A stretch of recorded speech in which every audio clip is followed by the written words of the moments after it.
Chapter 778, Longevity Medicine Refinement Minutes Turned into Days. Although the sun rose and set, the peak remained quiet. It could even be said that the entirety of Alchemy City was silent. Countless eyes watched the alchemist refine his longevity medicine. This was of the emperor level, so anyone would give their utmost attention. Once finished, this would definitely be a batch worth coveting. The key moment finally came as the alchemist was about to insert the most important ingredient into the cauldron, longevity blood. The moment the longevity blood flowed down, a glossy amber shade movingly appeared as if nothing was more enchanting than its radiance. Roar! A fierce roar echoed like an unceasing and ferocious storm, as if a beast wanted to overturn this entire land. This was longevity blood of more than 3 million years of age. This type of longevity spirit was extremely powerful when alive. Even though it was dead, its longevity blood still contained its mighty intent. The blood turned into a powerful spirit that wanted to flip over the cauldron in order to escape. This was a test for an alchemist's abilities. At this time, the alchemist's blood energy soared to the sky. Inside his hand was an alchemy rune.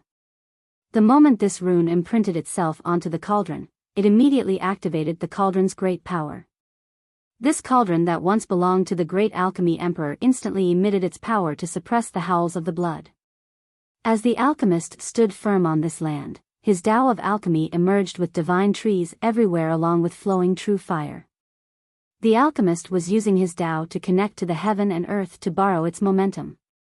In this moment, Alchemy City's momentum seemed to be at his command. This momentum combined with the cauldron allowed the alchemist to suppress the longevity blood and refine it in a short period of time. Amazing, an alchemy Tao capable of borrowing the momentum of the world. The older alchemists showered him with praises. Some alchemists were awed while others were intoxicated by the white-hair alchemist's techniques. Although they couldn't steal anything, they gained a lot of experience in pill refinement. After the alchemist refined all of the longevity blood, everything seemed to change.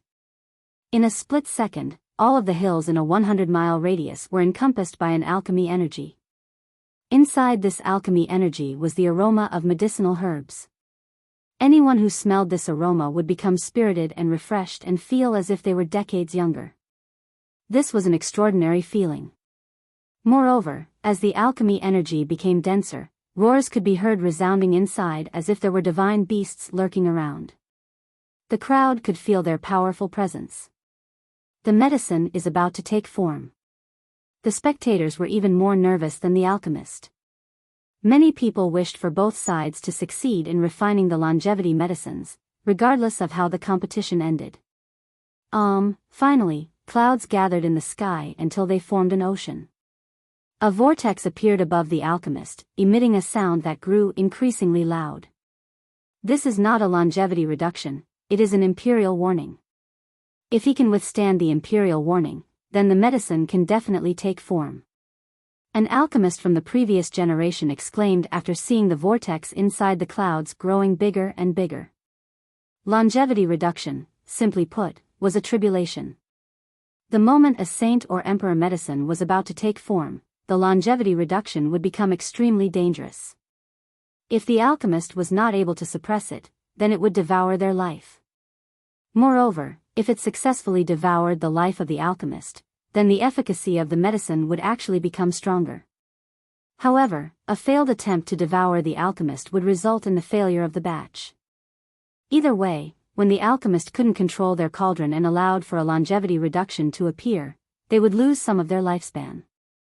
Such a situation was extremely dangerous and could even result in death. An imperial warning was a phenomenon that only occurred for emperor medicines. During the refinement process, even if the alchemist could handle the longevity reduction, this did not mean that the batch would come out successfully. However, once an imperial warning appeared and passed, the medicine would definitely be formed. An imperial warning meant that this batch of longevity medicine had alarmed the high heavens. This indicated that the quality of the medicine was superb. Only great quality emperor medicines would be able to cause imperial warnings. With this imperial warning, this medicine is absolutely of the finest quality. Even the ancestors could no longer calmly remain in their chairs. For those who needed this type of medicine, they were ready to pay a monstrous sum. The imperial warning finally materialized. A rune descended from the vortex, creating a huge buzzing sound. This sound was very unique and belonged only to the Tao of alchemy. It resembled the sound of the heavens or the singing of angels. The moment this sound appeared, the alchemy rune dove straight down while carrying a mighty momentum. During its descent, the sounds of the imperial warning continued on as if it was urging the medicine in the cauldron. Open. The white-hair alchemist turned serious after hearing this sound. He shouted and caused the cauldron to unleash its universal laws along with the cauldron flame to protect the medicine within. With a loud detonation, the fire source of the cauldron spewed out a towering inferno like a volcanic eruption. This inferno turned into a monstrous heavenly hound. It shouted then soared into the sky to meet the descending imperial warning head-on. With a serious demeanor, the alchemist's blood energy reached its highest point as he used the most fortified alchemy Tao to stop it from collapsing. With a final blast, cracks appeared around the hound's body. However, nothing else happened afterward. The clouds in the sky also dissipated along with the imperial warning. That was one imperial warning. An alchemist commented, "This is already quite amazing since imperial warnings are very rare." Imperial warnings had 9 sounds in total. The more imperial warnings sounded out, the better the longevity medicine would be. However, the difficulty of successfully refining the medicine increased accordingly. This was because the higher imperial warnings were vastly more powerful. After another cry, the heavenly hound turned into a flame and re-entered the cauldron. Success! Many nervous cultivators couldn't help but cheer after seeing this scene. A group of ancestors also grinned excitedly, another batch of good longevity medicine. The white-hair alchemist finally opened the cauldron to take out the medicine. He stored the medicine in a pouch before calming the fire source and recalling the cauldron. It really isn't easy. This is a longevity medicine with an imperial warning. Even older legendary alchemists would not necessarily be able to refine this level of medicine. The exciting atmosphere was infectious. "Fairy Ming and gentlemen, please appraise the medicine." After properly dealing with everything, the white-hair alchemist solemnly opened his pouch, and the medicine finally appeared before everyone. Layers of bright spheres emerged. Just these lights alone were already tempting enough. Inside the pouch was an item with the shape of a resting heavenly hound. It seemed animated, as if it had its own life. It is a longevity medicine that has taken shape. How unfathomable. This is indeed the heavenly hound, the most famous symbol of the Balian clan. Even those who didn't know much about alchemy were amazed by this scene. A longevity medicine that could take physical form was only found at the emperor level. Moreover, their price would be 10s or even 100 times higher than ordinary medicines. Although this phenomenon wouldn't innately increase the medicinal effect, it could offset the user's resistance. For example, after a cultivator used one, the second time they took it would be less effective. What should have increased their lifespan by 100 years would now only be 50 or even less. However, it was a different story for medicines with special forms. They could bypass the resistance and allow the user to gain 60 to 70 more years. In an instant, many people held their breaths, waiting for Ming Yeshua and the famous old alchemists to appraise the medicine. The ancestors were even more anxious since they definitely wanted a medicine of this level. Eventually, Ming Yeshua and the others came to a consensus while everyone else stared at them and awaited their announcement. Meanwhile, the white-hair alchemist was completely confident in his longevity medicine. He had a smile on his face as he looked at the judges. He secretly knew that this batch was one of the best he had ever refined, and no one in the younger generation could do a better job. Chapter 779, The Most Unbelievable Refinement. Eventually, an old alchemist made an announcement before the eager crowd. "After we collectively examined this medicine, we have come to a unanimous conclusion. This is a batch of the finest quality. Regarding the medicinal strength, we have no answer for the God Monarch and God King realm as well as people with withered lifespans. As for those who still have some longevity blood left, if they are an eternal existence level paragon, then this medicine will be able to increase their lifespan by 200 years. Of course, this is for the first dosage. 200 years. Many people were moved after hearing this. For a near-death paragon, 200 years was long enough.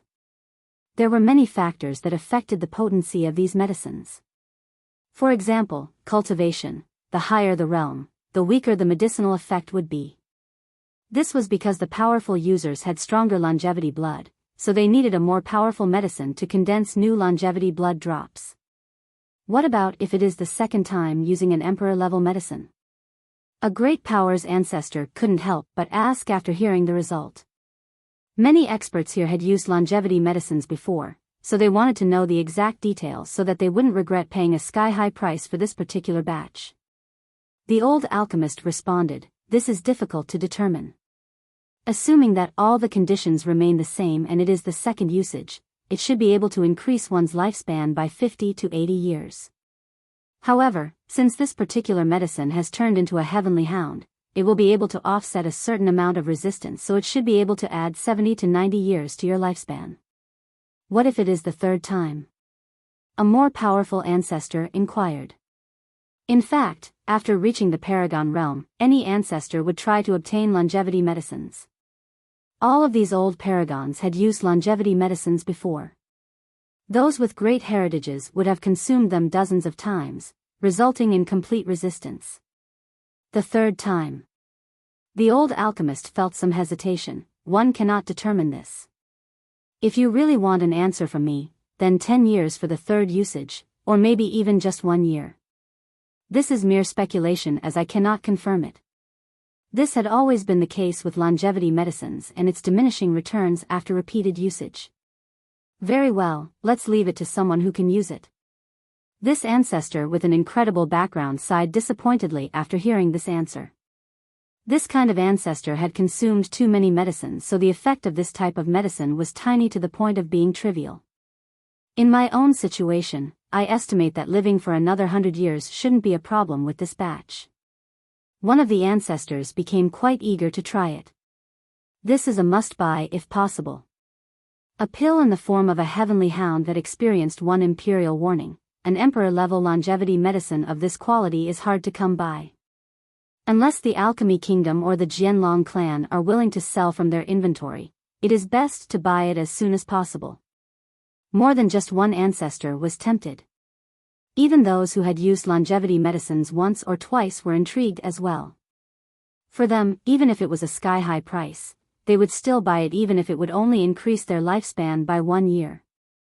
For those who were near death like them, treasures had become worthless. Only their lifespan was worth something.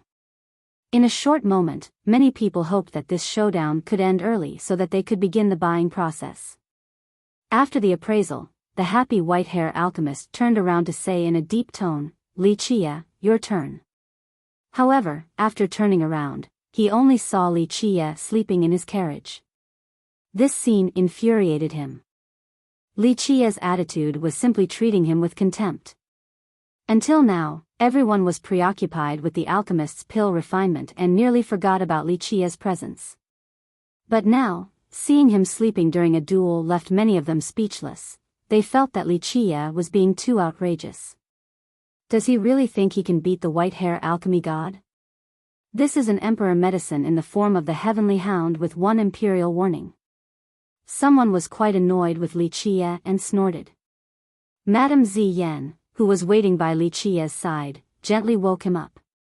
He rose and asked, "How long have I been asleep for?" "For some time now." The madam gently helped him up. "Young noble, it is your turn." Li Chia stepped down from the carriage and looked at the alchemist's emperor medicine while nodding. Not bad, to be able to refine an emperor medicine to this level at such a young age, definitely worthy of being called a heavenly alchemist.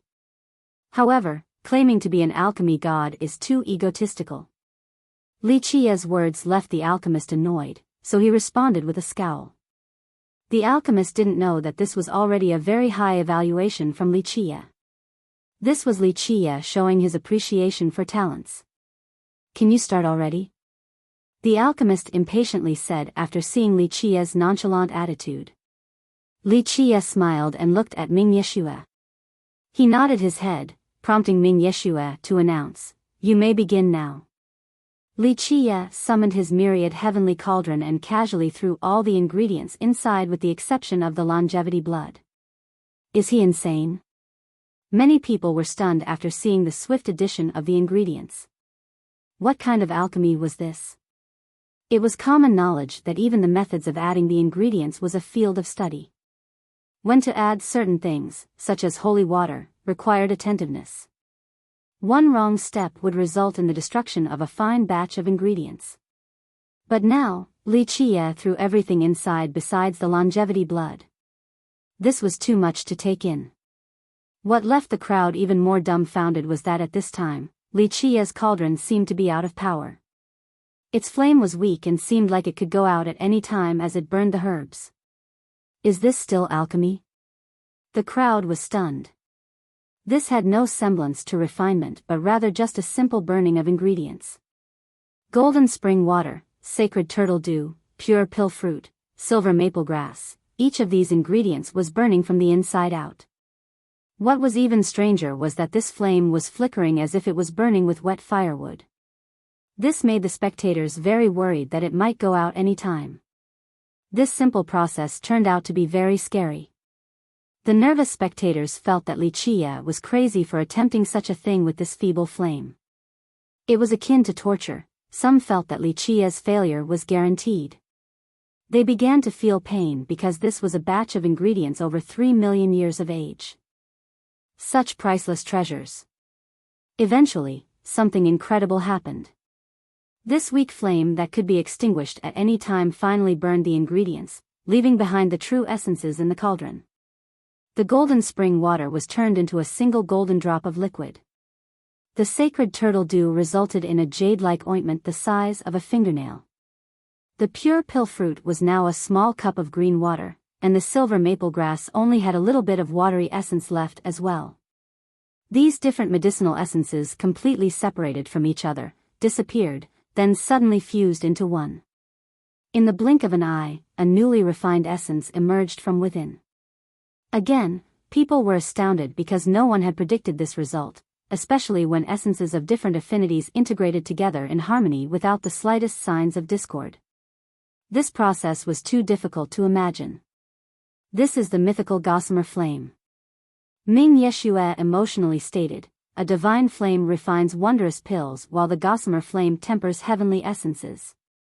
The vast majority of flames are easy to come by, but the gossamer flame remains elusive to all. No alchemist understood Ming Yeshua's comments. Some even found it strange since this type of weak fire was not part of the common knowledge of a cauldron's fire. However, Ming Yeshua stared at Li Qia in astonishment because she had heard of a particular legend, a legend that was painstakingly chased after by generations of the kingdom's best alchemists. The gossamer flame tempers heavenly essences. This legendary secret technique had only been grasped by one person across the endless eons, the legendary alchemy god. Many alchemists from the kingdom had tried all this time, but no one had ever been successful. However, Li Qia actually used the gossamer flame to force out the essences. How could Ming Yeshua not be shocked by this? This little girl is still the most knowledgeable. Li Qia couldn't help but voice his praise. Very few people could recognize his method, let alone see through it. He then threw the longevity blood into the cauldron towards all the different medicinal concoctions. When everyone thought that the longevity blood would become violent and try to escape by flipping the cauldron over, it actually galloped around like a stallion. It playfully jumped around then rolled within the essences as if it was having too much fun. Eventually, the blood rolled around in the essence mix like a stallion rolling around in mud. It was enjoying this blissful feeling.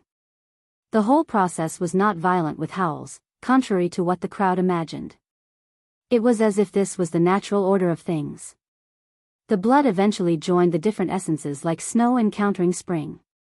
It slowly melted in a very warm process with no signs of fierce retaliation. No one could describe their thoughts with words. Shock and amazement were common in those witnessing this scene, like snow encountering spring, warmth. The entire process seemed incredibly natural and gave people a feeling of enjoyment. Eventually, an old alchemist made an announcement before the eager crowd. After we collectively examined this medicine, we have come to a unanimous conclusion. This is a batch of the finest quality. Regarding the medicinal strength, we have no answer for the God Monarch and God King realm, as well as people with withered lifespans. As for those who still have some longevity blood left, if they are an eternal existence level paragon, then this medicine will be able to increase their lifespan by 200 years. Of course, this is for the first dosage. 200 years. Many people were moved after hearing this. For a near-death paragon, 200 years was long enough. There were many factors that affected the potency of these medicines. For example, cultivation. The higher the realm, the weaker the medicinal effect would be. This was because the powerful users had stronger longevity blood, so they needed a more powerful medicine to condense new longevity blood drops. What about if it is the second time using an emperor-level medicine? A great power's ancestor couldn't help but ask after hearing the result. Many experts here had used longevity medicines before, so they wanted to know the exact details so that they wouldn't regret paying a sky-high price for this particular batch. The old alchemist responded, "This is difficult to determine.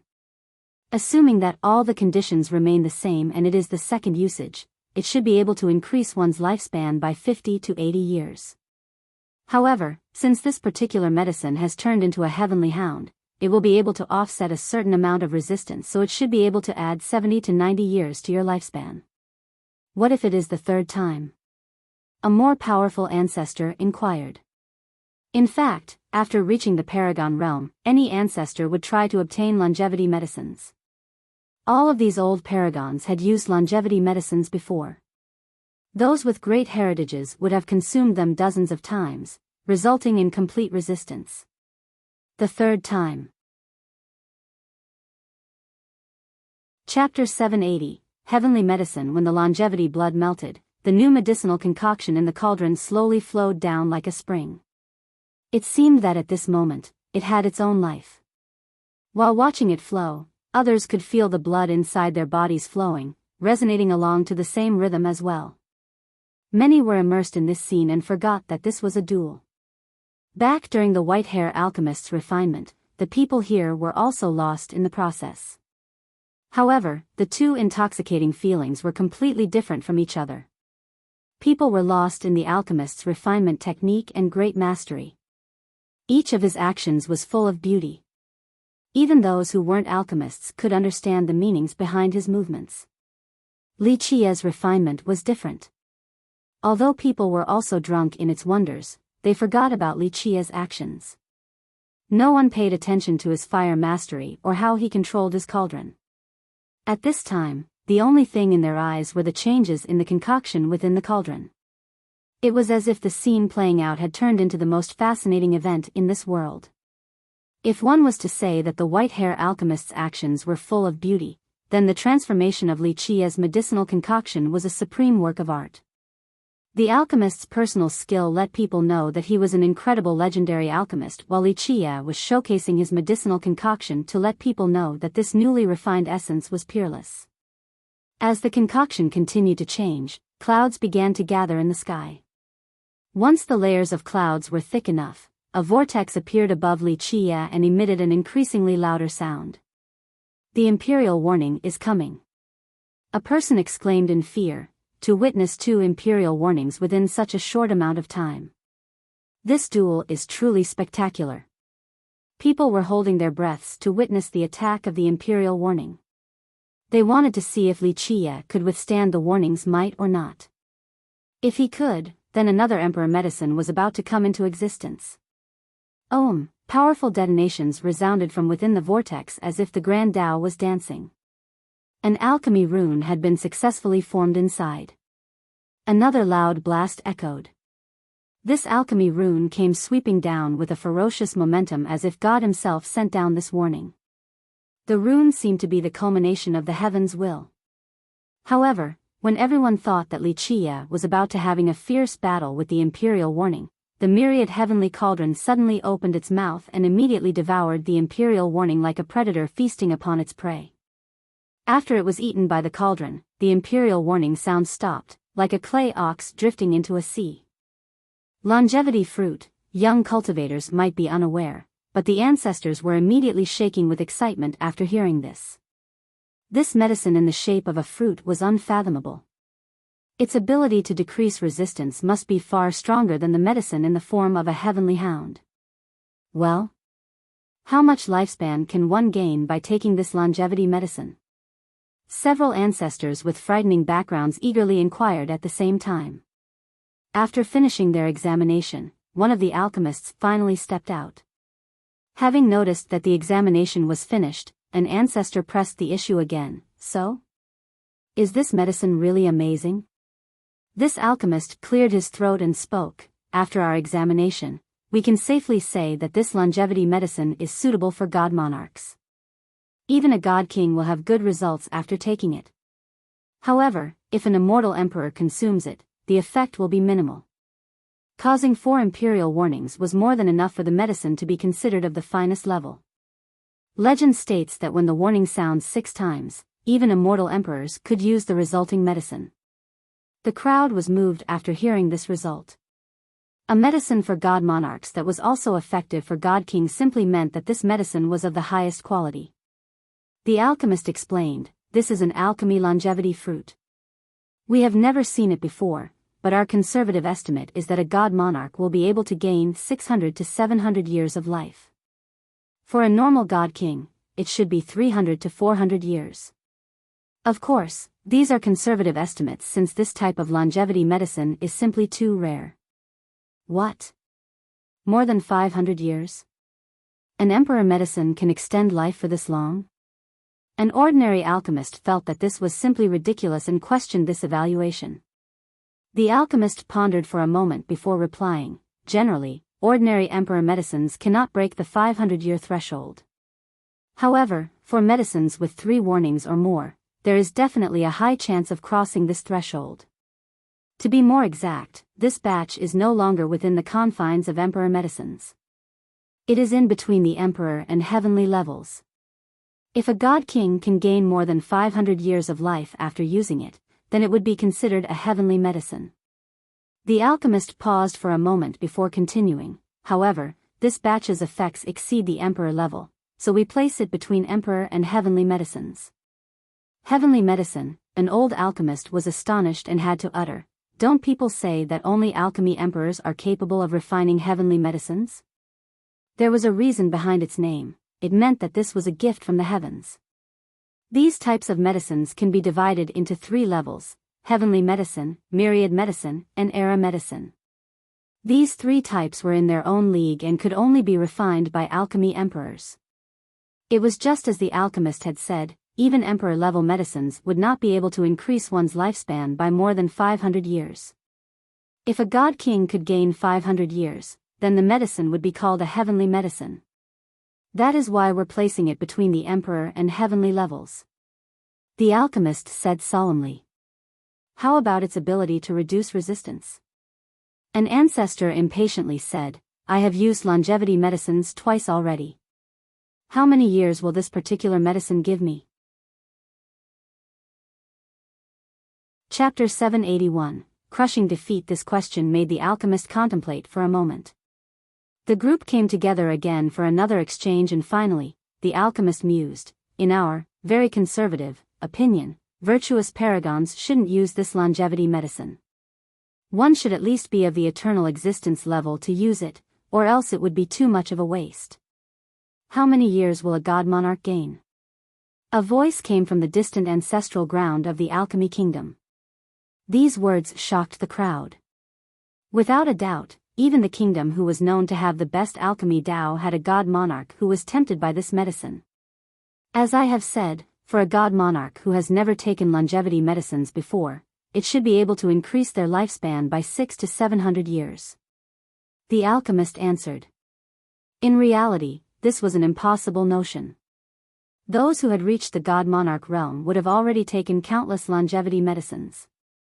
It could even be said that this type of medicine was completely useless for them. This is an alchemy longevity fruit that we have never seen before. Referencing past records, our conservative estimate for a god monarch who is taking this type of medicine for a second time is 400 to 500 years because this is a longevity fruit, the ultimate form. If it is the third time, then it is hard to say. Perhaps 100 years, or maybe only 70 to 80 years. The alchemist explained quietly. What if it is the fifth time?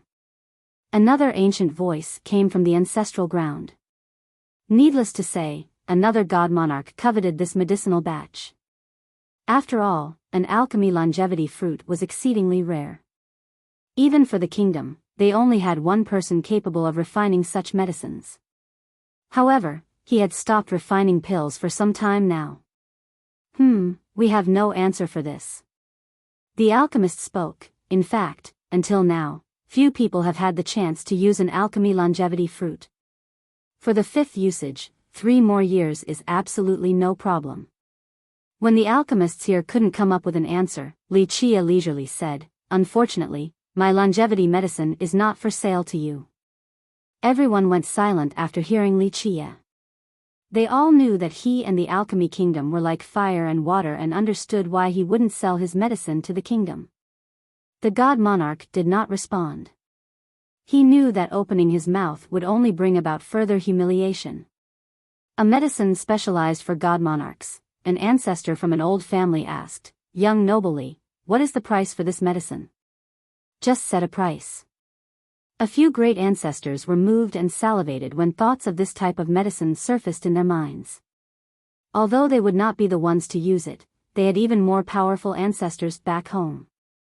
Wuxia leisurely said, "What's the hurry? The bet isn't over yet." These ancestors didn't dare to say anything after these words came out. Wuxia's longevity medicine refinement had astonished them. They wanted to ask him for more help, so they didn't dare to offend him. Now then, who is the victor? Wuxia stared at the white-hair alchemist. The alchemist went pale and could no longer maintain his standout demeanor. It seemed that his soul had left his body, resulting in a sluggish state. This was too big of a blow for him. He actually didn't even care for his life at the moment. Such a defeat was too difficult to accept. He had always been a heaven's proud son, an alchemy genius. Although he was not as proficient as Yuan Saihe when it came to plant cultivation or Chao Guiyao in pill refinement, he thought of himself as being untouchable in longevity medicines among the younger generation. He was confident enough to dare challenge legendary alchemists of the previous generation. However, he had suffered complete defeat in the field he excelled at. His single imperial warning was enough for him to take pride in, and he was very satisfied with such a result. However, Wuxia refined a medicine that had 4 warnings. Such a blow was unbearable and simply shattered his pride. Losing to Wuxia's might would have been fine since even immortal emperors lost when they were young, let alone him. However, losing to Wuxia in longevity medicine refinement was beyond his tolerance because it was his best area, his source of pride. This defeat completely shattered his confidence. "Why did God give birth to me after creating you?" The paled alchemist leered at Wuxia with forlorn eyes. His confidence was completely shot. This quick shift in mentality from confidence to nothingness left him in despair. Wuxia simply shrugged. "Isn't this the nature of life? There is always a higher mountain, a broader horizon, a greater man." "I see. A broader horizon and a greater man." The alchemist chuckled with a mournful look. "Wuxia, you are capable. I accept my loss today." This white-hair alchemy god can stay true to his words even in defeat. Having said that, his body quivered, blood dripping down from the corners of his lips. Eventually, he fell straight down as his eyes slowly closed. There were no complaints. He had no fear of death as it had become a form of relief for him. What a pity. Wuxia lightly shook his head while looking at the alchemist's body. In fact, if the alchemist accepted his loss earlier, Wuxia would have spared him. In his eyes, this alchemist was much more likable than Chao Guiyao. Unfortunately, the alchemist was even prouder than Chao Guiyao and couldn't handle defeat. He preferred the peace of death over bowing down before Wuxia. Many people emotionally sighed while the scene remained silent. The stone medicine world had lost a great alchemist. Excessive pride leads to one's demise. An older alchemist gently sighed. There are times when even emperors taste defeat, so why bet with your life? Many here still viewed the alchemist as an extraordinary genius despite losing. They all knew of his arrogant attitude, and many didn't like him when he was alive. He was too difficult to get along with. However, after losing his life, even those who didn't like him felt mournful. The world had lost a great alchemist. After a period of silence, a great ancestor had to inquire, "Young noble Li, is your longevity medicine for sale?"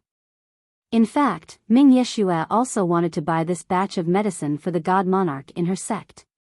However, she didn't say anything since she understood that it would only make things difficult for Li Chia.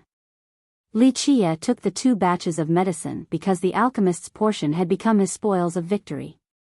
He then shook his head as a response to the ancestor's question, "Don't ask me about this, you should be asking Fairy Yuan." Having said that, he handed the medicines over to Yuan Saiha. The materials were from the Serene Garden, so these 2 batches belong to the garden as well. Take them, it is up to you whether to sell or not. Yuan Saiha was a bit hesitant, but under Li Chia's gentle, insistent nod, she eventually accepted the 2 batches. "Fairy Yuan, are they for sale? Just name the price." Many ancestors were happy after seeing the change of owners. This was because many great powers had friendly relationships with the Serene Garden.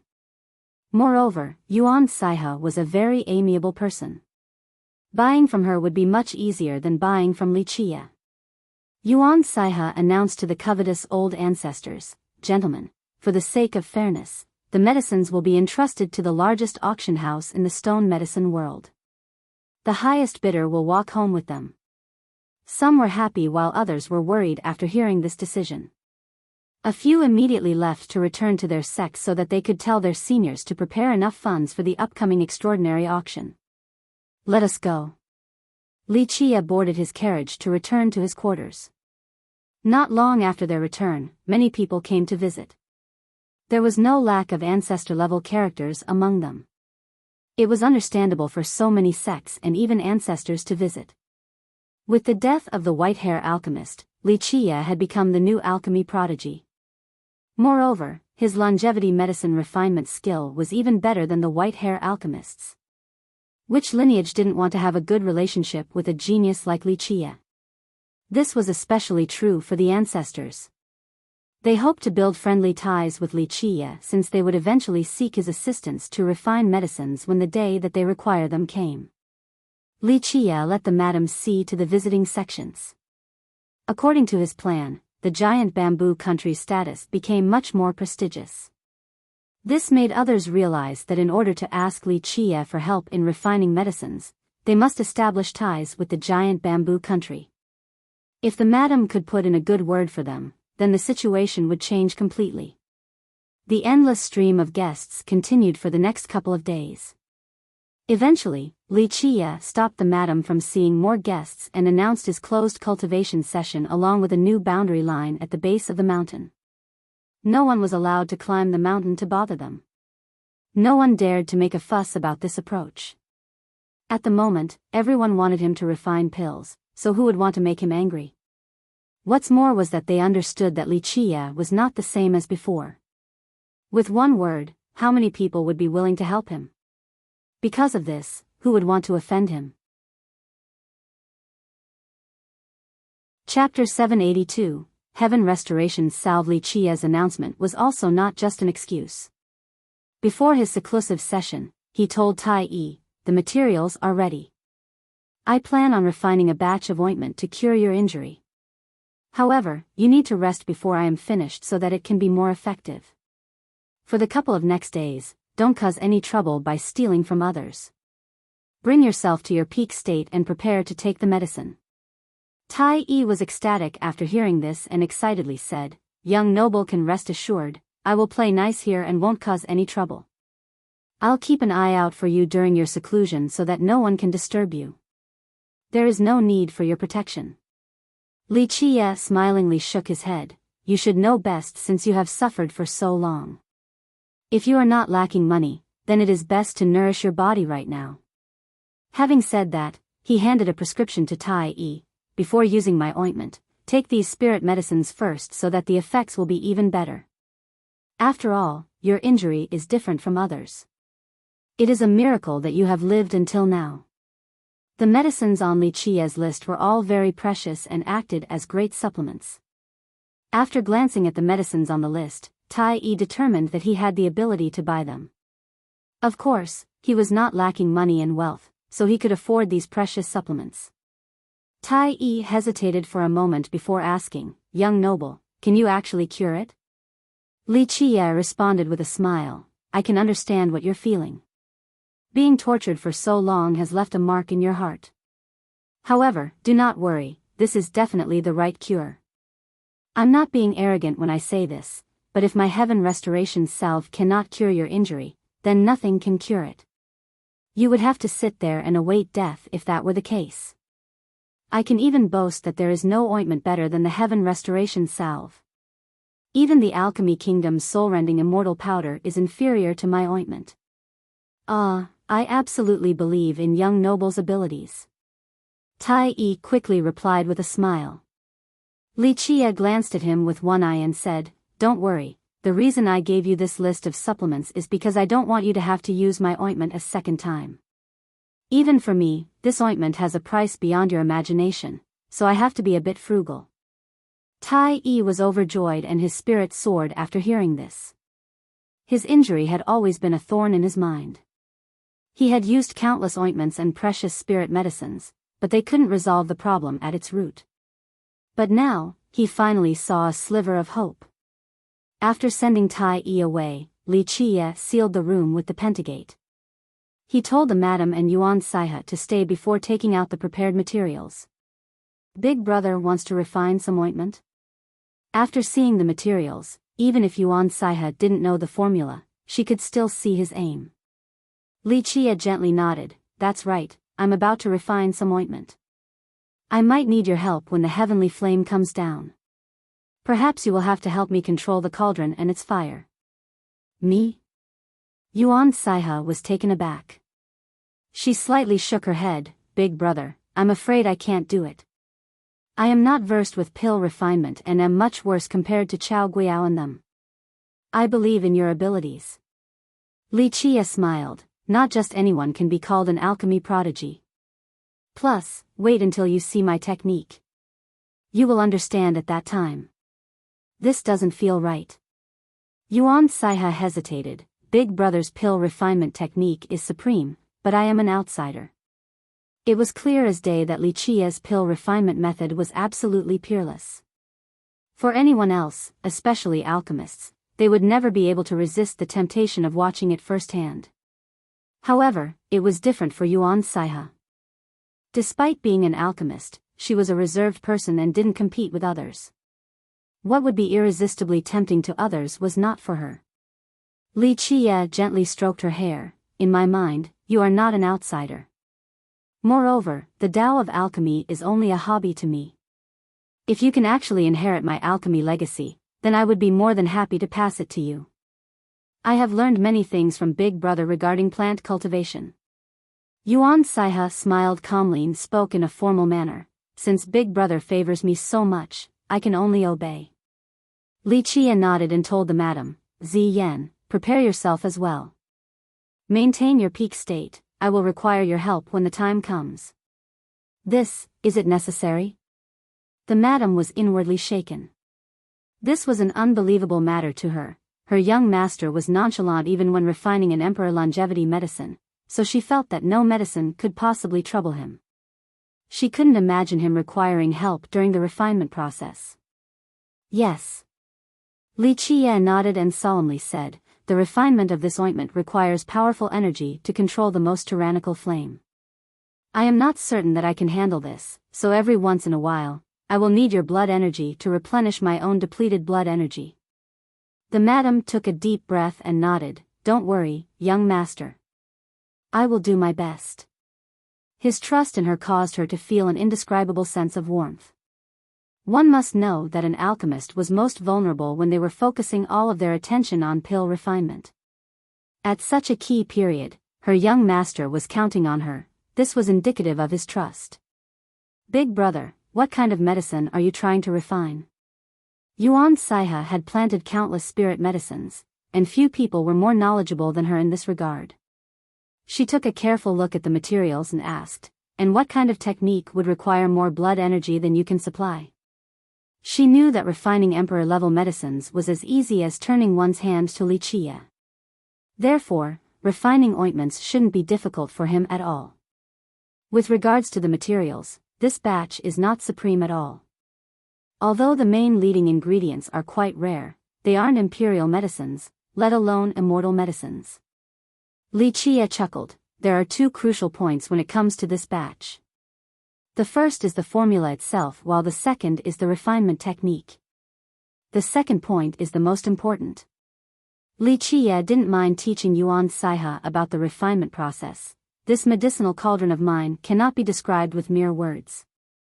It goes far beyond myriad refinements and heavenly tempering. Each iteration of refinement and purification has to result in the most essential base of the materials.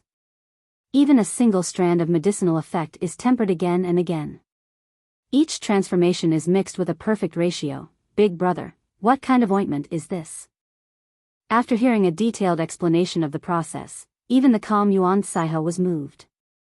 She immediately understood that this was a heaven-defying process. Wuxia smiled. A long, long time ago, people used to call this ointment the Heaven Restoration Salve. Heaven Restoration Salve. Yuan Saiha jumped after hearing the name. The number one medicine in all the realms, the Heaven Restoration Salve? Rumor has it that the soul-rending immortal powder was based on the Heaven Restoration Salve. Wuxia smilingly revealed, actually, the old ancestors of the kingdom had never seen the formula of this salve. They only heard a little bit about the techniques. These ancestors were indeed amazing alchemy emperors. After hearing bits of the process, they were inspired and created their own techniques, which eventually culminated in the famed powder of their kingdom. These are the materials for the salve?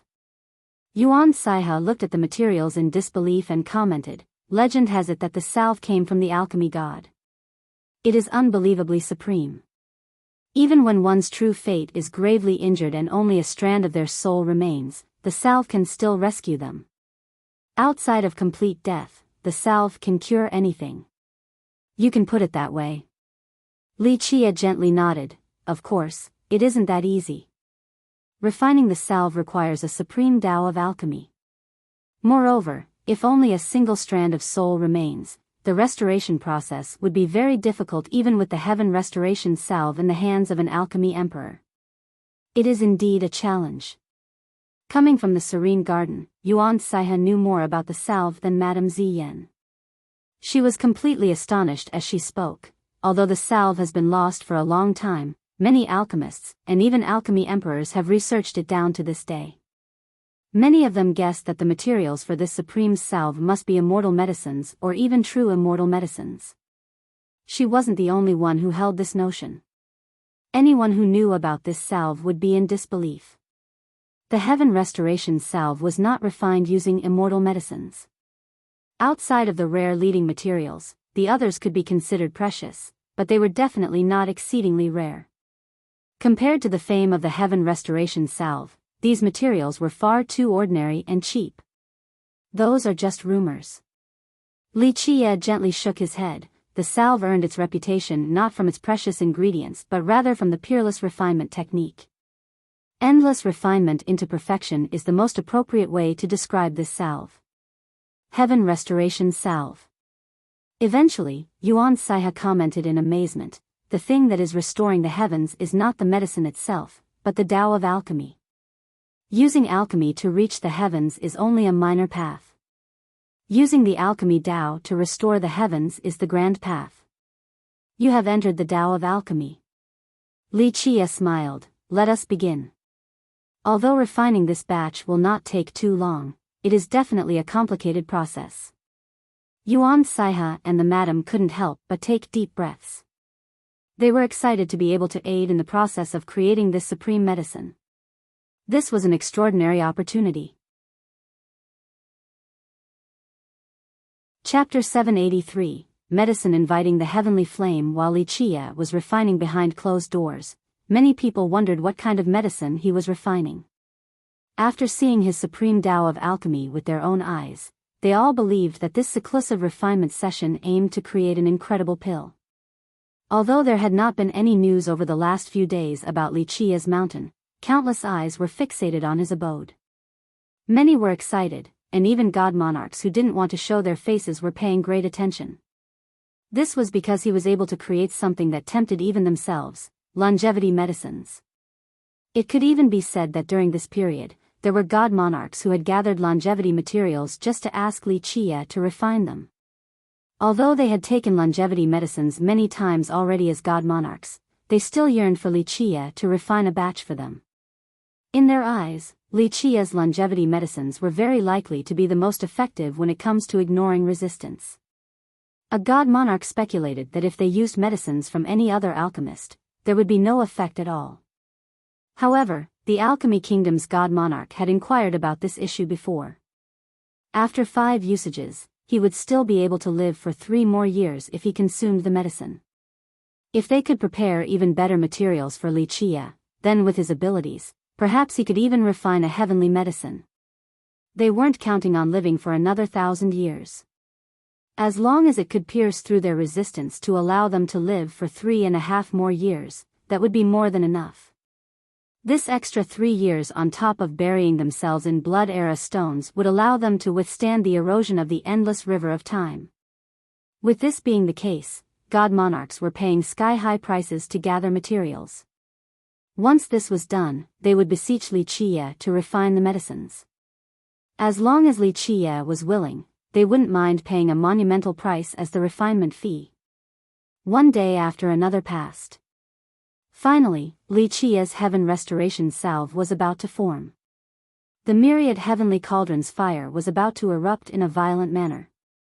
It created a terrifying storm as if it wanted to break the cauldron. This fierce fire resembled countless volcanoes erupting at the same time. Li Qie was drenched in sweat while controlling the cauldron. Even though his blood energy was completely spent, he still frantically urged the yin-yang sea of blood so that he could use its majestic energy to control the cauldron's fire to maintain its powerful state. The heavenly flame is about to come. Li Qie shouted. He withdrew the seal of the pentagate and looked at the sky while taking a deep breath to prepare for the final gamble. Seeing the changes in the sky, Li Qie commanded, "Saiha, your turn now. Ziyan, give her a hand." Yuan Saiha had learned Li Qie's technique throughout the process. She prepared herself to take command of the myriad heavenly cauldron in Li Qie's place.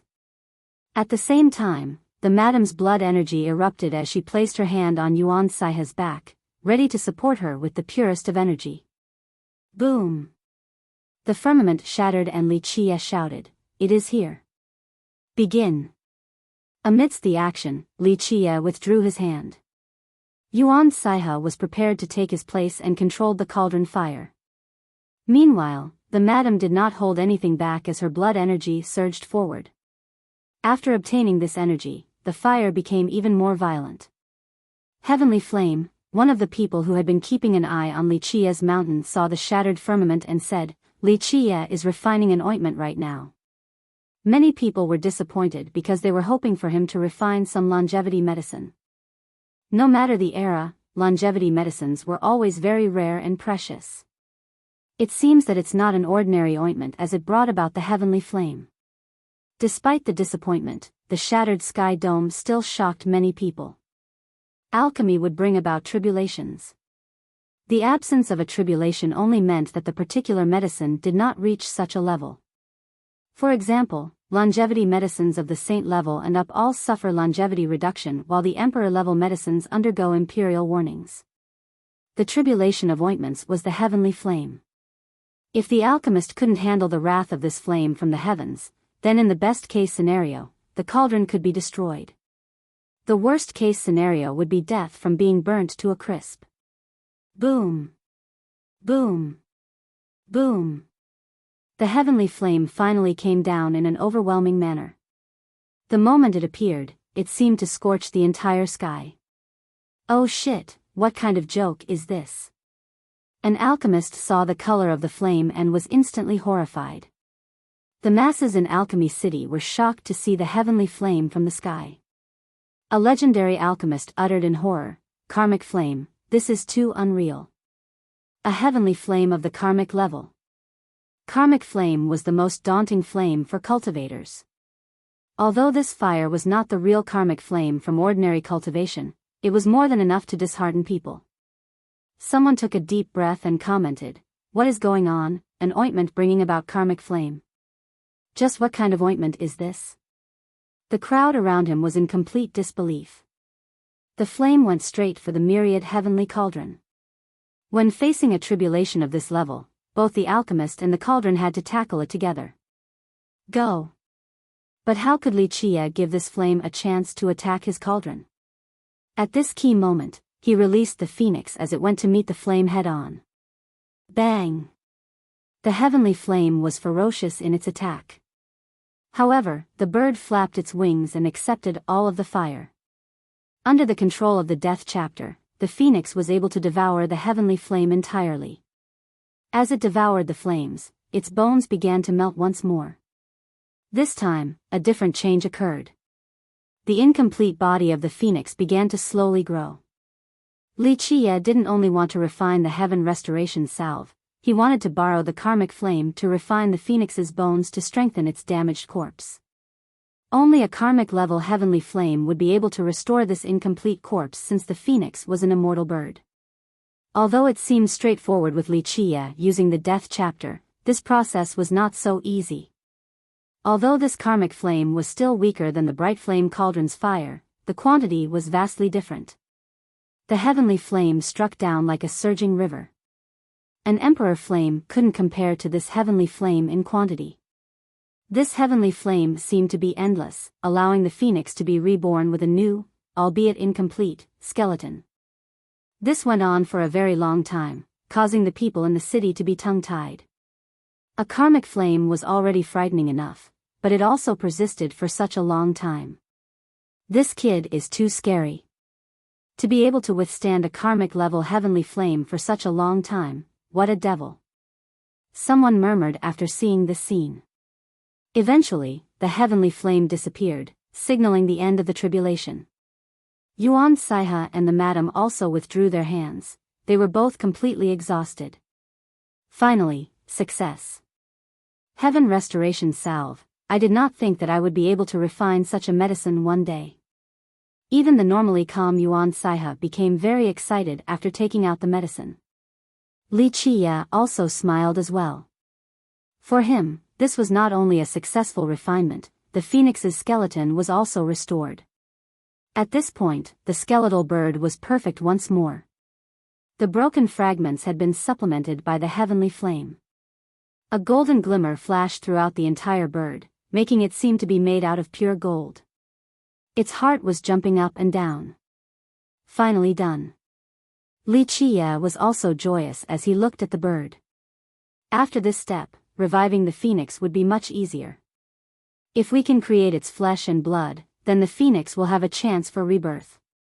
The madam emotionally murmured. Li Chia was able to get 2 birds with 1 stone during this refinement. Not only did he refine the salve, he also restored the skeleton of the bird. It was a great harvest. Good job, well done. Li Chia said with a smile. The madam and Yuan Saiha happily smiled back as well. This success made them very excited. However, after finishing the job, they were not greeted by Tai Yi. Li Chia looked throughout the building and found that Tai Yi was missing. This guy is really restless. He actually ran outside. Li Chia shook his head disapprovingly. At first, Li Chia didn't care because Tai Yi had always been lurking around. However, after half a day had passed, Li Chia felt something was wrong. This isn't right. He said, if the old geezer saw the heavenly flame from the sky, then he should know that the salve was about to be completed. The salve was extremely important for Tai Yi, so he should have rushed back after seeing the successful refinement. Yuan Sai has said, "Big brother, Tai Yi is a powerful paragon. He should be alright." While Li Qie was feeling that something was amiss, someone came to visit and insisted on meeting Li Qie. Under such persistence, Li Qie decided to meet him. This was a stranger that Li Qie had never met before. After this person saw that it was safe, he finally transformed and revealed his true appearance. Observant monarch? Li Qie was surprised to see the person's real appearance. What happened for you to come here in this manner? A sense of foreboding rose in his mind. Young noble Li, things are not looking good. Something big has happened. The monarch hastily spoke, "I came under the princess' order to see you." Yeshua? After hearing this, Li Qie confirmed his suspicions. While Li Qie was refining behind closed doors, many people wondered what kind of pills he was refining. After seeing his supreme Tao of alchemy with their own eyes, they all believed that this seclusive refinement session aimed to create an incredible pill. Although there had not been any news over the last few days about Li Qie's mountain, countless eyes were fixated on his abode. Many were excited, and even god monarchs who didn't want to show their faces were paying great attention. This was because he was able to create something that tempted even themselves, longevity medicines. It could even be said that during this period, there were god monarchs who had gathered longevity materials just to ask Li Qie to refine them. Although they had taken longevity medicines many times already as god monarchs, they still yearned for Li Qie to refine a batch for them. In their eyes, Li Qie's longevity medicines were very likely to be the most effective when it comes to ignoring resistance. A god monarch speculated that if they used medicines from any other alchemist, there would be no effect at all. Chapter 784, The Legendary Black Fox. Well, where do I start? The monarch rubbed his palms nervously with a worried and embarrassed expression. I don't really know the exact situation within the imperial family right now. Li Qie grew serious. Monarch, tell me what you know. There are no outsiders here, so you can be frank. The monarch pondered for a moment before speaking. In the worst-case scenario, the princess might have been temporarily restrained by the ancestors. After receiving the last message, I haven't received anything new from her, and I can't find grandma by either. Under house arrest or removed from her position? A pensive glimmer appeared in his eyes. He considered her as one of his people, so he absolutely didn't want anything to happen to her. The monarch smiled wryly and said, "Hard to say. I am almost blind with no information regarding the imperial family's situation right now. Currently, the ancestors are in charge, and even His Highness can only follow orders." What actually happened? Li Qie deepened his tone. As its descendant, Ming Yeshua was extremely important to the kingdom. If the ancestors actually wanted to remove her status, something big must have occurred. Young noble Li, this matter stems from your driver. The monarch responded seriously, plus, this guy caused big trouble in the past. Do tell. Li Qie knew that things really weren't looking so good after hearing about Tai Yi's involvement. Young noble Li's driver is the infamous Black Fox. The monarch said, "Did you know his identity?" Black Fox? Li Qie rubbed his chin in contemplation. In fact, Tai Yi's identity didn't matter to him. The crucial point was that he trusted Tai Yi, and Tai Yi was loyally working for him.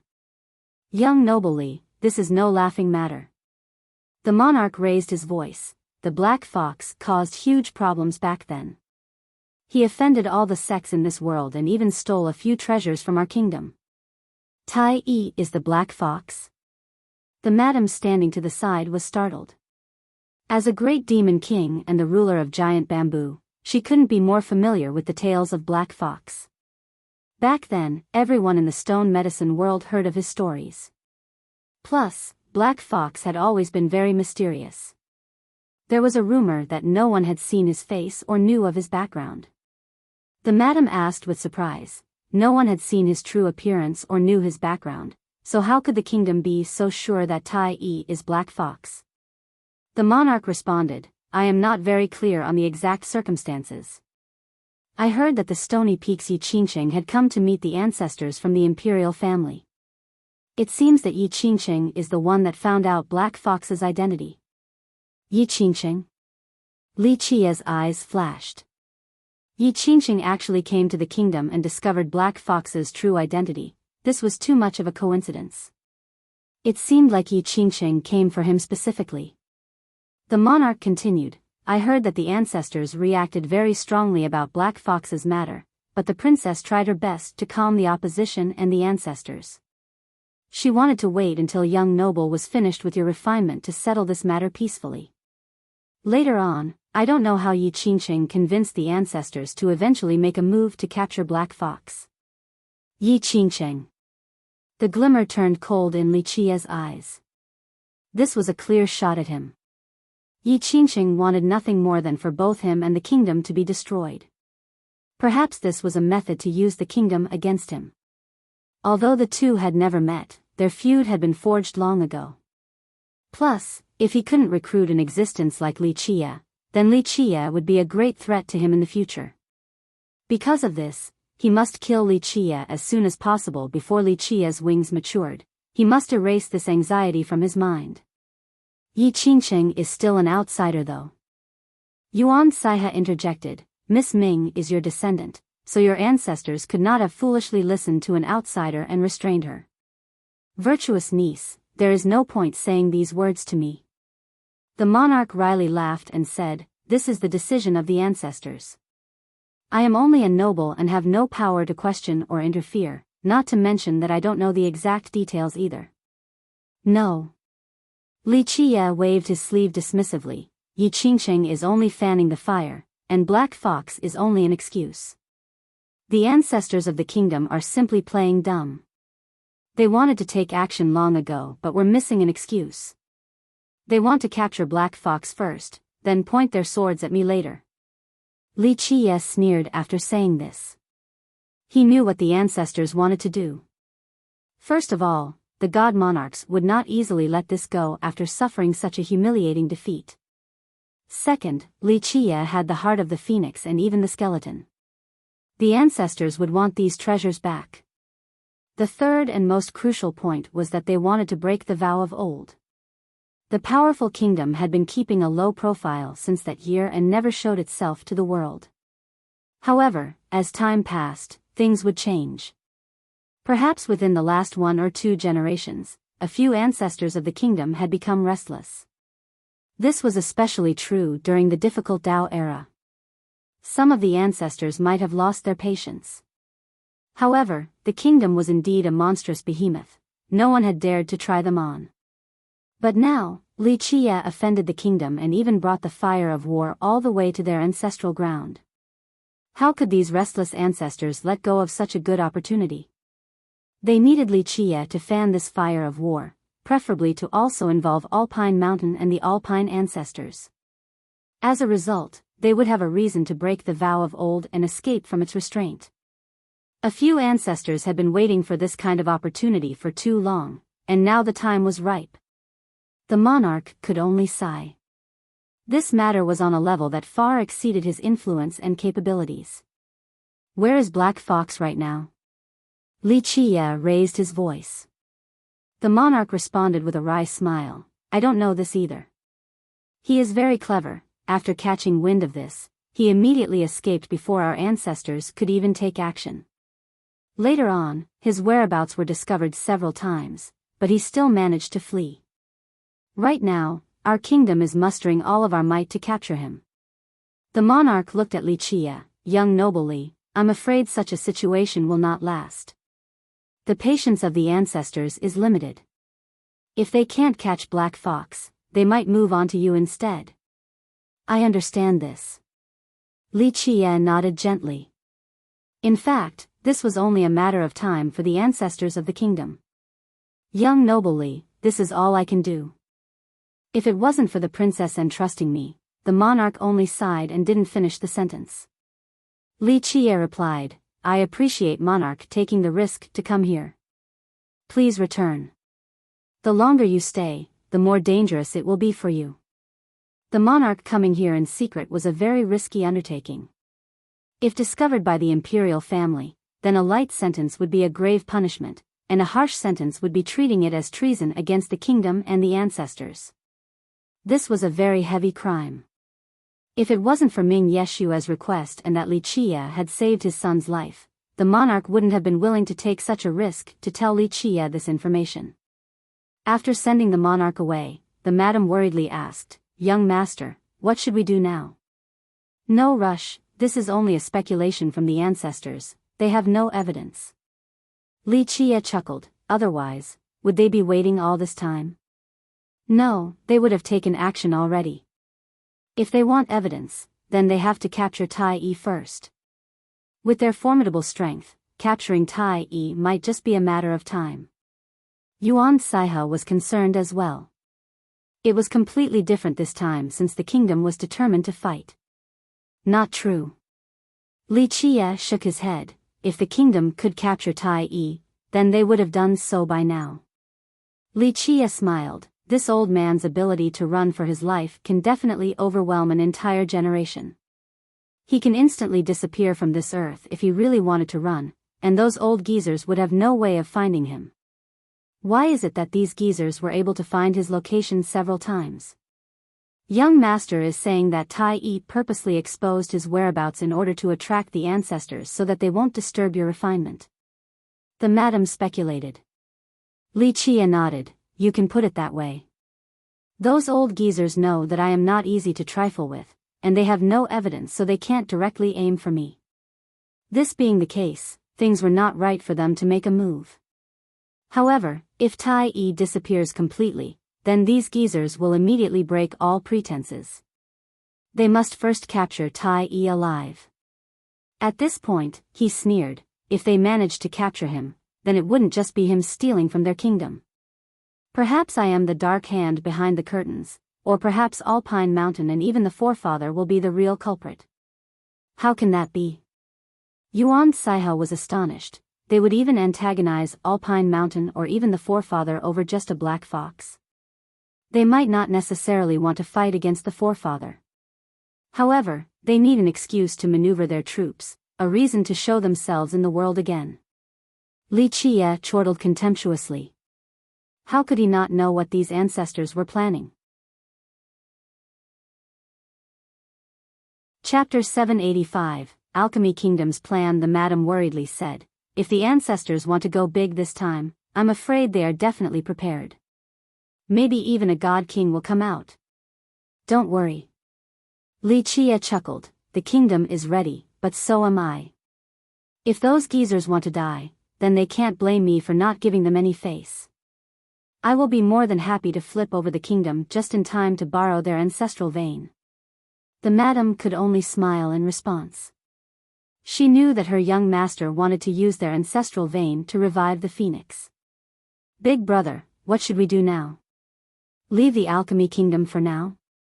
Yuan Kane was also concerned for his safety. Li Qia shook his head and said, "No, we have to find old man Tai Yi first. He is surely still in the city. After finding him, we'll decide what to do based on the Alchemy Kingdom's response." The madam gently sighed. She knew that another great battle was on its way. It would be a scene of carnage that exceeded imagination. In the recent couple of days, Li Qia's refinement had created a huge commotion that garnered great attention. However, another matter was very eye-catching as well. The kingdom's scouting legion suddenly appeared. Countless experts came out of nowhere along with several infamous ancestors. What could have happened to warrant this response? Many experts that were staying in the city were startled from the kingdom's strong presence. The imperial family had always been very low-key and people rarely came out. But now, the sudden appearance of this many experts and ancestors was akin to the release of a dam, scaring many people. The young alchemists participating in the conference were frightened out of their minds. They wanted to join the conference to become famous, but before the event could begin, numerous twists and turns had happened. Black Fox has appeared. No one knew whether the kingdom purposely released this information or if someone else found out by chance. In short, their scouting legion's appearance and matters regarding Black Fox immediately spread. Many were in disbelief after coming across this news. It rekindled their memories because Black Fox had faded from the world for a long time. Someone commented in bewilderment, "No way, didn't Black Fox die already? Rumor has it that the kingdom killed him back then." The story regarding his death back then was very plausible, so many trusted that he had been killed by one of the kingdom's ancestors. He didn't. The kingdom is moving to capture Black Fox. There's also one more thing to note. Black Fox is Li Qia's driver. In actuality, the kingdom was quickly spreading this news to all the nooks and crannies in the city. That driver? The crowd was caught off guard after hearing this news.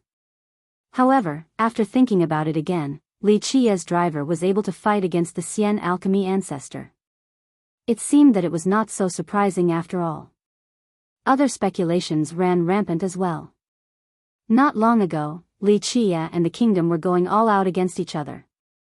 However, now Li Qia's driver suddenly turned into Black Fox, inevitably making others doubtful of this information. At the very least, the kingdom had no convincing proof that this was the case. A few even wondered if the kingdom was willfully framing Li Qia or not. Skeptical or not, many people were ready to watch the events unfold. Of course, there were also those with different goals. One day, the ancestors who were chasing after Black Fox in different directions suddenly retreated back to the ancestral ground. What is the kingdom doing? The sudden withdrawal and the ancestors surrounding the entrance of the ancestral ground attracted a lot of attention. The kingdom's disciples who were guarding the entrance were dazed as well. In the blink of an eye, a great army surrounded the entire location. The ancestors with their terrifying auras took their breaths away. The disciples felt their legs grow feeble. They couldn't stand straight after not knowing if they had done something wrong to warrant this situation. At this time, an ancestor that had sealed this area coldly uttered, "Black Fox, show yourself." "Ha ha ha, your kingdom is too slow. It takes this long to find me here?" A guard disciple shook his body and laughed. Who could this be besides Tai Yi? The other disciples were scared out of their wits after seeing their junior brother suddenly turn into someone else. They turned and fled from this inevitable disaster. "Black Fox, it is not too late to surrender." Another ancestor spoke with a harsh demeanor. "Black Fox?" Tai Yi shook his head. "I have said many times that I am not this Black Fox you speak of. I am only a lowly driver. If you are not Black Fox, then why did you run to this place?" The ancestor retorted, "This clearly shows that you have a guilty conscience. If you turn yourself in, my kingdom will show leniency." Tai Yi laughed in response. "After seeing your aggressive approach, a coward like me would naturally flee. If you are not Black Fox, then surrender. If we come to find that you are innocent, then we will not cause trouble for you." The ancestor replied. The ancestors here wanted to take action, but alas, they had no evidence. Prior to this, Yi Qingxing assured the kingdom that his sources were absolutely reliable. When the kingdom was chasing Tai Yi, his methods of escape were the same as Black Fox's in the past. Although the kingdom was certain that Li Qia's driver was Black Fox, they didn't have conclusive evidence. There was no other way since no one knew Black Fox's background. He had always been shrouded in secrecy. Tai Yi shook his head in response. "I don't trust your alchemy kingdom in this matter. Once captured, one can make a little rabbit admit that it is a wolf." "Fool." The ancestor's expression turned cold as a powerful bloodlust surged forth. He awe-inspiringly uttered, "In that case, don't blame us for being merciless." The majority of the cultivators watching this commotion held their breaths. They knew that this storm would definitely spread to Li Qia as well. "I heard that people are chasing my driver. I didn't believe it at first, but now that it is happening before my very eyes, it seems that I have no other choice." A relaxed voice came at this time. "Li Qia is here." The experts present were shaken after seeing the slow arrival of a carriage. Li Qia was currently famous, and his feud with the kingdom was common knowledge. They all felt that a great war was about to happen. This time, the driver was Madame Ziyan. Li Qia lazed around in the back with Yuan Saiha next to him. A few cultivators admired his calm demeanor, even those that were annoyed with him. What kind of courage and determination did this require? The ancestors smirked after seeing his arrival. They were eager to spill dirty water on Wuxia and take action against him. Alas, the only obstacle was the lack of evidence. But now, Wuxia brought himself right to their doors. To them, nothing could be better than this. It was simply ignoring the accepting heavens and barging into the unwelcoming hell. Young noble. Tai Yi smiled awkwardly when he saw Wuxia approaching. He understood the kingdom's goal and didn't want to involve Wuxia.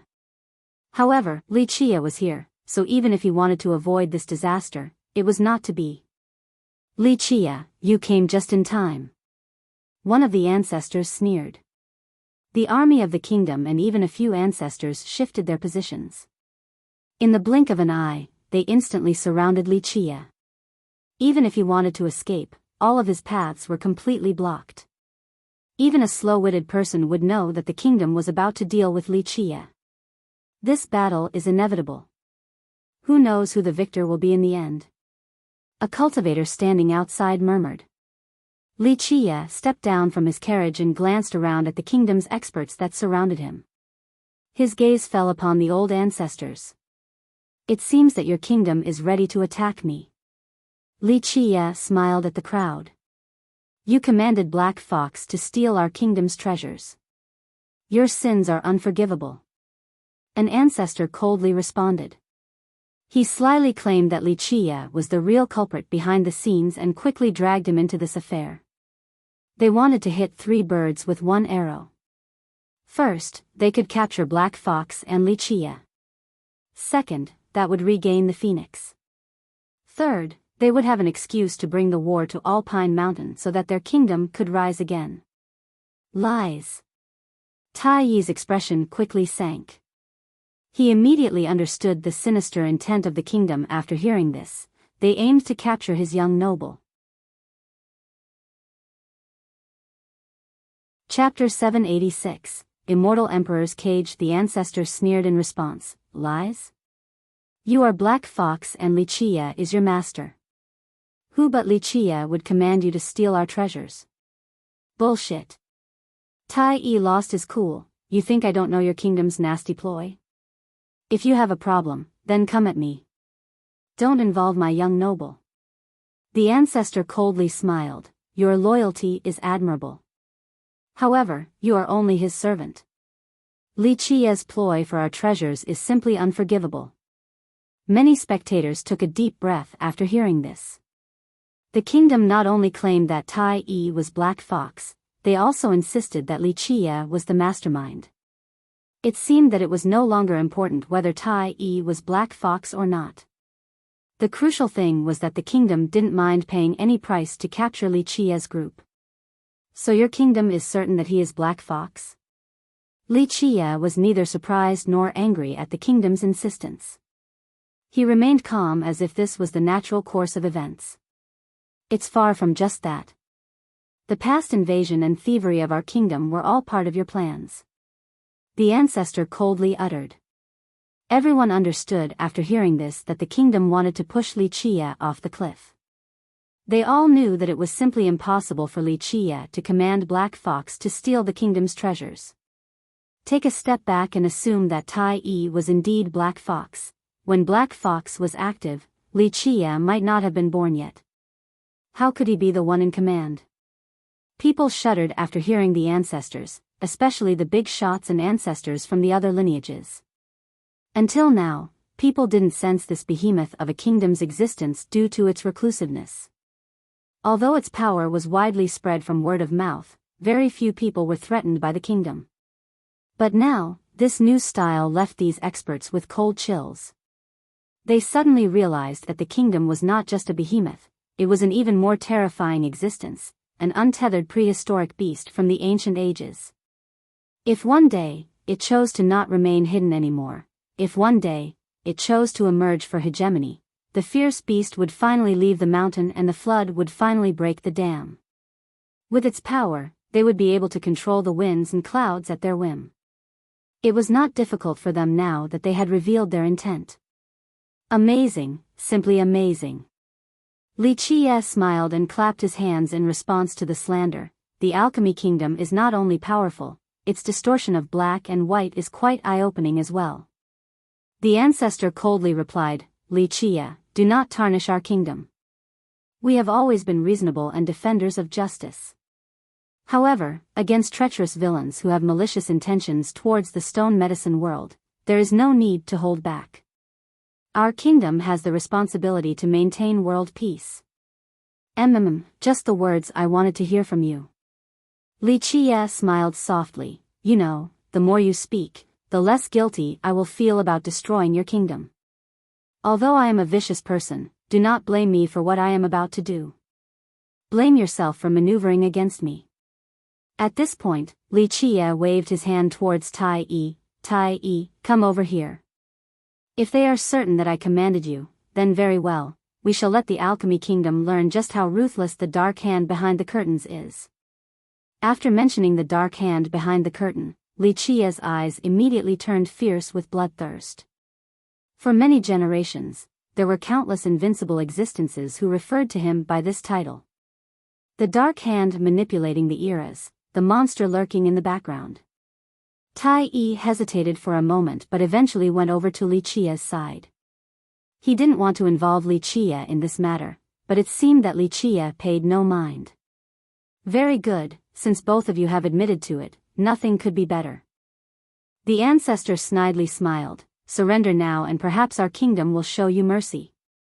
Mercy? Li Qie looked at the ancestor and couldn't help but laugh. I need your kingdom to show me mercy? Such funny words. Whether I forgive your kingdom or not will depend on my mood. Ignorant fool. You think your dead phoenix can defeat our kingdom all by itself? The ancestor became furious. Their previous defeat to Li Qie was a great humiliation to the kingdom. No matter what, their kingdom must wash away the shame from last time. You're right. Today, I will tear apart your ancestral land. Don't blame me, you've brought this upon yourselves. Li Qie revealed a cold grimace. Bold words, I want to see how your skeletal bird will tear apart my ancestral land. An ancient voice erupted like thunder. Amidst the action, the auras of god monarchs swept through the land, causing countless people to prostrate. God monarch. Someone screamed after seeing the monarchs coming out from the kingdom's ancestral ground. 3 god monarchs. 3 monarchs emerged. 2 of them were the ones who had attacked last time. Their auras rose to the heavens and suppressed the underworld. Their simultaneous arrival caused many people to shiver in fear. Many experts retreated to the distance, not daring to come close. The appearance of 3 monarchs meant that a grand battle was about to ensue. If you have nothing else to say, then it's time to begin. Li Qie's eyes turned serious after seeing the 3 monarchs. In an instant, a death energy lingered around him along with the appearance of the death chapter. Screech. The phoenix cried and flew out. The phoenix's flame ignited as if it was about to burn away the entire sky. It flew in front of Li Qie as its immortal aura crushed the sky dome. Even a god monarch would have no way to take another step forward. Subdue. The monarchs came prepared this time. They summoned a formation that turned into a huge cage that instantly trapped the phoenix. Endless imperial might swept through the air with the appearance of this cage. The cage resembled an immortal emperor's 5 fingers that seemingly wanted to imprison the bird. A formation personally created by an immortal emperor. Immortal Emperor Yao Zu's formation. A knowledgeable ancestor was shocked. Even a god monarch would instantly become a prisoner due to the formation's power. This sanguine light quickly came together as imperial chains reinforced the cage, allowing it to display its eternal might. A drop of longevity blood from immortal Emperor Yao Zu. An ancestor was aghast when he saw the chains that reinforced the cage like myriad stars condensing. This power was capable of stopping anything in this world. The crowd was truly horrified this time around. The kingdom was really going all out. They didn't only summon an imperial formation, they even offered it imperial blood from an emperor. This was a supreme item unavailable to virtually everyone. Some even said that it was even more valuable than an immortal emperor life treasure. But right now, the kingdom didn't mind spending it to suppress the phoenix. What a grand and scary showing. One could easily imagine the power of a formation strengthened by imperial blood. It was as if an immortal emperor himself had come to quell the oppression. This power was comparable to an imperial massacre. However, the main difference was that anyone could summon this formation and offer the blood, but not just anyone could unleash an imperial massacre. The formation's power rose countless times after the addition of the imperial blood. The chains that locked the cage made it unbreakable. The phoenix's flame grew dim after receiving the suppression of an immortal emperor. The bird flapped its wings, intending to tear the cage apart, but this cage was too heavily fortified. Junior, give up now. This is your only chance. After offering the imperial blood, one of the monarchs was completely confident. They were certain that without the protection of the phoenix, Li Qie was only an ant. Madame Ziyan and Saiha were in distress as well after seeing the trapped phoenix. In their eyes, the bird was their strongest card. Now, they were extremely vulnerable before the Alchemy Kingdom's god monarchs. It is over, the jolted crowd felt that Li Qie was done for without the phoenix. Even if Li Qie was the most excellent among the younger generation, even if he could reach the virtuous paragon realm, he was only an ant before a god monarch. Moreover, the kingdom didn't only have just one monarch. Its true power was not all here. Crushing Li Qie in this circumstance was even easier than crushing an ant. Tai Yi was jolted by this result as well. He immediately went in front of Li Qie to act as a guard. At the very least, he was still a virtuous paragon. The ancestor sneered in response, lies? You are Black Fox and Li Qie is your master. Who but Li Qie would command you to steal our treasures? Bullshit. Tai Yi lost his cool. You think I don't know your kingdom's nasty ploy? If you have a problem, then come at me. Don't involve my young noble. The ancestor coldly smiled. Your loyalty is admirable. However, you are only his servant. Li Qie's ploy for our treasures is simply unforgivable. Many spectators took a deep breath after hearing this. The kingdom not only claimed that Tai Yi was Black Fox, they also insisted that Li Qie was the mastermind. It seemed that it was no longer important whether Tai Yi was Black Fox or not. The crucial thing was that the kingdom didn't mind paying any price to capture Li Qie's group. So your kingdom is certain that he is Black Fox? Li Qie was neither surprised nor angry at the kingdom's insistence. He remained calm as if this was the natural course of events. Chapter 791, Tai Yi's Great Mission. Regardless of the conclusion to the conflict, this was good news to many people. They no longer had to be afraid and tremble in fear. Another piece of good news came, especially for the young alchemists participating in the conference. Li Qie would not be participating. This news instantly caused a furor. Rounds of applause spontaneously echoed within the city. Some were so excited that they couldn't even sleep at night. Ha, hooray! A young alchemist cheered in excitement. You know, I suddenly feel that a fierce person like Li Qie can be very cute at times. At least a badass like him will not be competing with us this time, so cute. How could the young alchemists not rejoice? Prior to this, there was no chance for them to shine. Although Yuan Saiha and Mu Qiao weren't going to participate, the white-hair alchemist and Chao Guiyao prevented others from thinking about first and second place. As for third place, many people believed that the other disciples from the Balian clan or the state of Chao would seize this spot on the podium. However, with the passing of this storm, Chao Guiyao and the white-hair alchemist were dead, and the disciples of their two respective sects had left as well. Now, Li Qie, who had the best chance of winning first place, withdrew from the conference as well. As a result, the top three places of the conference immediately changed. The chance for potential upsets caused the other participants to drown in happiness. The reason for Li Qie's withdrawal was very simple. The Alchemy Kingdom had given him the item that Madame Ziyan needed. As for Li Qie himself, he was too lazy to compete against the other alchemists. Since there was no need for any items, Wuxia withdrew from the conference right away. He stayed behind in the ancestral ground as its most prestigious guest. The madam's group accompanied him there as well. The happiest of them all was Tai Yi because Wuxia's heaven restoration salve had successfully cured his old wound. The wound that had tortured him for such a long time was finally gone, so how could he not become excited? Tai Yi was recovering in the ancestral ground. For the kingdom, whether he was Black Fox or not was no longer important. Of course, with Wuxia's command, Tai Yi also handed a few things over and became very obedient. He didn't dare to do any sneaky business.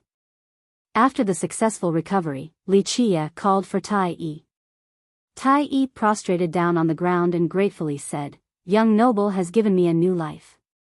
If you ever need my service, just let me know anytime. Rise, I didn't save you because you are a virtuous paragon." Wuxia glanced at him and lightly said, "I saved you because of the Celestial Peak Divine School. Young noble knows my origin?" Tai Yi was startled after hearing this. His origin had always been a secret unknown to the world, but Wuxia had casually revealed it just now. "Perhaps the world does not recognize your footwork, but it cannot elude my eyes." Wuxia calmly said, "This movement technique was created by the God King progenitor of the Divine School. This is no secret to me." Tai Yi bowed once more and spoke candidly, "Correct, young noble. My lineage indeed came from one part of the Divine School's great techniques. My maternal ancestor was a descendant from the school. However, for us, the school is a thing of the past. My maternal side is now merely ordinary mortals." Tai Yi paused for a bit at this point before continuing, "When I was young, I aspired to learn more about the Divine School and its past. I traveled to many places as a result. It wasn't until quite a while later that I was able to obtain part of the Divine School's legacy out of sheer luck. From then on, I began my path of cultivation." "So you stole the treasures from the big sects in order to revive the Divine School?" Wuxia flatly said. Tai Yi couldn't help but cough and awkwardly respond, "My thoughts back then were very simple. I wanted to revive the school, but I didn't have any treasures or weapons. However, my movement technique was supreme, so I came up with this idea. However, my experience was shallow and I was lacking in cleverness. After stealing a few different treasures, I realized that reviving the school was impossible. Even if I rebuilt it, the day my identity inevitably gets exposed would be the day a disaster strikes the new Divine School. Later on, I was wounded by the ancestors of the Alchemy Kingdom. This injury continued to haunt me, so I lost the ability to revive the school, thus having no choice but to give up on this goal." After revealing this, he slowly revealed a bashful expression. "It is all in the past, just let it go. Even if you rebuild the school, it will not be the same as before." Wuxia gently shook his head. Tai Yi softly sighed as well, "Young noble is right. I understood this rationale later on. I was just young back then and wanted to rekindle my ancestors' glory, that's all." Wuxia looked over Tai Yi for a.l. The lady was about to tear the ancestral ground to pieces, but the three unrivaled figures took action to suppress her. This level of pressure was unbelievably daunting and was capable of destroying stars or shattering the stone medicine world itself. The lady remained unafraid against this pressure. She flipped her palm, causing myriad laws to bow down. There were only two words in this world that could describe her invincibility with the flip of her palm: Emperor Suppression. Even if the emperors were in this world, this lady would still be able to suppress them. It was as if no one had ever been able to block her path. The three figures didn't dare to take the initiative against this imperial suppression. They lifted their hands as three true treasures from the kingdom flew out into their grasp. With the true treasures under their control, the might of these emperors reached the highest level. The entire world shook before their power as if it could collapse at any time. This is insane.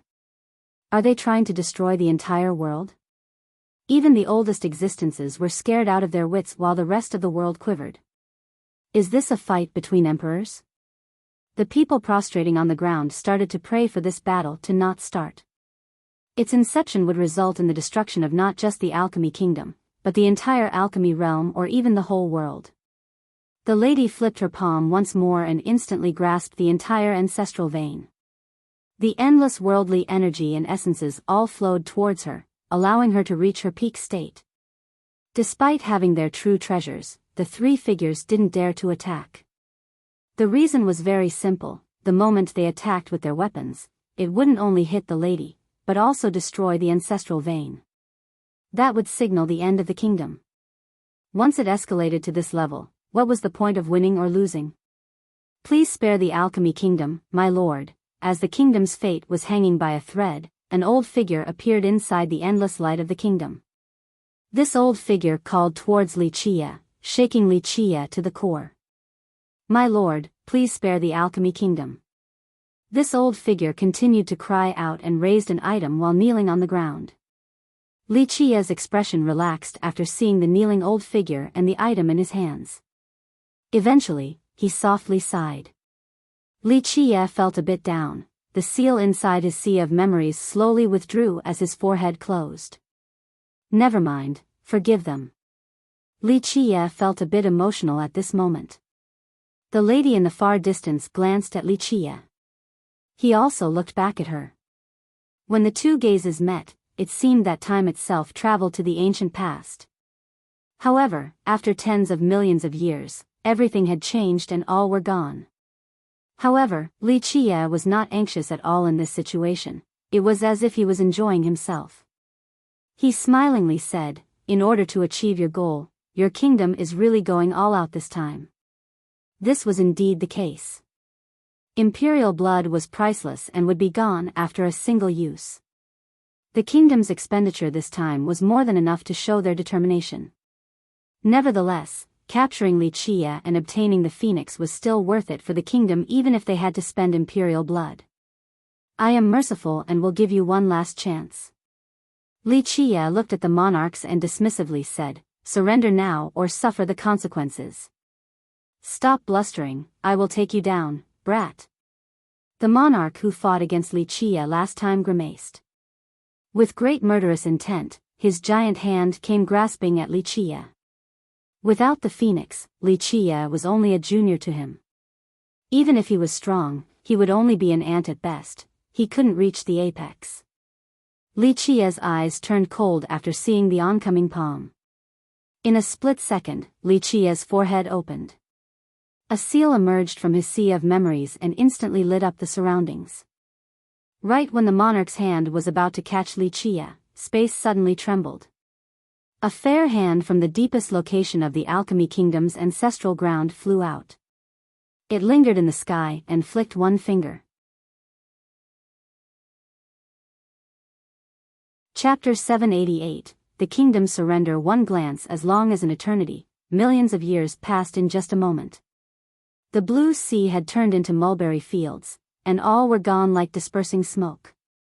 Back in those days, crying and smiling, losing in dark times yet still persistently treading forward, never admitting defeat until the apex, eternal invincibility. All of this had become meaningless. Back in those days, during her moments of tears, he silently stood by her side. When she swept through myriad realms, he was a quiet companion. Then one day when they stood at the peak with no opposition, the two of them broke apart the firmament and went their separate ways to never see each other again. While gazing at the woman in the distance that was capable of causing the 9 worlds to give birth to strange phenomena by materializing realms, Wuxia was at a loss for words. The past was so far away and this world was a source of so much pain. Regardless of the reason of how they became strangers from then on, Wuxia tried not to pay it any mind. To him, time could grind away all things. Eventually, he gently sighed. There was no need for words, all was gone with the wind. Inside Alchemy City were countless cultivators kneeling on the ground. Under the invincible auras, all were fearful.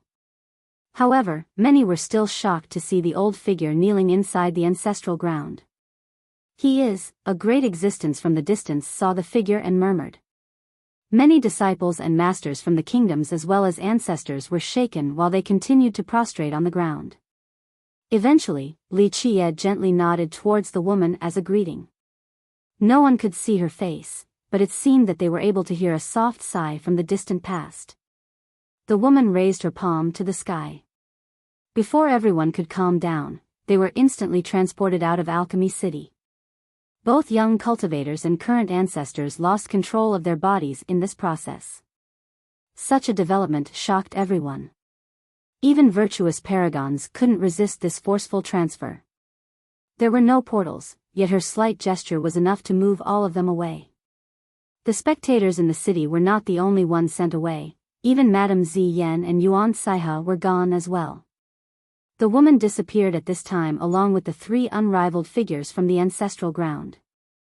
Inside the ancestral ground, all echelons of disciples quietly stepped away. On the mountain was only an old, prostrating figure. Li Qie stepped inside the ancestral ground and went towards the mountain where this old figure was located. This was an old man on the verge of death. It could be said that his lifespan was nearly depleted, having almost no time left. He knelt there while raising something with both hands. It was a cauldron with an ordinary appearance. It resembled stone and metal but was made from neither. 100 life, oh 100 life, you keep on using this trick over and over again. Sentiments rose in Li Qie's heart as he gently sighed while looking at the kneeling old man. My lord, you can call me Shi Qian. The old man spoke sincerely. He acted as a junior before Li Qie. It's fine, I would rather call you 100 life. Li Qie gently shook his head. If my memory serves me correctly, you did this before back then when I wanted to destroy your kingdom. I know. The old man nodded earnestly. My lord bestowed this cauldron to me and showed me great kindness. I have never forgotten this. Okay, rise. You are old now, so there is no need to kneel. Li Qie sighed again. I didn't forgive your kingdom in the past because I gave you this cauldron.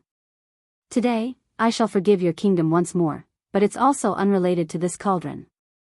Although I am one who cherishes old sentiments, this cauldron alone is not enough for me to value them this highly. Li Qie dismissively said, I forgave the kingdom in the past and I shall do so again this time not because of this cauldron, but because of you. Because I trust and think highly of you. The old man stood up and candidly spoke, I will never forget my lord's kindness. If my lord didn't teach me back then, I would have no future. There is no need for this. Li Qie waved his sleeve, gold will always shine no matter the location. I simply noticed that you were teachable, so I casually taught you a thing or two, that was all. Li Qie looked at the old man and continued, how much longer do you think you can live for? 1 or 10 years? Or rather, how much longer can you be buried underground? Another generation, 10 more, or 100 more. The old man remained silent for a long time with no response. Li Qie lightly said, you can protect the alchemy kingdom for 1 generation, but will you be able to protect it forever? For 1,000,000 years, you struggled on in this manner. Yes, your kingdom is a behemoth so its group of geezers has become restless. Honestly, I don't mind, but do you really think that someone from this group of senile old men would be able to start a reform like Immortal Emperor Biyao? The old man eventually composed himself and gently sighed to say, my lord, in the end, I am old with not much time left. Being buried underground is the only method for me to survive, so after many generations, I have not been able to contribute to my people. So you didn't mind wasting an incalculable amount of essences and treasures of the kingdom to allow Ming Yeshue to come into being? Li Qie smiled. The old man wryly smiled, whether or not Yeshue can become an immortal emperor is not important to me. I only hope for her to be like forefather Biyao and bring about change to the alchemy kingdom, another reformation. Yeshue belongs to me. I always had confidence in her. If I was not here in this generation, then she would surely become the immortal emperor. However, I am here, so I shall take her away to the place where immortal emperors should go. Li Qie uttered. I'm too old and won't have the chance to go take a look. The old man was dejected and sighed in disappointment. Li Qie shook his head and smiled. I hold you in high regard even now. You had the ability to become the immortal emperor back then. Alas, you were born in the wrong era. To be in the same generation as Hong Tian is a predestined tragedy. Even someone with peerless talents back then didn't have a chance. No one could do anything during the overwhelming era of the Empress. The old man said, although I competed for the heavens will with the Empress, I lost convincingly. Even if the Empress didn't claim the throne to suppress myriad realms, no one would have been able to overcome her during that era anyway. His expression turned into one of admiration after saying this. Unfortunately, the Alchemy Kingdom did not have the same thoughts as you. Li Qie commented, otherwise, I wouldn't have let Hong Tian suppress your kingdom for an eternity. The old man smiled bitterly, and a long silence ensued. If Li Qie didn't show mercy back then, the kingdom would have ceased to exist. This was something he would always remember. Li Qie looked at the ancestral ground and slowly said, I have not set foot on this land for a long time, let us take a look. The old man did not object and immediately went with Li Qie to enjoy the beautiful sceneries. This place had been split apart earlier, but it was perfect once more without any signs of damage. Even the shattered earth had recovered in just a short period of time. This was the magical property of this land that hid the alchemy vein. Although the kingdom's ancestral ground was not the source of the vein, Immortal Emperor Yaozu used a great method to connect this place to the alchemy vein so that the kingdom could enjoy the focused essence of this world. Although it was far from being comparable to the source, it was already incredible. It was difficult for the kingdom to not become powerful when it occupied such a location. Sacred springs were overflowing as they walked throughout this land. One could see treasure grasses in every corner and spirit birds soaring in the sky. One could be sure that there were divine turtles diving to the bottom of the rivers. It was a peaceful and holy land. Anyone would be overwhelmed with greed after seeing this priceless earth. Treasures were everywhere along with bountiful spirit medicines. Herbs that eluded the world were abundant in this land. The old man took Li Qie everywhere to view the ancestral ground's beauty while the kingdom's disciples quickly hid without daring to come out. Even its ancestors didn't dare to breathe loudly at this moment. No one was stronger than this old man before them. The majority of the ancestors in the kingdom were only juniors to him. All of them held him with reverence. Even Ancestor Wuxia, who was older than this old man, was very respectful to him. Only the ancestor-level characters knew about this old man's earth-shattering identity. Very few people in this world even knew that he was still alive. If outsiders knew about his identity, they would be frightened breathless or even scared to death. The other ancestors were trembling in fear. When even their forefather kneeled down, they wouldn't dare to oppose Li Qie any longer. Among them, only two of the oldest ones knew what was going on. They thought about the past and grew even more fearful. They commanded that no one bother the forefather and Li Qie. Any who watched or listened without permission was to be killed without exception. They understood that their kingdom had finally provoked a legendary taboo just like back then when the kingdom faced complete destruction. Chapter 789, 100 Life Alchemy Emperor. After knowing Li Qie's real identity, the two old ancestors were distressed. They secretly prayed and hoped that Li Qie would forgive the Alchemy Kingdom out of consideration for their forefather. Otherwise, the kingdom would have to face an existential crisis. The old man and Li Qie continued to appreciate the ancestral ground in tranquility. Only the two of them were slowly strolling across this land. In the Alchemy Kingdom, this old man was the strongest existence, and only Ancestor Wuxia was older than him. No one knew his real name, but the title 100 Life Alchemy Emperor absolutely reverberated across the entire stone medicine world and even all 9 worlds. In that era, the 100 Life Alchemy Emperor was considered an existence that could become the second immortal Emperor Yaozu, a person who was both an immortal emperor and an alchemy emperor. Alas, he was born in the same generation as Empress Hong Tian. The tragedy was predestined, so he ultimately couldn't become the immortal emperor. Back in that era, many viewed him with high chances of becoming the emperor. However, in the battle for the heavens will, he was utterly defeated by Empress Hong Tian and lost his chance from then on. Of course, the world did not know that at an even earlier time when he was a very young teen, he had met Li Qie in his Dark Crow form. The Dark Crow at that time truly valued the Alchemy Emperor. He had the highest aptitude regarding the Tao of alchemy, as if he was born for this path. Li Qie gifted him a cauldron and taught him some alchemy as well. Later on, for a plethora of reasons, Li Qie left the stone medicine world. By chance, the 100-life Alchemy Emperor joined the Alchemy Kingdom and became its disciple. His cultivation soared after this, and he eventually became its main descendant. During this period, he enjoyed illustrious fame as a genius. Later on, he became an emperor candidate and fought against Hong Tian. The rest of the story was already told. This defeat perhaps was not a bad thing for the Alchemy Emperor. After leaving the battle for the Heaven's Will, he focused on the Tao of alchemy to eventually become an extraordinary Alchemy Emperor. Some even said that in the Tao of alchemy, he was definitely comparable to the Alchemy Kingdom's progenitor, immortal Emperor Yaozu.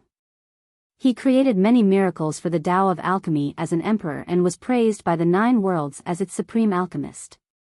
A very long time later, he disappeared from the world. Future generations all thought that he had died, but a very few knew that he was still alive and was buried in the deepest parts of the kingdom, never to show himself again. Even the kingdom's disciples didn't know that they still had a living alchemy emperor. Only ancestor-level characters knew that they still had an alchemy emperor who was also an emperor candidate. An emperor candidate was an existence recognized by the Heaven's Will.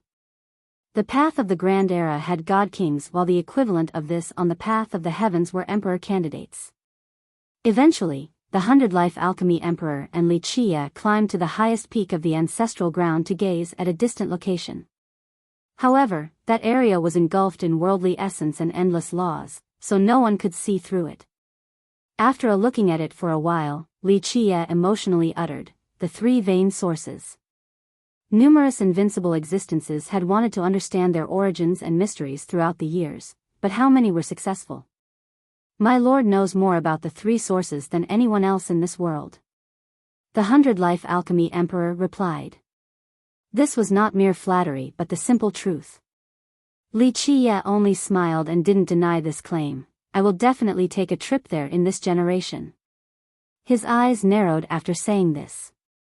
"My Lord has regained your body in this generation, so you will be able to create an eternal legend." The Alchemy Emperor sighed disappointedly. "Alas, I am old and won't be able to go, or else I would follow you by your side." Someone as capable as the Emperor had used all kinds of means to increase his lifespan, including immortal medicines. To increase the longevity of someone of his level was harder than reaching for the heavens. Li Qie continued to gaze at the farthest area and was lost in silence as if immersed in old memories. After a while, the Alchemy Emperor softly said, "My lord, you will definitely go to that place in the future." "Yes, I will go there again." Li Qie spoke solemnly. "The Black Dragon King paid a huge price for me to regain this bag of skin. If I don't go to that place, then it would all be for naught. I will sweep through that place in this generation and suppress the heavens." The Alchemy Emperor dejectedly sighed once more. The Black Dragon King suddenly headed for battle and invaded the immortal demon grotto back then. The battle came too suddenly. Once I found out about it, it was already over, so I couldn't lend him a hand. After going to that place, I will personally visit the grotto. All things should come to an end. Li Qie awe-inspiringly spoke. "On the day of my lord's assault on the grotto, just send the command and I shall answer your call." The Emperor spoke sonorously. He always kept his debt to Li Qie in his mind.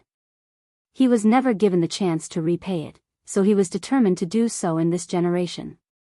"If necessary, I will let you know." Li Qie gently nodded. After a long silence, the Emperor asked, "Back then when you two went your separate ways, the Empress once came back to the stone medicine world. My lord should know as well, although the Empress is very proud, she still never forgot about you." Only the 100-life Alchemy Emperor would dare to say something like this in front of Li Qie. Ordinary people wouldn't have the courage, but of course, ordinary people wouldn't have the opportunity to know this inside story either. I know, I didn't come back to the stone medicine world later on because I didn't want to see her. Sadness filled his heart as Li Qiye gently sighed. Hong Tian wanted to see me before departing, but he couldn't help but become melancholic. This memory had been covered in dust for many years now. She is a stubborn child. She didn't give up even at the very end. My lord has laboriously worked for the 9 worlds. The emperor became wistful as well. Others didn't know about Li Qiye's tales, but he knew quite a few things. This is still a world under my protection. Li Qiye said with a hint of forlorn in his voice. Hong Tian was not going to give in, and I would never nod my head either. A meeting would just result in another fight, so what's the point? For me, Min Ren, Hong Tian, and even Qianli and Lil Blackie, they were all disciples personally groomed by me. They were talented with unique personalities and emotions. I trained them for my sake, but I also hoped that they could grow up to become invincible. If I was there by his side, I wouldn't want Lil Blackie to do as he did. Li Qiye's expression dimmed. Those in this world who know about my lord all think that you are the dark hand across the eons, but who actually knows about your sacrifices and what you've abandoned after millions of years? The emperor lamented. The world's view of me is not important. Li Qiye nonchalantly said, I want those by my side to walk on an extraordinary path. The world thinks that becoming an immortal emperor is the final destination, but in my eyes, it is only the beginning of the journey. My lord must have considered this issue when you didn't meet the empress back then as well. The emperor responded. Hong Tian had always been stubborn, so I hope that she has given up on that idea. Li Qiye smiled bitterly. Although I didn't see her journey with my own eyes, I know that she will keep on being amazing. She's an incomparable girl. The emperor didn't say anything back and only stood there by Li Qiye's side. Li Qiye glanced over the land that so many coveted and dismissively said, Your alchemy kingdom occupies such a good place. It is understandable that pride and arrogance eventually surfaced. The emperor wryly smiled in response. The younger generation does not know the immensity of the heaven and earth. They think that the moment they show themselves, they would be able to sweep through the 9 worlds. Regarding our kingdom violating the oath of past, I will give my lord an acceptable answer. 100 life. Li Qiye smiled and shook his head. To be blunt, do I really care about their mischief? At best, it is only a pebble in the river of time that continues to flow. For me, those who block my path shall be killed without mercy. If your kingdom continues to choose not to comply with the oath of past, then how long do you think it can last? Bing Yu, Mingdu, Qianli, and the others. The moment your kingdom tried to do anything back then, it would have met one of them. At that point, it would be completely annihilated. Even if you continue to live, 100 life, how many more times can you plead to me, and how many more times will I choose to forgive your alchemy kingdom? Li Qiye looked at the alchemy emperor at his side before continuing. This land has made many people drool in greed for countless years now. These words might be difficult to hear right now, but I did want to let my people build an eternal foundation on this land. However, I didn't carry this thought out. The first reason is back then, your group of old geezers was a bit sensible. The other was out of consideration for you, so I didn't attack your kingdom. My lord, I understand. The emperor smiled bitterly. After a long period of reclusion, the juniors felt that they had accumulated sufficient strength to sweep through the 9 worlds. They have never seen your hallowed aura engulfing the 9 worlds or your god-slaying miracles. 100 life. Li Qiye wistfully responded, I won't bother with dealing the punishment this time. You don't have much time left, so use it wisely to reform your kingdom. Otherwise, I won't be so considerate the next time the kingdom gets in my way. Chapter 790. The curtain falls. The alchemy emperor consented. I will pass the lineage down to Yeshua and hope that she will be able to grasp the kingdom to bring about a new administration. Perhaps in the future, it will be a brand new alchemy kingdom.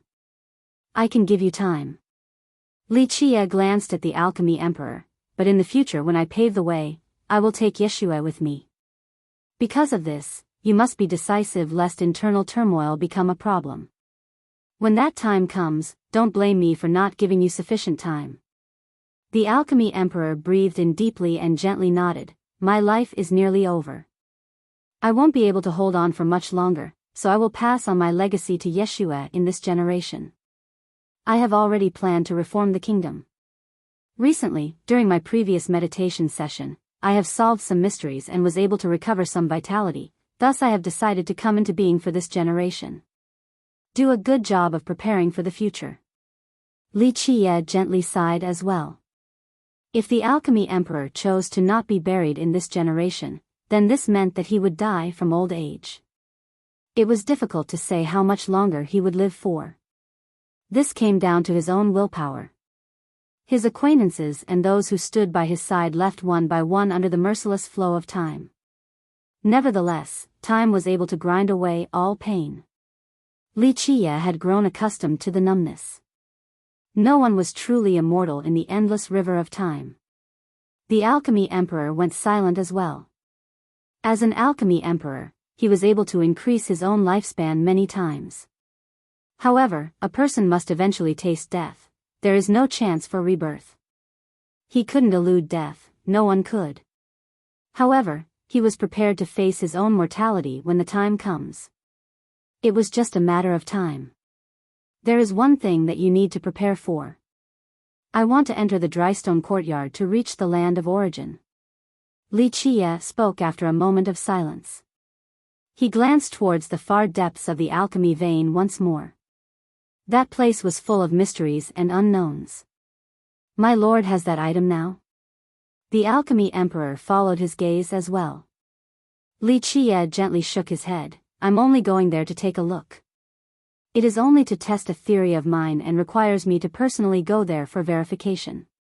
As for entering the origins of the three veins, I'll come up with a way when the time comes. The alchemy vein's land of origin was also known the three veins origin. This was because there were three ancestral veins in the stone medicine world, the alchemy vein, the beast vein, and the stone vein. They were the reason why this world turned into three realms. Rumor has it that the mysticisms and amazing essences from the three veins all came from the same location. However, this location had remained a mystery all the way until now. For millions of years, powerful existences had tried to find it by rigorously searching the three veins. However, few were successful. Even immortal emperors were not necessarily able to enter the origin of the three veins. No one knew where this land full of mysteries and surprises was located or what was waiting within. I will make preparations, my lord. The Alchemy Emperor nodded. However, my lord should be aware that although we have a shortcut straight to the Drystone courtyard, its success rate is very low even for our immortal emperors. I can't guarantee anything either, so my lord should be prepared for failure. I know, but it is still worth a shot. Failure doesn't matter. I still have other methods. Li Qie agreed. Outside of the ancestral ground were spectators shocked from the forceful teleportation. Many people realized that it was an incredible technique that belonged only to immortal emperors. However, one didn't exist in present times. The majority of them speculated that this was something an emperor left behind during their own era. Of course, no one knew the exact details. One day passed. Those who were more daring returned to Alchemy City. People were still anxious with trepidation because one misstep could result in death. The first arrivals heaved sighs of relief. Nothing had happened and the city looked the same. When they gazed towards the ancestral ground in the far distance, it remained tranquil and still. There were no signs of a big event occurring. The crowd grew curious as to what the ending of this storm was. How would Li Qie and the kingdom's feud conclude? Although everyone wanted an answer, it remained a mystery. No one dared to pry into it for fear of both the kingdom and Li Qie. They didn't want to get in trouble with either party. Another big question was Li Qie's background. Why was it that he had such methods and incredible techniques? With the conclusion of this battle, he was the reason why people quivered. He was the one who left many questions in their minds. Who knew how he had such heaven-defying means? The world didn't even know of his true strength. Ever since his first appearance, no one had seen him personally take action. Until now, he was able to smilingly destroy all his enemies without even lifting a finger. And so, numerous discussions rose around this focal point. Many sects wondered about his cultivation. Some speculated that it had reached an unfathomable level. There were also those who thought that Li Qia's cultivation was ordinary and that he relied on a supreme Tao of alchemy to control all things, including the heaven and earth. This allowed him to have many different methods, such as wood mastery and insect mastery. Many had witnessed these two wondrous techniques with their own eyes. This speculation was very popular since the techniques from the Tao of alchemy exceeded their imagination. Both his admirers and even some haters, especially the alchemists, hoped that Li Qia would reach the peak and become an alchemy emperor. Many alchemists considered Li Qia to be their pride, their aspiration. Although alchemists had always been well respected in the stone medicine world, there was a notion that alchemists had inferior battle capabilities. This made many alchemists quite unhappy. Despite having many techniques, an alchemist's true power could only be exerted once they were at the legendary level. However, once they reached this level, there was no need for the alchemist to personally take action since their words were able to rally great support. To the chagrin of this group, this only further exacerbated the misconception of weak alchemists. However, Li Qia's showing of his supreme alchemy techniques before the world proved that alchemists could sweep through all things. The alchemists became excited because of this, so they viewed Li Qia as their pride and hoped that he could become an emperor. They hoped to see their new alchemy emperor rampaging through the 9 worlds in the future. This would be the most glorious event for all alchemists. Many people in the present felt that Li Qia was definitely going to become an alchemy emperor. Although the time it took him to rise to fame had been short, they held him in high regard. In this world, the best candidates for this position were the 4 prodigies. However, Chao Guiyao and the white-hair alchemy god had lost to Li Qia and died in the end. As for the other 2, Yuan Saihe did not compete with the world and had no ambition for the throne, while the alchemy kingdom's Mu Qiao was even more reclusive. Plus, rumor has it that he was only good at physique-paced refinement. Thus, the new consensus was that Li Qia was the new alchemy emperor of this generation. After the conflict, Li Qia had become the newest star in the alchemy kingdom in just one night.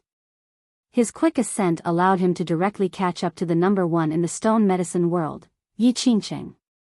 If Yi Qingsheng is to become the immortal emperor of this generation, then Li Qia will surely become the alchemy emperor.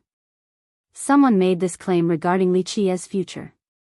This made his fame even more prominent and widespread. Others from different areas also came for questions after Alchemy City calmed. However, the ancestral ground remained quiet. Li Qia did not show himself, so no one dared to inquire about the end of this conflict. However, there was finally good news after just a few short days. The kingdom's people finally showed themselves. The anticipated alchemy conference had finally begun. The conference's organizers consisted of the kingdom's nobles with the observant monarch as the chief executive. Besides the judges from the great powers, the alchemy kingdom also sent an elder to preside over the conference. This news was a breath of relief. The issue between Li Qia and the kingdom was no longer important. The start of the conference meant that at the very least, this conflict was finally over. Although some people wanted to see even more excitement, they recalled the time when the auras of immortal emperors erupted. Their ferocious battle caused them to jitter in fear. After personally experiencing that destructive peril, no one wanted another battle to take place. If it did come down to another battle of this caliber, the entire kingdom might sink and cause the alchemy realm to collapse. Should this happen, the entire world would be affected as well. No one wished to see such a catastrophe. Chapter 791, Tai Yi's Great Mission. Regardless of the conclusion to the conflict, this was good news to many people. They no longer had to be afraid and tremble in fear. Another piece of good news came, especially for the young alchemists participating in the conference. Li Qia would not be participating. This news instantly caused a furor. Rounds of applause spontaneously echoed within the city. Some were so excited that they couldn't even sleep at night. Ha, hooray! A young alchemist cheered in excitement. You know, I suddenly feel that a fierce person like Li Qia can be very cute at times. At least a badass like him will not be competing with us this time, so cute. After receiving the instructions, Tai Yi carefully put away this item and solemnly promised, "Rest assured, young noble, I'll keep watch over this item even till the very last second of my life." Li Qia said slowly, "With your lifespan, you can still live on for a long time. However, I do not know how long this mission will last, so I won't mistreat you. I will let you live for a very long time." With that, he took out more treasures. Immortal Writ, Longevity Fruit, leaves from the Immortal Injury Peony. Many rare and precious treasures showed themselves on the table. Tai Yi was shocked to see these items. They were all unrivaled items that would incite boundless greed from the world. "Young noble, you have given me rebirth, a kindness no less than my own parents. These immortal items are priceless treasures. This lowly one does not dare to take them," Tai Yi solemnly said. Li Qia slightly waved his sleeve. "This is the reward for your watch. Me saving your life is an entirely different matter. Carefully store these items since you will naturally need them later. When the time comes, send the message out for me." Li Qia said, "At that time, no one will know where you are or who you are or if you even exist. You are neither Tai Yi nor Black Fox, you are an existence that does not exist, understand?" Tai Yi took a deep breath and heavily said, "I will remember all your words and will not disappoint your trust." Li Qia nodded again, "Go and get ready. I will let you know when it is time to leave." Tai Yi bowed once more to Li Qia before disappearing without a trace. It was just as Li Qia had said, in the future, he shall become an existence that does not exist. Time passed by quickly. Eventually, Tai Yi left under Li Qia's command while shouldering a heavy responsibility. He immediately disappeared among the vast sea of people, and from then on, the world no longer saw his shadow. There was no longer Tai Yi or the illustrious Black Fox. Both had truly disappeared in a sense. This silent existence amidst the crowd would now carry Li Qia's entrustment and act as the protector. Just like Tai Yi had said, he would carry out this mission even till his very last breath and very last second of his being. No one knew what he was watching over. They didn't even know that an unnamed existence was protecting one of the biggest mysteries in the endless river of time. He was guarding a secret regarding an ancient age, a secret that even the high heavens was after. No one knew how long this watch would last or how it would eventually end. Regardless of the conclusion to the conflict, this was good news to many people. They no longer had to be afraid and tremble in fear. Another piece of good news came, especially for the young alchemists participating in the conference. Li Qia would not be participating. This news instantly caused a furor. Rounds of applause spontaneously echoed within the city. Some were so excited that they couldn't even sleep at night. Ha, hooray! A young alchemist cheered in excitement. You know, I suddenly feel that a fierce person like Li Qia can be very cute at times. At least a badass like him will not be competing with us this time, so cute. How could the young alchemists not rejoice? Prior to this, there was no chance for them to shine. Although Yuan Saihe and Mu Qiao weren't going to participate, the white-hair alchemist and Chao Guiyao prevented others from thinking about first and second place. As for third place, many people believed that the other disciples from the Balian clan or the state of Chao would seize this spot on the podium. However, with the passing of this storm, Chao Guiyao and the white-hair alchemist were dead, and the disciples of their two respective sects had left as well. Now, Li Qia, who had the best chance of winning first place, withdrew from the conference as well. As a result, the top 3 places of the conference immediately changed. The chance for potential upsets caused the other participants to drown in happiness. Chapter 792, Blood Writ. While Li Qia was staying in the ancestral ground, many great changes had taken place within a short period of time within the kingdom. The 100-life alchemy emperor began a radical reformation. As the strongest ancestor and the most authoritative figure, the emperor had the power to change the path of the kingdom. Moreover, his actions had also earned the support of ancestor Wuxia, the oldest being and the second most powerful existence in the kingdom. Both of them knew that they didn't have much time left to carry out these necessary changes. In the alchemy emperor's eyes, this reformation must be done. Even the blood era stones would not be able to seal him for long.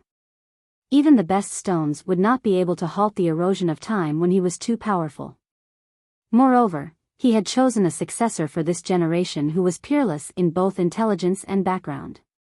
The chosen Ming Yeshua would be able to lead the kingdom to a new prosperous future. Most importantly, Ming Yeshua would follow Li Qie in the future. This was a once-in-lifetime opportunity for the kingdom.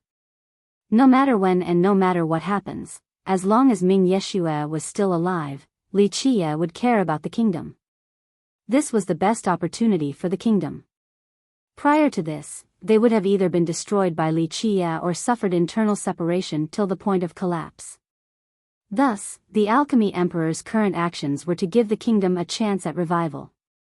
However, this process would be costly and arduous.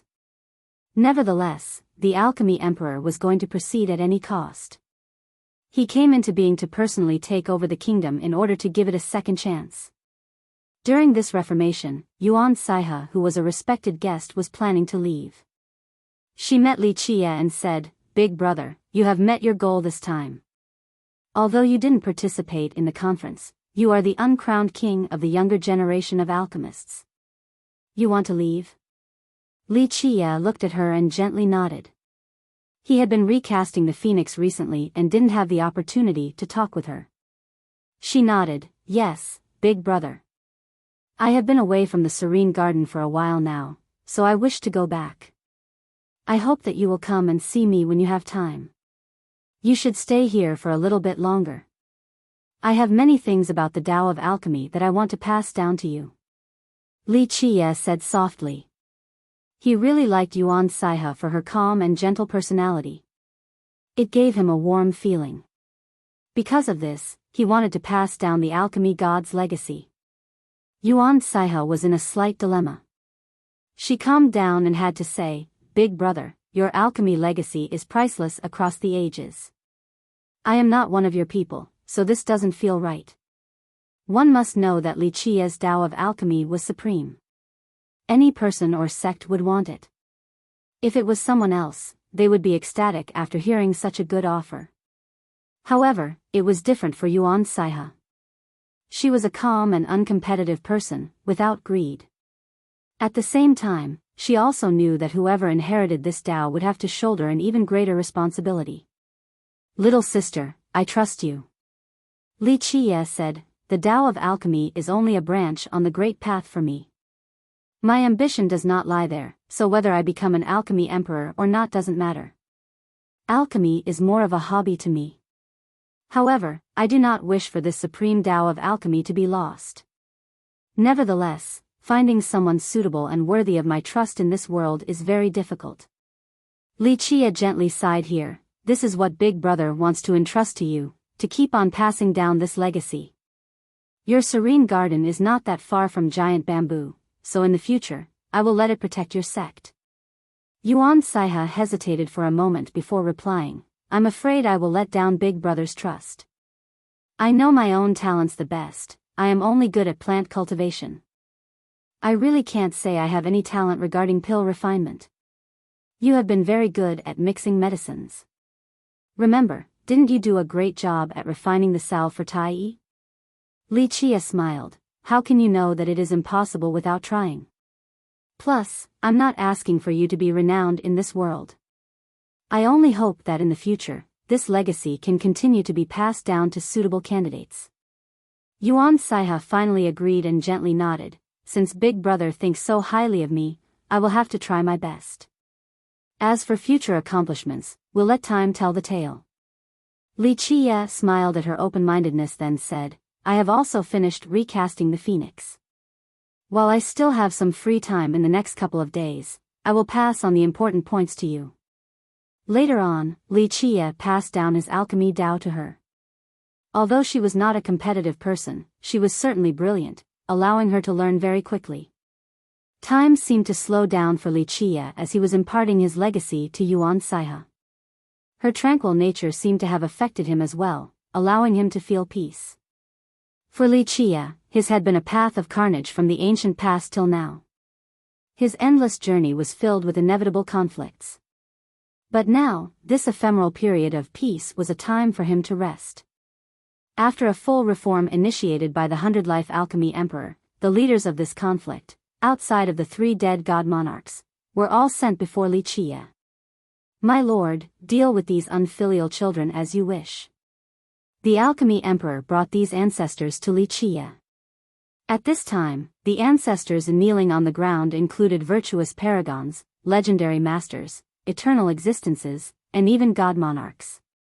They initially wanted to use this opportunity to move their army, but they didn't expect to have hit a steel wall. The ancestors were pleading guilty with their heads down. In this war, their kingdom had completely lost.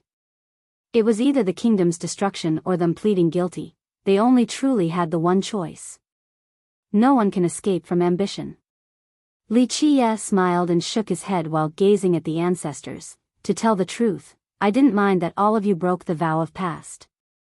However, if I don't raise my blade against those who attempt to kill me, then it will seem like I am too merciful. The 100-Life Alchemy Emperor could only lament with a sigh. This was already the second time the kingdom had been forgiven by Li Qia. In the past, even if Empress Hong Tian didn't destroy the kingdom, the army under Li Qia could have trampled over the kingdom all the same.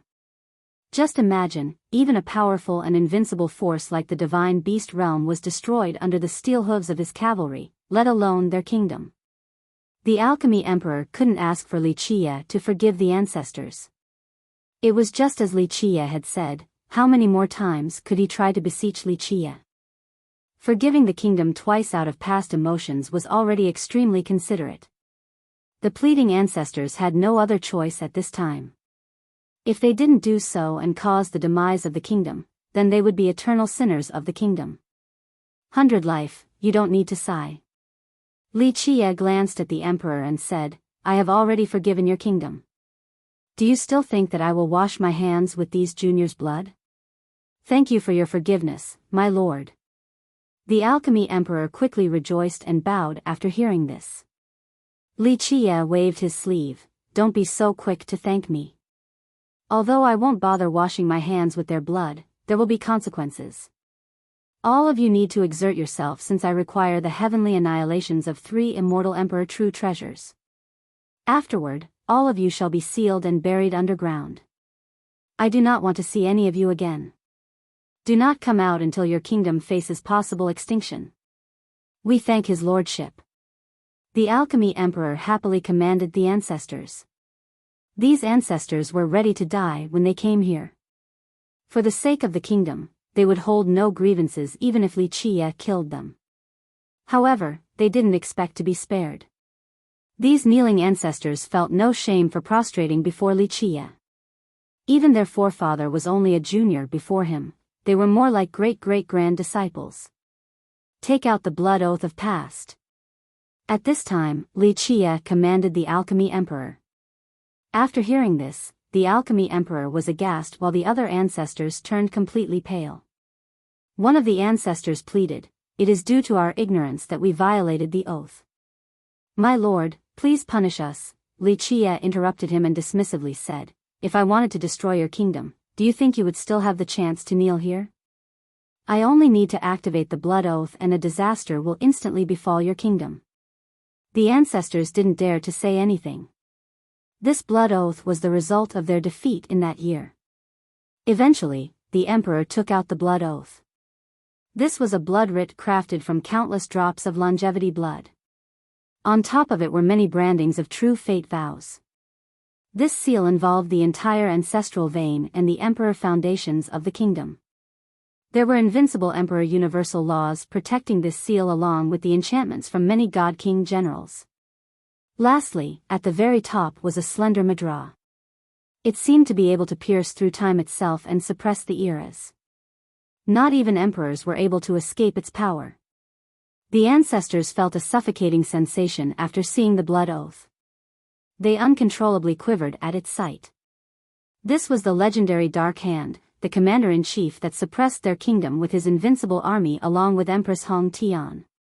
Buzz, Li Qia's forehead opened. The most profound seal in this world emerged from his endless sea of memories. A ray of light fell onto the blood seal, causing a universal law to disperse. The blood writ grew slightly dimmer. Chapter 793, Ming Yeshua's secret identity. After seeing this scene, not just the emperor, but even the ancestors couldn't believe it because Li Qia's was removing a clause of the blood oath from the past. This blood oath could be said to have trapped them through the long years. They had no choice but to live reclusively without being able to compete and sweep through the world. They wanted to somehow break this oath, but no one expected for Li Qia to dispel it without any conditions. I am making an exception to remove one of the blood oaths. From now on, your kingdom can come out again. However, the remaining suppressions remain. If your kingdom wants me to remove the blood writ completely, then that will depend on your showing in this generation. Li Qia slowly uttered. My lord, even the alchemy emperor was shocked. He didn't expect for Li Qia to not only forgive his juniors, but also mercifully remove one of the clauses from the past. After the First War, the divine beast realm was obliterated and their kingdom suffered utter defeat. Under the invincible army and the unbeatable Empress Hong Tian, their kingdom could have become the second divine beast realm at any time. However, the 100-life alchemy emperor's pleading convinced Li Qia to forgive their kingdom out of old sentiments. Eventually, the kingdom was imprisoned and had to form this eternal blood oath. That was the only way for their lineage to continue. The other ancestors were in disbelief and at a loss for words as well. They didn't know what to say. This was not only showing mercy but also kindness to their kingdom. There is no need to thank me. If you have to thank someone, then go show your gratitude to Yeshua. Li Qia said indifferently, I only dispelled this clause to prepare for Yeshua's future. This is also to give your kingdom a way out. I hope that you all will not disappoint me again. Otherwise, I won't bother to care about your kingdom's fate later on. The alchemy emperor and the other ancestors bowed deeply. It could be said that Li Qia was more than generous to their kingdom. Li Qia finished dealing with the kingdom while Ming Yeshua began to take its reins. She was someone with great wisdom, so her ruling the kingdom was quite trivial. Moreover, with the alchemy emperor behind her, all issues were easily dealt with. This allowed for the kingdom to usher forth a new beginning. I want to know about some matters. After dealing with the kingdom's affairs, Ming Yeshua finally came to see Li Qia during her spare time. She was still peerless and beautiful as always. The number one beauty of the stone medicine world would always be intoxicating no matter the occasion. You should already know what you want to know. I trust that 100 Life has talked to you about the past. Li Qia chuckled while looking at her. Ming Yeshua slightly frowned. Even her frown was beautiful and would cause others to feel pain due to her discomfort. I want to know about my origin. The forefather didn't tell me about it. Ming Yeshua said. Li Qia looked at her for a while before gently patting his lap and saying, have a seat. Ming Yeshua was caught off guard. This gesture, to any woman, would be considered quite disrespectful, let alone a beauty like her. However, instead of reacting with fiery rage like other girls, the smart Ming Yeshua remained calm and slowly walked over to sit on his lap. To have the number one beauty in the stone medicine world sitting in their embrace was wondrous luck. Li Qia gently held her slender waist then hugged her. As a sweet fragrance assaulted his nose, he slowly said, close your eyes and feel it with your heart. Ming Yeshua listened and slowly closed her eyes as she leaned against his chest. At this second, she let go of all thoughts and relaxed. She felt that this current situation was so natural and comforting that it was as if this was how things were a very long time ago. To her surprise, she seemed to be traveling back to the past, to a very distant time when she was protected by him just like this. The atmosphere became quiet as time continued to flow. For Ming Yeshua, this type of comforting position was where she belonged, her home. Am I a reincarnation? After a while, Ming Yeshua softly asked while still leaning on Li Qie, maintaining her charm and peaceful demeanor. No, you are not a reincarnation. You are you, the past and the future don't matter, only the present is important. Li Qie gently stroked her hair and spoke with a touch of love in his voice. I'm still a bit lost. I feel like I have known you for a long time now. She shook her head in response. This isn't surprising at all. Li Qie smiled and replied, I understand your current feelings as you rightfully want to know your background. However, there is no need to rush things. After I take you to the Biyao beast world, you will come to learn some secrets. When that time comes, I will tell you of your origin. Biyao beast world? Even a supreme beauty with great wisdom like her was startled after hearing this name. Impossible, the Biyao beast world has not appeared for a very long time. Legend states that after the divine beast realm was destroyed, the Biyao beast world never appeared again. She glanced at him with confusion. However, she suddenly realized and emotionally uttered, you can make the beast world appear again. Smart. Li Qie gently pinched her nose and chuckled, don't worry, the beast world will appear again, and I'll take you to a few places. That's that. How can this be? Ming Yeshua said in disbelief, the legend states that after the beast realm was destroyed, some immortal emperors tried to find the beast world, but they came back empty-handed. Incredible matters which others deemed to be impossible even for immortal emperors were not out of the question for Li Qie. This world is full of possibilities. Li Qie smiled, there will be even more wonders for you to witness in the future. There are many things in this vast world that are beyond your imagination. You will understand them eventually. Ming Yeshua didn't say anything else. She gently rested herself on Li Qie's chest as if she was tired. She seemed to be so lazy and comfortable at this moment that it was as if time had stopped. Li Qie stayed at the kingdom for a very long time. Eventually, with the help of the ancestral vein beneath the kingdom, Li Qie successfully refined the phoenix. The phoenix was now complete. It was no longer only a skeleton but had flesh and blood.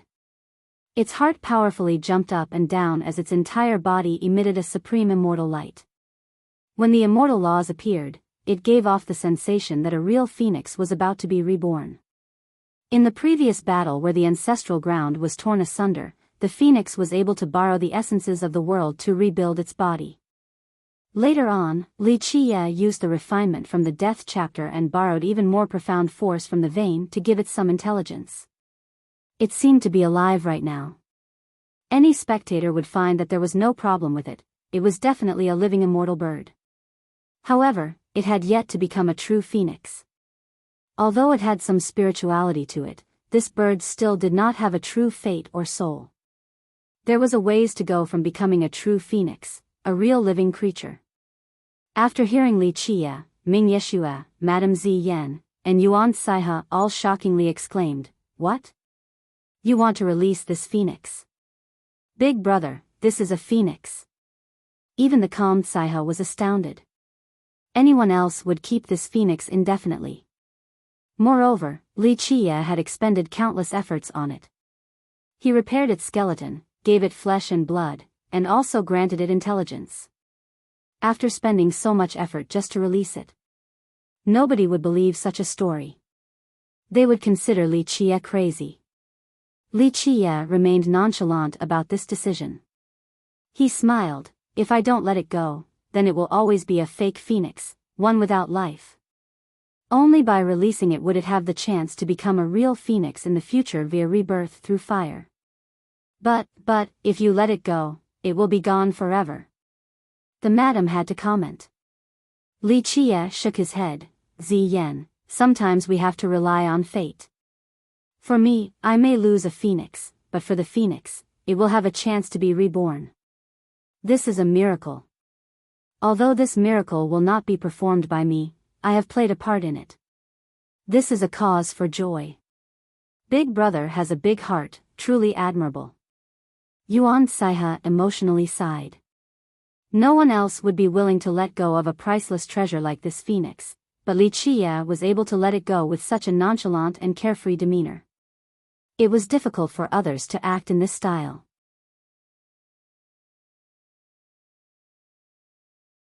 Chapter 794. Releasing the phoenix. Li Qia laughed at Yuan Sai's praise and gently shook his head. Little sister, it is not because I am kind but because I also want to see its rebirth. A glimmer flashed across his eyes as he looked at the phoenix and spoke. The rebirth of a phoenix through fire has long been spoken of by people, but how many have actually seen it? If this phoenix can actually be reborn, then there will be an entirely new understanding in the search of eternal life in the future. Eternal life was an issue explored by countless invincible existences. In this era where true immortality was impossible, people looked towards rebirth and endless reincarnation. If one could obtain one of these methods, then it was virtually the same as having eternal life. Regarding this matter, the once immortal Dark Crow had researched it and had a stronger understanding compared to others. Rebirth. The 100-Life Alchemy Emperor let out a long sigh. He, as an alchemy emperor and an emperor candidate, had studied this topic as well. He emotionally added, if I can see the rebirth of a phoenix in my lifetime, then I can go on without regrets. At the very least, it shows that rebirth is not something unattainable. Even until now, it remains as the greatest secret. If I can learn a bit more in this life, then death won't seem that bad. The alchemy emperor knew how to prolong life better than other invincible existences. But in this generation, he could no longer further extend his lifespan and was completely helpless. Li Qia also nodded to this comment. Across the ages, no one has ever unraveled the mystery of the phoenix's rebirth. If this phoenix wants another chance at life, then it has to rely on itself. If I keep it by my side, then it will never be able to obtain this opportunity to live again. Having said that, Li Qia gently patted the pretty and perfect feathers of the bird. Just its feathers alone were priceless, let alone its entire being. Nevertheless, Li Qia was willing to let it go instead of keeping it by his side. Perhaps he would be able to have the chance to learn a few things if he saw true rebirth in the future. Eventually, he made up his mind. At the same time, Yuan Sai's group and countless experts from the kingdom wanted to watch this scene, this potential miracle. The moment the group came out of the ancestral ground to release the phoenix at the mountain pass caused many spectators to be alarmed. The moment a supreme immortal bird like the phoenix came out, an endless and majestic aura immediately rose and was felt by everyone in Alchemy City. To their astonishment, they looked up all at once to see Li Qia raising the phoenix in his hands. No way, is he crazy? Releasing the phoenix? From his actions, some could guess what Li Qia was about to do and felt astounded. How preposterous is this? This is a phoenix. No matter if it is alive or dead, it is still a priceless treasure. Just its heart alone is comparable to an immortal emperor life treasure. Even a great power's ancestor was scared silly by Li Qia's actions. Those who knew more about the value of a phoenix felt that it was even more insane. Releasing such a treasure was a prodigal decision of paramount proportions, truly enraging. Go find your own fortune for rebirth and seize the future full of opportunities. Eventually, Li Qia sighed and threw the phoenix up. Screech. In the blink of an eye, the phoenix soared to the sky and danced around 3 times above Li Qia's head before using an astonishing speed to pierce through the sky, disappearing in the horizon. Its swift speed was unmatched. Even the reflection of moonlight would seem slow in comparison. It disappeared into the distance in just the blink of an eye. The spectators in the city were stunned. A phoenix had left just like that because of Li Qia's prodigal decision. Some wanted to curse and yell at Li Qia to give the phoenix to them instead of releasing it like this. Chase after it. Some ancestors and legendary masters regained their wits and suddenly rushed into the sky. They flew at amazing speeds to chase in the direction of the phoenix. Suddenly, a few existences with real power followed suit. This was a phoenix. They, being virtuous paragons, naturally wanted to seize it. Some paragons are chasing after it. The madam worriedly said. Since so many gave chase, what if the phoenix fell into their hands? That would be a waste of her young master's efforts. With just them? Li Qiye simply didn't care and dismissively said, "They are not qualified. If any random street dogs could catch a phoenix, then it wouldn't be an existence that was once comparable to immortal emperors." After hearing this, the madam felt relieved. The news of the release of the creature spread throughout the stone medicine world and caused a huge stir. Many ancient existences couldn't sit still after hearing it. Who cares if he is crazy or not? Summon the ancestral weapon so that we can catch the bird. A time-worn ancestor crawled out from the ground and set off immediately. Summon the patriarch's immortal emperor's carriage. We have to catch this phoenix at all costs. Even imperial lineage's ancestors were no exceptions. They brought out their imperial treasures and gave chase. In a short period of time, a storm swept across this world with countless lineages, even imperial lineages, joining the chase for the phoenix. The waves swept through the entire world with old undyings rising from the earth to join the hunt. New information came every day. One day, some people found the bird in the medicine realm. The very next day, someone spotted it in the beast realm, and then the stone realm. The bird seemed to be searching for something as it traveled across the world. Despite people spotting it numerous times, no one could catch up to it. As an immortal bird, its speed was so fast that even imperial carriages couldn't catch up. This lasted for a while before the phoenix suddenly crossed the void and disappeared into the vast sky. No one could chase after it. All the paragons dejectedly gave up, so the curtain finally fell. Despite the big commotion, Li Qiye paid it no mind. He expected this result and continued to stay at the kingdom's ancestral ground to pass on his Tao of alchemy to Yuan Saihe. One day, the 100-life alchemy emperor personally came to see him. "My lord, the platform is ready. Would you like to go take a look?" "Good, let's check it out." Li Qiye nodded and followed the alchemy emperor. There was an archaic platform inside an important forbidden ground of the kingdom with a gigantic gateway. It appeared to be a teleportation portal but was slightly different. Above the platform was a gigantic ring that slowly rotated, causing time to fluctuate to its rhythm. Li Qiye emotionally stated after seeing this platform again, "What an extraordinary item. Even an immortal emperor wouldn't be able to copy it. Your ancestor was very lucky to have obtained this door. At the very least, this is one more shortcut straight to the Drystone courtyard. This thing is really great, but the chance of success is too low. I have tried several times when I was younger but failed each time. I didn't dare to try it again later on since it would be too much for me to handle." The emperor wryly smiled. "I can't say that this time will be successful either, even if my lord is the one to operate the portal. I know. Like I said before, this is just an attempt to reach the Drystone courtyard. It is only for a speculation that I want to personally test. If it's unsuccessful, then I'll try other methods. They will only be a bit more troublesome." Li Qiye smiled. Li Qiye carefully examined this portal and eventually nodded. "Embed the immortal emperor refined jades and let it stabilize, then I'll set off. My juniors have carefully prepared them already. Once it stabilizes, my lord can go at any time." The alchemy emperor responded. This gateway required a massive amount of imperial refined jades. However, that was not a problem for the kingdom. "I want the heavenly annihilations of those 3 imperial weapons. Let them prepare well so we can get started," Li Qiye commanded.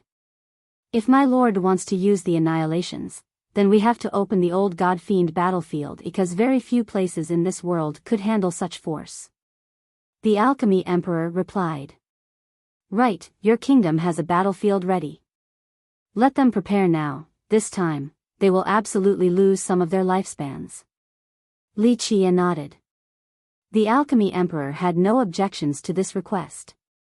Li Qiye's exoneration was already merciful enough towards the other ancestors. The kingdom had an archaic battlefield.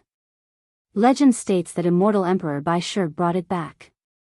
As for where he got it from, not even the ancestors were privy to this. Li Qiye laughed at Yuan Saiha's praise and gently shook his head. Little sister, it is not because I am kind but because I also want to see its rebirth. A glimmer flashed across his eyes as he looked at the phoenix and spoke. The rebirth of a phoenix through fire has long been spoken of by people, but how many have actually seen it? If this phoenix can actually be reborn, then there will be an entirely new understanding in the search of eternal life in the future. Eternal life was an issue explored by countless invincible existences. In this era where true immortality was impossible, people looked towards rebirth and endless reincarnation. If one could obtain one of these methods, then it was virtually the same as having eternal life. Regarding this matter, the once immortal Dark Crow had researched it and had a stronger understanding compared to others. Rebirth. The 100-Life Alchemy Emperor let out a long sigh. He, as an alchemy emperor and an emperor candidate, had studied this topic as well. He emotionally added, if I can see the rebirth of a phoenix in my lifetime, then I can go on without regrets. At the very least, it shows that rebirth is not something unattainable. Until now, it remains as the greatest secret. If I can learn a bit more in this life, then death won't seem that bad.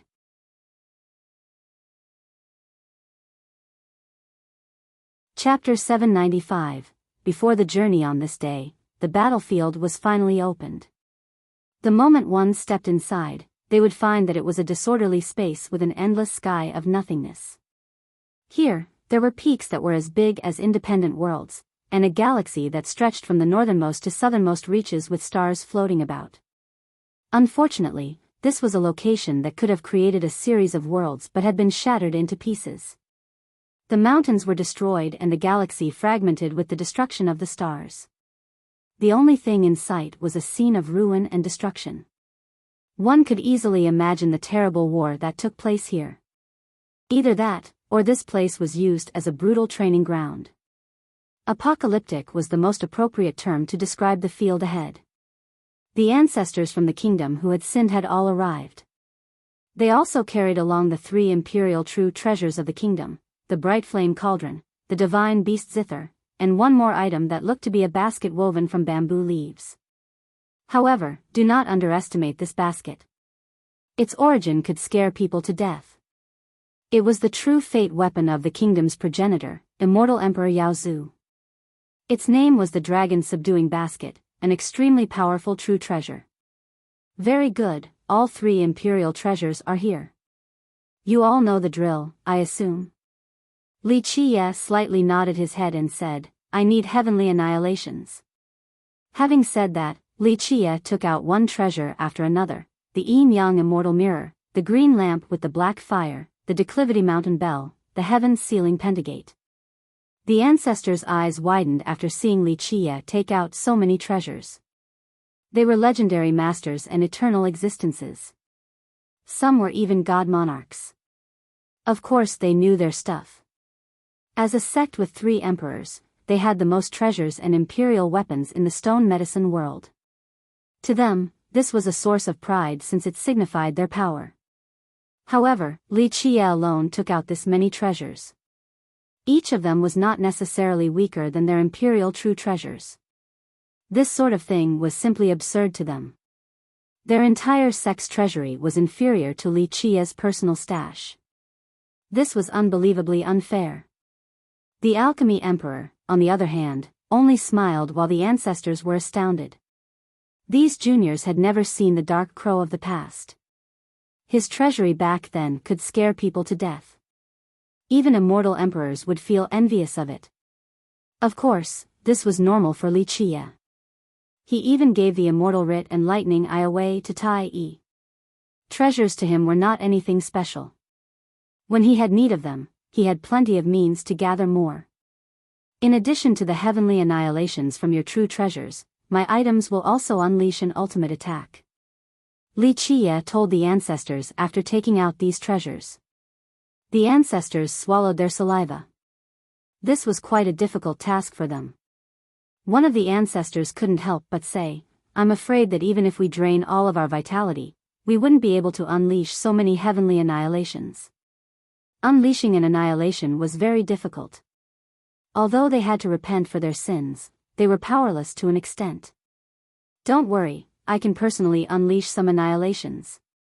I just need some help in this process for stability. He paused for a bit before continuing, though all of you are sinners, I will not mistreat those who work for me.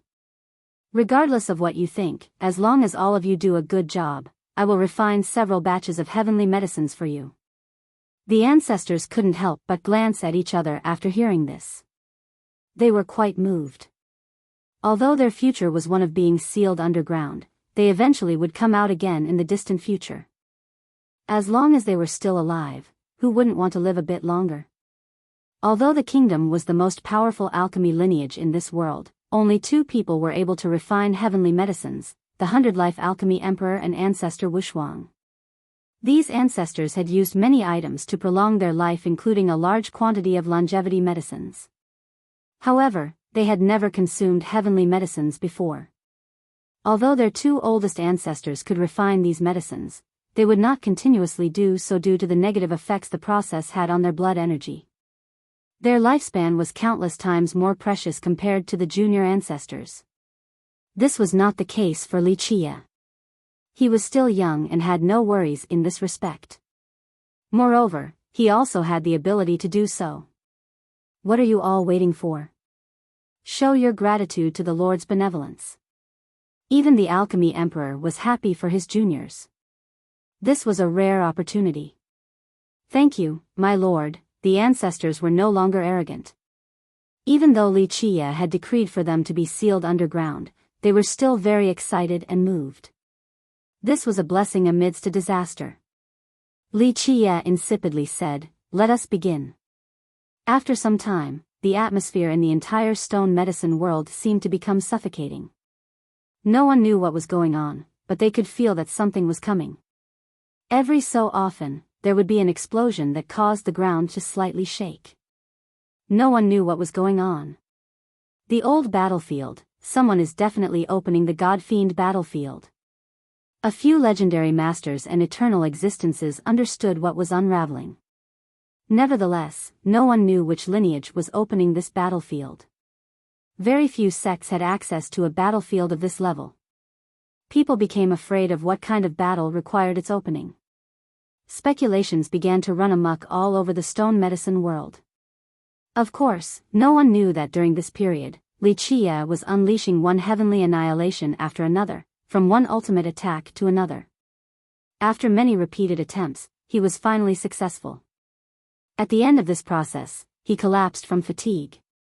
The other ancestors were not faring any better. Their lifespans were greatly spent.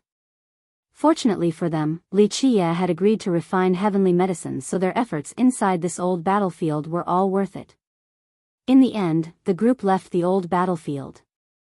Although all of them were battered, Wuxia had an astonishing harvest. Outsiders didn't know of his spoils, but the ancestors of the kingdom did. After finding out Wuxia's capabilities, the ancestors felt a fear that seeped into their souls. Even if they were 10 times more courageous in the future, they still wouldn't dare to oppose him. They realized that someone even more powerful than them would be easily crushed by him. Yuan Saiha had lingered long enough at the alchemy kingdom, so after Wuxia came out, she decided to return to the serene garden. On the second day, she went to bid farewell to Wuxia. "Big brother, you have to come visit me at the garden sometime." At the time of her departure, even the calm Yuan Saiha was a bit unwilling to leave. Wuxia smiled in response, "I'm afraid I won't be able to this time. I need to go visit many places, so we'll have to wait until next time. Of course, you can also come to the mortal emperor world." No parting lasts forever. Yuan Saiha gently kissed him and eventually left. After saying goodbye, Wuxia called for the madam and spoke in a serious manner. "Ziyan, you have followed me for some time now. Do you wish to go with me?" The madam wasn't prepared for this sudden question.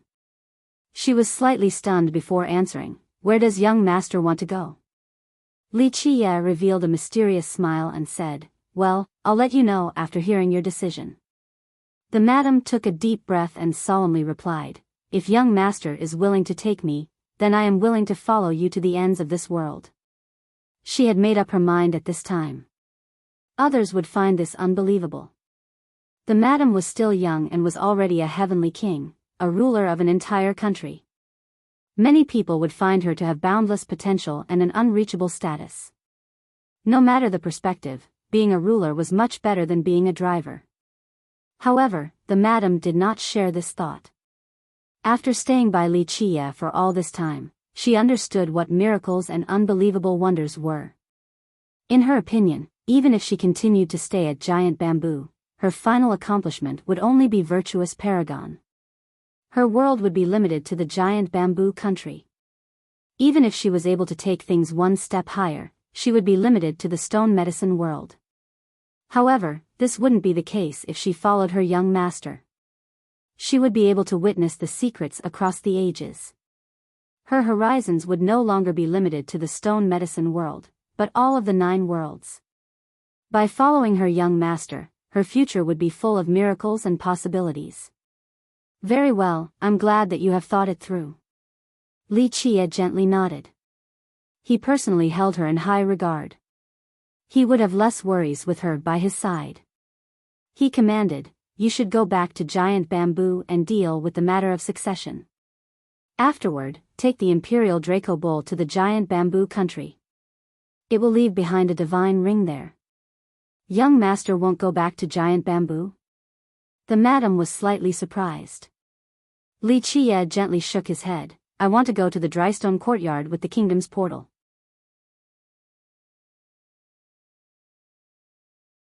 Chapter 796, Parting, Drystone Courtyard?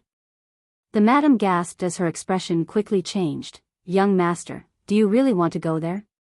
Yes, I plan on having a look. Li Qie nodded. I have a speculation that needs to be confirmed at the courtyard. Of course, I will quickly return. Young master, we are talking about the Drystone Courtyard here. The madam's mind became heavy because she was worried that her young master was taking it too lightly. I know about the courtyard and also that it is one of the 12 burial grounds. It's the most dangerous place in the stone medicine world. Li Qie smiled. How could he not know about the courtyard? One would be hard-pressed to find others more knowledgeable than him in present times. The madam wryly smiled and said, Young master, dangerous is not enough to describe it. It is simply a land of no return. Even legendary god kings would not be able to come out alive. Another rumor states that there had been immortal emperors trapped there. They even nearly lost their lives. The Drystone Courtyard was a very dangerous location in the stone medicine world. Throughout the ages, countless people had died there, but curiosity still got the best of the later explorers. Many had gauged the 12 burial grounds before, and they believed that if there was a list that ranked the level of danger for each of them, then the Drystone Courtyard could be considered among the top 3. Some invincible existences had attempted this as well. Although a place like the heavenly ancient corpse burial ground was full of the dead and corpses, many inhabitants there had voluntarily buried themselves. There were not as many corpses at the Drystone Courtyard, but people believed even more cultivators had died there compared to the heavenly ancient corpse burial ground. Moreover, many among them were virtuous paragons or unbeatable existences. Of course, the courtyard's secret was why people wanted to go there. Even immortal emperors wanted to solve the mystery, but it had remained unsolved for millions of years. Li Qie only smiled after seeing the worried madam. Ziyan, there is no need to worry about me. I am very confident about this trip to the courtyard. Plus, the portal of the kingdom is one of the few shortcuts in present times, but this shortcut's success rate is very low. Whether I can go inside or not is still hard to say. The madam knew that she couldn't convince her young master to change his mind. The only thing she could do now was to pray for his safe return. Regardless of whether I can make it inside or not, I will take a trip to the beast realm afterward. Li Qie told her, we will meet again at the beast realm. When the time is ripe, I will take you to the Bayan beast world. The Bayan beast world? The madam was startled and murmured, one of the legendary 6 ancient immortal earths? Li Qie nodded slightly, yes, the beast world is not a bad location at all and is absolutely worth your time. The madam found this difficult to believe, but young master, I heard that the beast world has disappeared for a very long time now. People say that it never showed up again after the destruction of the divine beast realm. Many lineages, including imperial heritages, had tried to find it to no avail. Yes, I know. Li Qie cheerfully smiled, but this generation is different from others. The beast world will inevitably appear in this one. The madam was slightly stunned by her young master's confidence. At this moment, she realized that he could find the beast world's location. Or in other words, he already knew where it was. One should know that ever since its disappearance, people in each of the following generations had tried to find it, including immortal emperors. However, all of this was for naught. It seemed to have disappeared into thin air. Its location was a complete mystery. However, the world knew that it was one of the 6 ancient immortal Earths. Even if many lineages and great powers moldered over the years, it would continue to exist in an indestructible and everlasting manner. Because of this, great masters from future generations all wanted to find the crux of the problem. They wanted to know what the reason was for its disappearance. Li Qie chuckled at the madam's silly state. After we get there, I will take you around and see what kind of fortune you will be able to obtain. A fortune at the beast world? The madam was astonished, but she was not very confident. The legend of the beast world was unreachable, and many came back empty-handed. She couldn't help but say, "Is it possible for me?" Have faith in yourself, you can definitely do it. Plus, I will be there as well, so there is no need to worry. Li Qie smiled. Leave the immortal devouring evil jar back at the giant bamboo country. This is the country's defining treasure, so after you come with me, you should return it to them. I will find you a different treasure. I understand. The madam nodded. After leaving the country, she would surely return an important treasure like the jar. She was its disciple, after all, and hoped for the country to have a long-lasting future. Li Qie eventually told the madam, "Go, deal with the matters there, then we can leave with no hesitation." The madam bowed to Li Qie before setting off towards the giant bamboo country on the second day. She had many things to take care of. For example, the successor to the throne and the Dao lineage. She grew up in the country, so she still felt some sadness about leaving it. But in the end, she steeled her resolve. Although she would no longer be its ruler or even an official of the country, she would always be its disciple. This was with Li Qie's permission. He only needed her by his side to work for him. Whether she was a disciple of giant bamboo or not didn't matter. At the same time, the alchemy kingdom had embedded the required refined jades, and the portal had stabilized. Li Qie could begin his trip to the drystone courtyard. However, he was interrupted by a challenger. Jian Wushuang is here. The girl wants to challenge you. Ming Yeshue sent the news to Li Qie. She didn't think much of Jian Wushuang's sudden challenge because this wasn't the first time it happened. That girl is really courageous to try again. Li Qie couldn't help but chuckle after hearing this. Anyone else, even those who were adored by the heavens, would be absolutely appalled with fear in their mind after dying once. But in just a short time, Jian Wushuang dared to come challenge him again. This showed that she was sufficiently prepared and was ready for death as well. You didn't kill her last time? Ming Yeshue was curious. She couldn't watch the fight last time, but she knew that Li Qie won for sure. Otherwise, she wouldn't come challenge him again. No, she really died last time. Li Qie gently shook his head. The girl is too proud and stubborn, this will be her undoing. The Jian clan is indeed amazing. They really do have a method to revive someone just like the legend states. Ming Yeshue had to praise. No wonder why Jian Wushuang can be so arrogant. She died but can come back for another shot in just a short period of time. This shows that she didn't only recover, she will come with an even more powerful approach. The girl indeed has the ability to be so proud. Unfortunately for her, she chose the wrong opponent. Li Qie smiled. Although he didn't like Jian Wushuang in the past, he still appreciated her skill. Will you accept the challenge? Ming Yeshue asked, the ancestor said that the portal is completely stable now, so you can leave anytime. Despite receiving the challenge, Ming Yeshue felt that there was no need for an actual fight. She knew who the victor would be. Jian Wushuang indeed had frightening talents and was qualified to fight someone like Yi Qingcheng, but she couldn't reach the apex when compared to Li Qie. I'll settle this matter before going. Li Qie stroked his chin. Go tell the girl that I accept her challenge. I will choose the location, and she will come alone. If not, I won't bother fighting her. Ming Yeshue complied and went to answer Jian Wushuang. For Li Qie, having an expert like Jian Wushuang was non-essential. However, he still agreed to this fight. He wanted to settle this matter, and Jian Wushuang was a good sparring partner. It didn't matter whether she was friend or foe.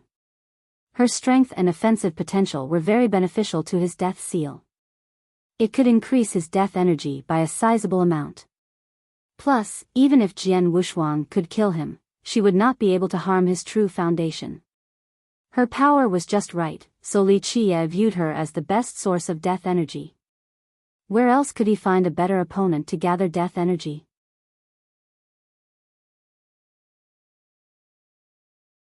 Chapter 797, Jian Wushuang's second challenge. The battle location was unknown to everyone besides Li Qie and Jian Wushuang.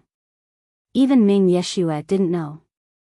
Li Qie chose this place to avoid outsiders seeing his secrets, at least for now. Jian Wushuang was already waiting by the time he arrived. She hadn't changed one bit, she was still as beautiful and charming with that same obnoxious pride. Looking at Jian Wushuang would give the feeling that her beauty was not important because her arrogance alone was enough to make others back away. No matter how charming and kingdom-toppling she might be, others wouldn't dare to come close, not even those who had a crush on her. They would lose confidence before her arrogance and aggressiveness. Even those who were bolder would easily be deterred by her pride. Her attitude was not just for show. It came from her absolute confidence.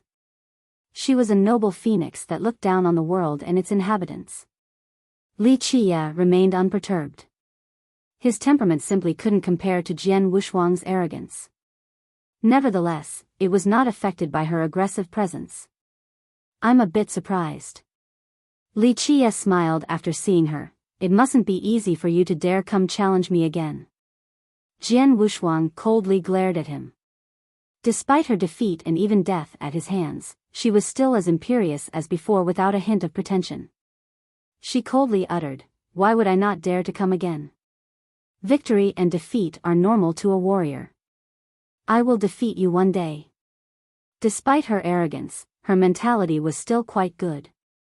She didn't falter after dying to Li Qie and instead rose to even greater heights with a stronger battle intent. She was better than many people in this regard. For example, the white-hair alchemist. He was a brilliant genius, but alas, he couldn't handle the blow of defeat. Li Qie carefully glanced over her as if he wanted to see through everything. She, on the other hand, was not afraid at all and met his gaze head-on with great confidence. Compared to last time, Jian Wushuang was quite different in the sense that she was much stronger. Although her attitude did not change, she became less talkative and was more collected. Not bad at all. To continue treading forward after dying, this is worthy of praise. Li Qie voiced his praise after his observation. He now appreciated her character a bit more. The two continued to stare at each other. Jian Wushuang's eyes were sharp and overbearing. She was indeed an extraordinary girl. Li Qie smirked. Although you have made some progress this time, you are still no match for me. No need to bluster before the battle. Jian Wushuang sneered coldly. The victor has yet to be determined. Although Jian Wushuang was not as imperious as before, her arrogance and aggressiveness did not change one bit. Despite dying to Li Qie once already, she remained undaunted. Li Qie shook his head in response. No, in my opinion, there is no need to fight. The outcome has already been decided. You are not my match, and you won't be able to surpass me. Wait until we fight, then we can see whether I am your match or not. Jian Wushuang snorted. Li Qie smiled. Do you know why I came this time? It's because I want you. If you don't give me some benefits, then I won't be interested in fighting today. Li Chia, I thought you were an indomitable fighter, but it turns out that you can't even keep true to your words. Jian Wushuang sneered. Li Chia smiled and slightly shook his head. I didn't go back on my words at all. Yes, I accepted your challenge, but it is up to me whether I will attack or not. I am standing right here, so you can attack me. After you attack, your challenge will officially begin, but I can also turn around and leave since I have no interest in fighting you. If you can catch up to me or stop me, then good for you. But if you can't, then this challenge will be over. It will be your fault for not being able to stop me. You. Jian Wushuang almost vomited blood from anger. She coldly stared at him and uttered, "You must be afraid of losing to me. Your taunt has no effect on me." Li Chia smilingly shook his head. Regarding schemes, you are only a child in my eyes. If you think you are ready, then start the battle. Jian Wushuang was now furious. She didn't come here to issue this challenge just so that Li Chia could show up then run. She wanted to have a grand battle until she defeated him. What do you want? She naturally was unwilling to have anything but a real fight. Li Chia looked at her and smirked. What I want is very simple, just you. You must pledge loyalty to me, then you shall have a position among my generals. If you are strong enough in the future, even the #1 general's seat shall be yours. In your dreams. Jian Wushuang snorted, I will neither pledge loyalty nor bow down to anyone. I will always be my own master. You are mistaken. Li Chia shook his head, being my general does not mean you are below me. I view those who stand by my side as my own family. Moreover, if I lose, I can grant you all of your desires. No. Jian Wushuang rejected the proposition and coldly grinned. If you must bet, then I can bet something different with you. If I lose, I shall hand over a supreme treasure. Treasure? Li Chia shook his head. Your Jian clan's treasures do not stir the least bit of interest in me, not even your immortal emperor true treasure. Do you dare to bet or not? Of course, if you are afraid, then we'll consider this battle as finished. I have never been afraid before, but I will not make this bet with you. Your ruse has no effect on me as well. Jian Wushuang coldly uttered. In that case, I am not very interested. Li Chia smiled, I'm right here. You can start the duel all by yourself. Having said that, he turned around and left. Jian Wushuang did not attack. She was furious since this was not the battle she wanted. She wanted a real fight where a winner would be decided. Wait a minute. She shouted right when Li Chia was about to leave. Li Chia halted his steps and slowly turned around to look at her while smiling. Changed your mind? Jian Wushuang was hesitant. She wanted nothing more than to rip him to shreds, but a real duel was even more tempting. I know you are unwilling and only want to destroy me. Li Chia chuckled. I also know that you want to destroy my so-called devilish art with your strongest attack so that I will never revive again. However, all of this doesn't matter, don't you think? Li Chia revealed a gentle smile that was rarely seen and raised his arms to the side. I'm right here, do as you wish. Shoot me asunder, slash me into countless pieces, blow me into smithereens. I don't mind whatever you want to do as long as you agree to our proposition. Humph, will you only rely on your devilish art to win? Jian Wushuang snorted. She was both unwilling yet itching to try. You think I can only rely on this devilish art to win? Li Chia shook his head while smiling. Since you are so unconvinced, I can let you have a taste of my strength. I will still use this art to defeat you by allowing you to use any methods to try and kill me. This will only be the appetizer to give you a chance to suppress and kill me. Li Chia smiled. If you agree with my proposal, then after you fail to kill me, our duel will formally begin. Any other rules? Jian Wushuang's eyes turned serious after hearing this. This first test before the battle was a temptation difficult for her to resist. No other rules. Li Chia smiled. You can use any methods, treasures, or techniques during the battle. Of course, you will only have one chance since I only need one move to defeat you. One move? Jian Wushuang's anger welled up in her heart. She sneered, "Good, I also want to see just how powerful your archery is." She came prepared this time, so she was full of confidence. "No, you misunderstood my intention." Li Qiye gently shook his head. "I know you are proud and still think that you have a chance. Since that's the case, I will let you witness my true strength. This one move of mine will not require any weapons or emperor laws. Just one move with my bare hands will be enough to take you down."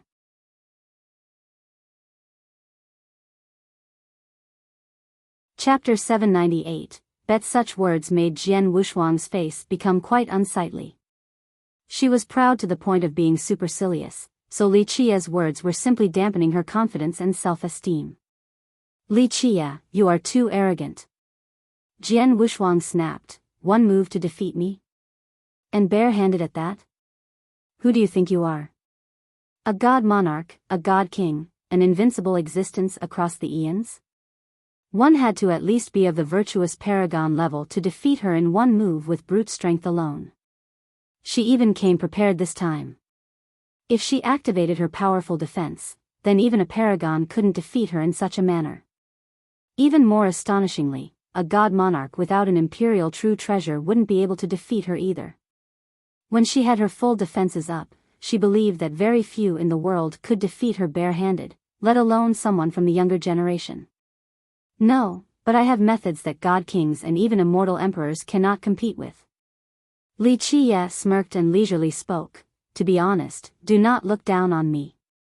Although I am not as strong as god kings or immortal emperors right now, my invincibility is not something you can imagine."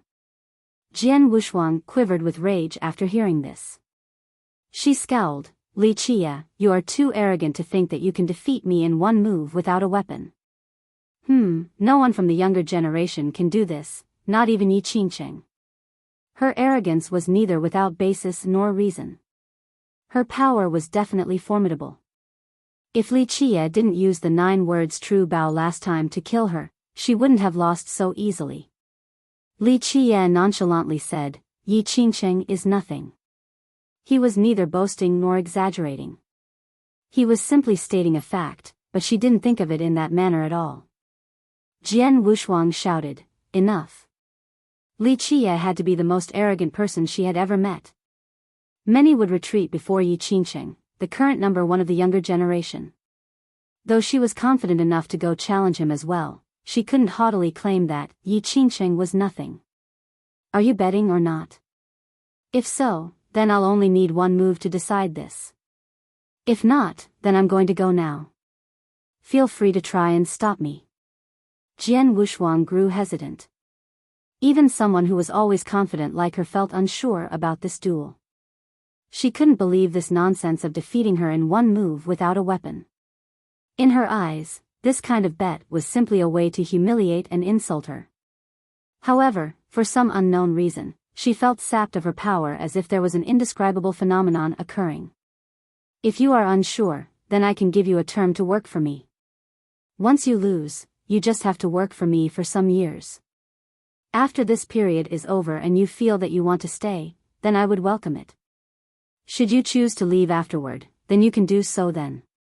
Li Qiye smiled. He certainly did not like her prior to this. Nevertheless, he appreciated her at this moment, appreciated her arrogance and confidence and her unceasing courage to walk forward.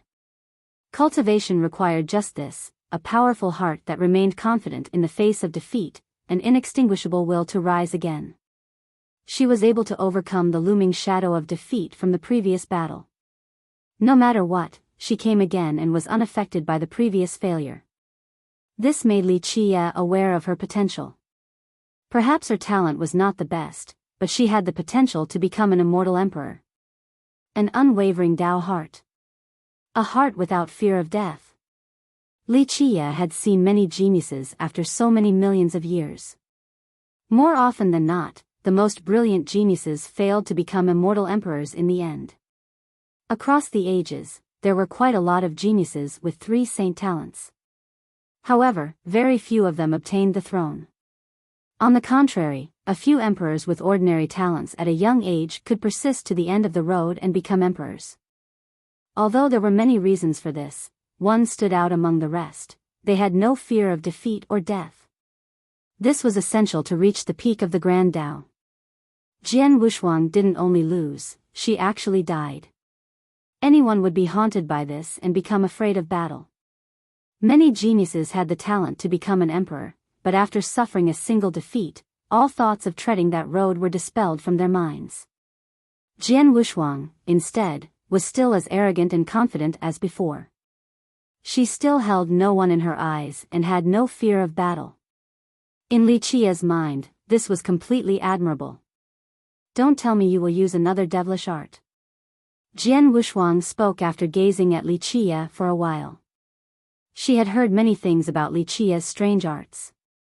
Most recently, people said that Li Qia was able to control a phoenix, which allowed for him to fight against the entire alchemy realm. Li Qia rejected this accusation. You worry too much. If I actually use a devilish art to defeat you like you said, then you will definitely not be convinced. I hope that you will be my general, so I naturally will defeat you in a convincing fashion. Jian Wushuang took a deep breath and stared at Li Qia before sneering. Very well, since you dare to bet, why should I be afraid?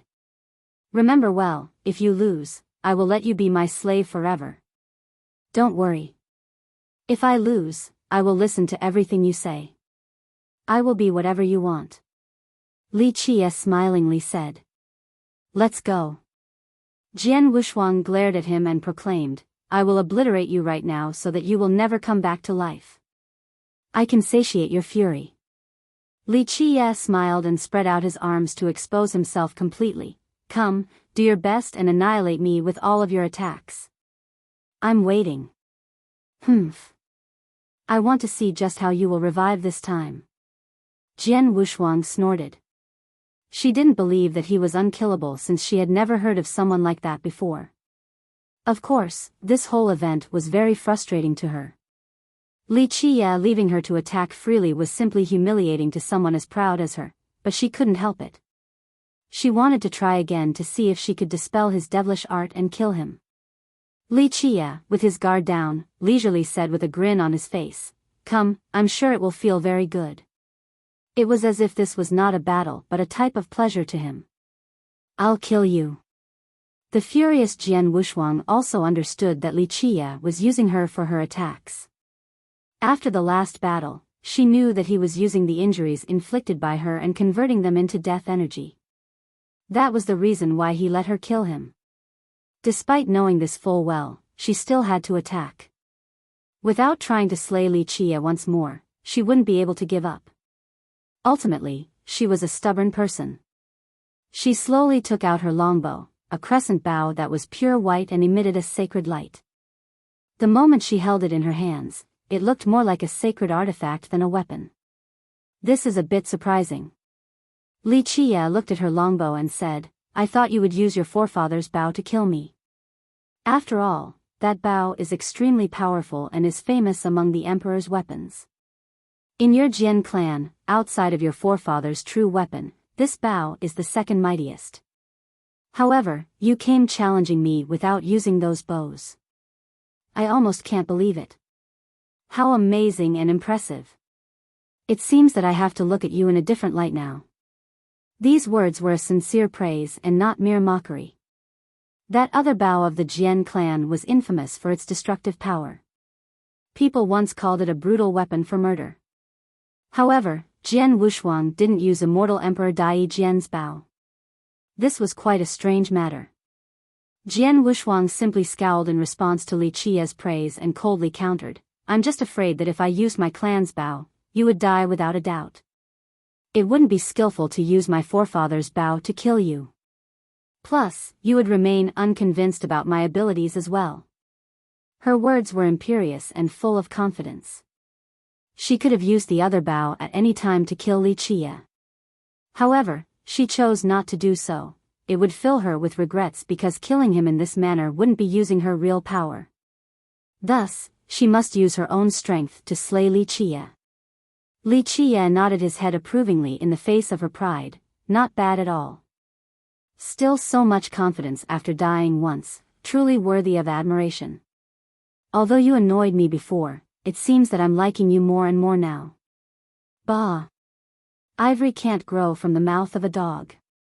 Jian Wushuang scoffed. This bow might not be as great as my ancestors, but I personally crafted it to deal with you.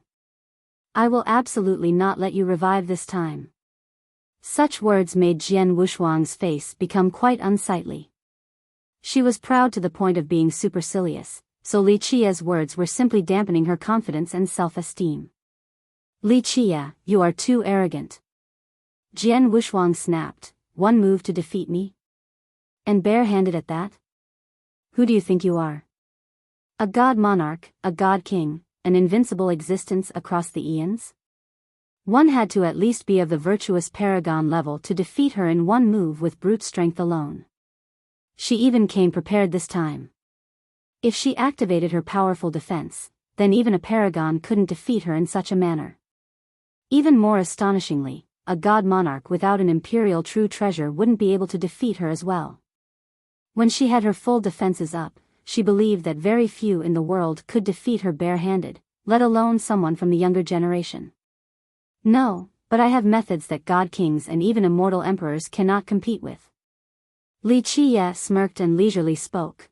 To be honest, do not look down on me. Although I am not as strong as god kings or immortal emperors right now, my invincibility is not something you can imagine.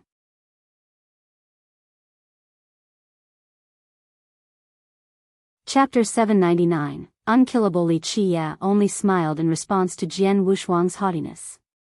He gently shook his head and spoke, I have to remind you of a few points regarding this matter. First, even your ancestors' bow wouldn't be able to kill me. It is truly a brutal weapon, but this is only by your standards since you haven't seen a real merciless weapon.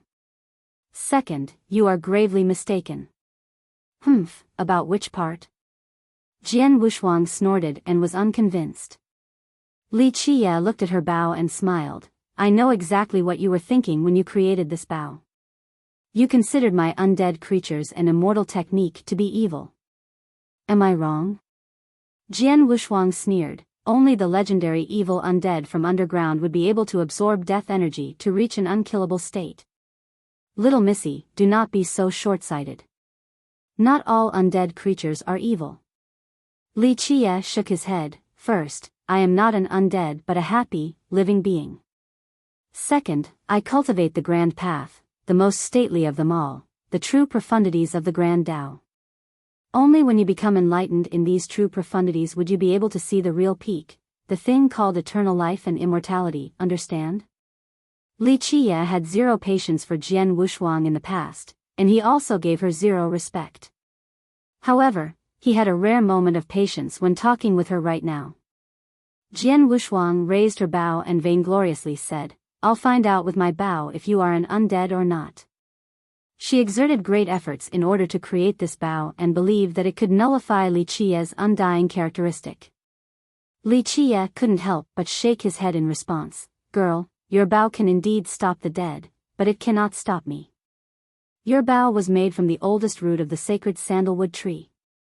After being polished, it was then immersed in flawless soul-destroying aqua to take shape. Not only this, you also used the 5 elements evil-slaying chant for its refinement. The next step was to carve the god-slaying 18 arrows created by your Jian ancestors. And finally, the last step was to use the soul-suppressing immortal incantation during the refinement in a cauldron. In the blink of an eye, she unleashed all of her archery techniques that included incantation magic, exorcism magic, and the evil-destroying affinity. All forms of destruction and suppressive methods came at him at once. Blood splashed everywhere from this onslaught. Jian Wushuang even ground Li Qiye into pieces. But ultimately, the wounds turned into more death energy, and Li Qiye was still alive and kicking as if nothing had happened. After this shot, even if Jian Wushuang had more confidence and pride, she would still have to give up. She was completely helpless because Li Qiye was unkillable regardless of her archery techniques. She was only helping him, the wounds she inflicted in an attempt to kill him were being turned into the tastiest of delicacies. It was as if she was doing him a favor. She had no choice but to give up without saying anything. At this moment, she couldn't even express her rage or unwillingness to give up. "I'm not attacking anymore." She simply couldn't suppress Li Qia's undying method, let alone break through it. Of course, if she was able to defeat it, then the death scripture would not be worthy of its name. It would not live up to its fame as one of the 9 grand heavenly scriptures. Eventually, Li Qia heaved a long sigh and movingly said, "Living feels really good. Of course, dying doesn't feel that bad sometimes." Jian Wushuang's attacks were indeed frightening and painful. However, this was nothing to Li Qia. In the distant past, he had experienced far more painful and frightening things. Jian Wushuang raised her brows and couldn't help but stare at Li Qia to ask, "What is this merit law?" She was no longer imperious or aggressive and didn't call it a devilish art. She had no choice but to be convinced without the strength to refute. This type of unkillable technique would be able to dispel all doubts. "Well, it's a secret." Li Qia touched his chin and revealed a mysterious smile. "Wait until you pledge loyalty to me and are trustworthy enough. When that day comes, maybe I can think about it and tell you the secret." "Humph, stop dreaming." She held her head high once more in her usual proud and unreachable manner to sneer. "There is no way you will be able to defeat me barehanded in one blow." "Don't be so sure." Li Qia laughed. "Here is your chance. Get ready, you can attack or defend, but there is only one chance. Your defeat is imminent the moment I attack." These words left Jian Wushuang with quite an unsightly expression.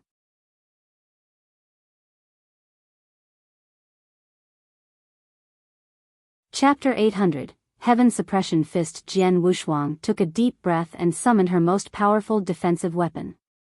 With a buzzing sound, a sacred light engulfed the sky with its grand imperial might.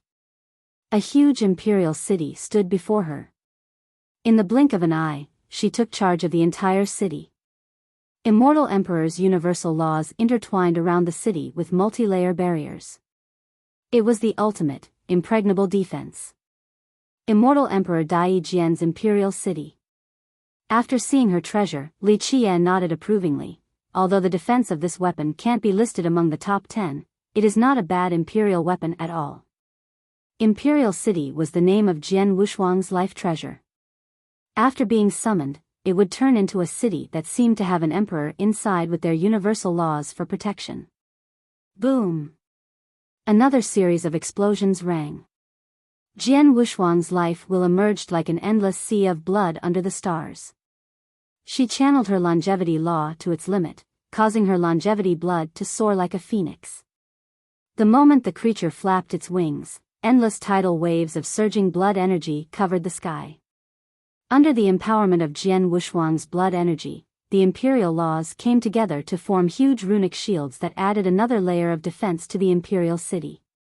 The city alone was strong enough, but the addition of the shields fortified it even further. It seemed as if nothing could break through it at this moment. Under this barrier, defeating Jian Wushuang with just one move was impossible even for a virtuous paragon.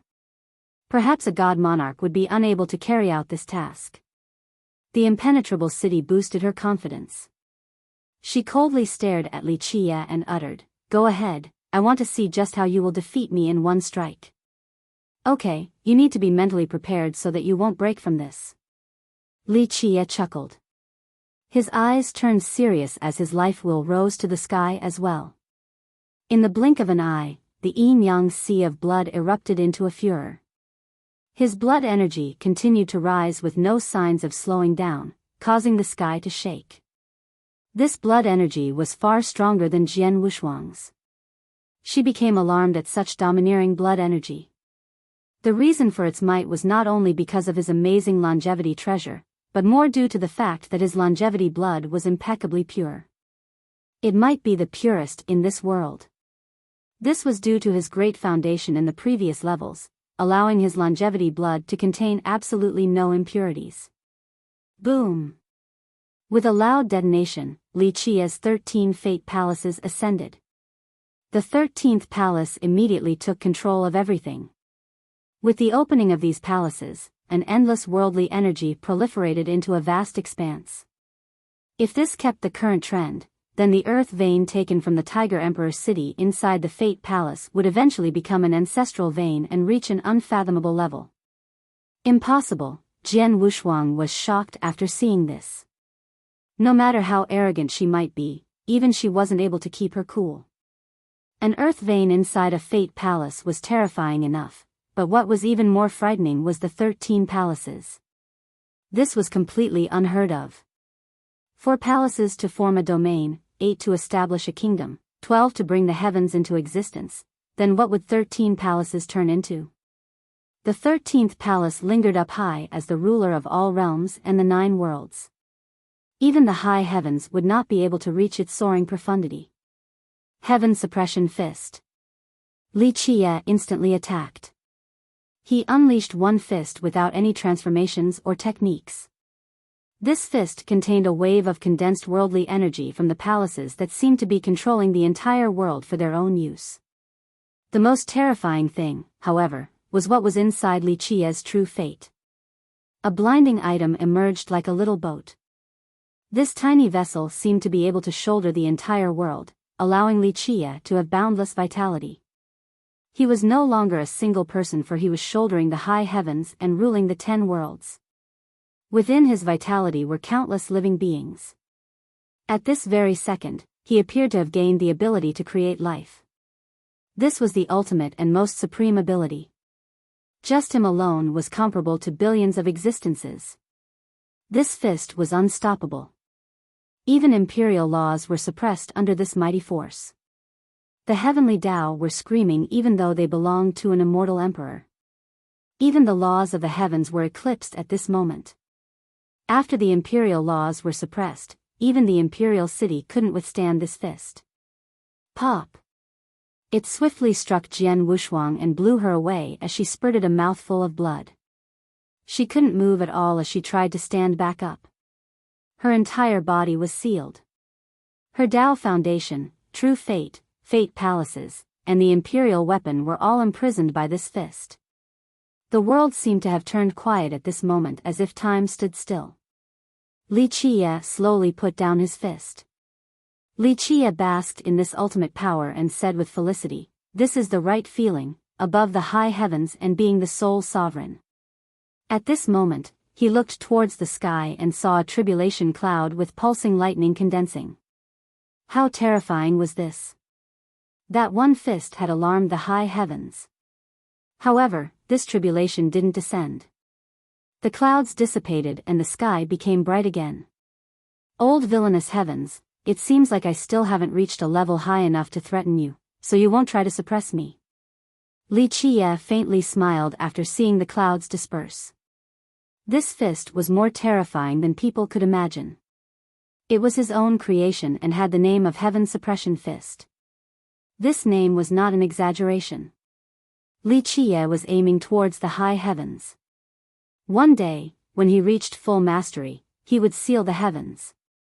This fist contained too many ultimate profundities and mysteries of the 13 fate palaces, including the vessel of life. When he created this fist, he used it to connect the mysteries of the 13 palaces with the mysteries of the vessel of life. The vessel of life was a supreme merit law obtained from the other side of the Golden Sea back at Necropolis. It was related to the enigma of life and its creation. After his recent meditation sessions, Li Qie began to develop something to complement this merit law. Although it had yet to be completed and could even be said to be only 20 to 30% complete, it still had an exhaustive framework. If this merit law could be completed, then in the future, perhaps he would be able to create life and become a real creator of all existences. Li Qie named this supreme art the vessel of life, and the meaning of the name was quite apparent. Under the ultimate power of the 13 palaces and the vessel of life, Li Qie was able to create the most powerful fist in this world. When empowered by both laws, its power was unfathomable and could even cause the high heavens to turn furious and try to suppress Li Qie. In Li Qie's eyes, this fist would come to be unbeatable in all eons. Countless immortal emperors had created fist techniques, however, none of theirs would be able to compare to his own. His fist was the true sovereign of fists. This was inevitable since no one besides him had 13 palaces and the vessel of life. Just having one of these alone was more than enough for someone to become an immortal emperor, let alone both of them. How was my fist? Li Qie looked away from the sky and stared at Jian Wushuang before chuckling. No outsiders could watch this fight. Because of this, Li Qie chose to test his newly created heaven suppression fist. Despite its power, he wouldn't easily use it because the high heavens would not allow for this technique to exist. Once either the vessel of life or the fist technique reached a level where they could threaten the heavens would absolutely suppress Li Qie. Jian Wushuang was stunned on the spot. Even if Li Qie's fist didn't seal her, she would still be dazed silly. 13 palaces had exceeded the confinements of rationality. Everyone knew that the ultimate pinnacle for cultivators was 12 palaces, but Li Qie had 13. Throughout history, this was an unprecedented occurrence. She had no way of describing this fist that was capable of suppressing the heavens. She had seen countless imperial laws, but they were not comparable to this fist. It had no variations or transformations, just a simple sealing affinity. However, this direct fist was related to an ultimate profundity. She wouldn't be able to learn it even if she tried for the rest of her life. She was completely shaken and couldn't calm down. Yi Qingsheng and Mei Aonan were both brilliant geniuses in present times. This was especially true for Yi Qingsheng. Although she was arrogant, she had to admit that he had incomparable talents. However, when compared to this Li Qie standing before her, both of them were not enough to reach the apex. Li Qie's fist alone was enough for Yi Qingsheng to spend a lifetime to reach enlightenment. In the past, the stone medicine world praised Yi Qingsheng and believed that he would surely become the immortal emperor. After seeing this fist, Jian Wushuang couldn't help but want to utter, "Yi Qingsheng is nothing." She finally understood why Li Qie said such words earlier and realized that compared to Li Qie, all other geniuses in this world were nothing.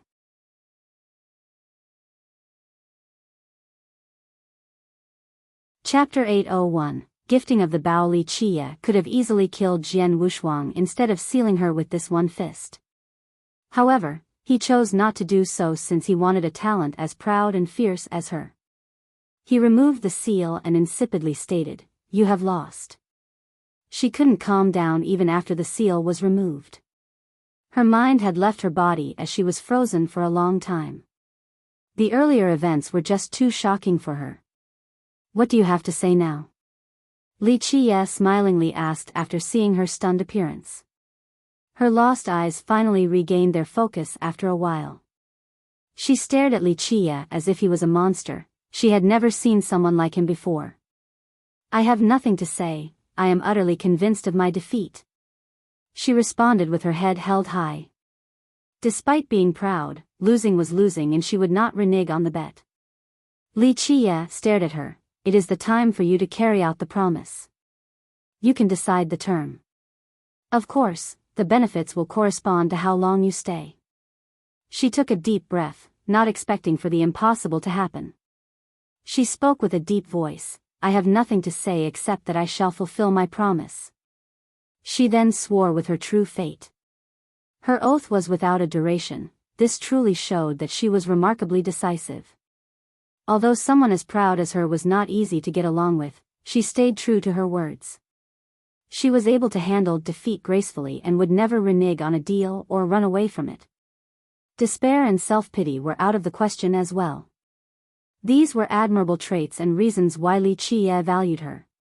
Li Qie was a bit unwilling, but he still made up his mind in the end.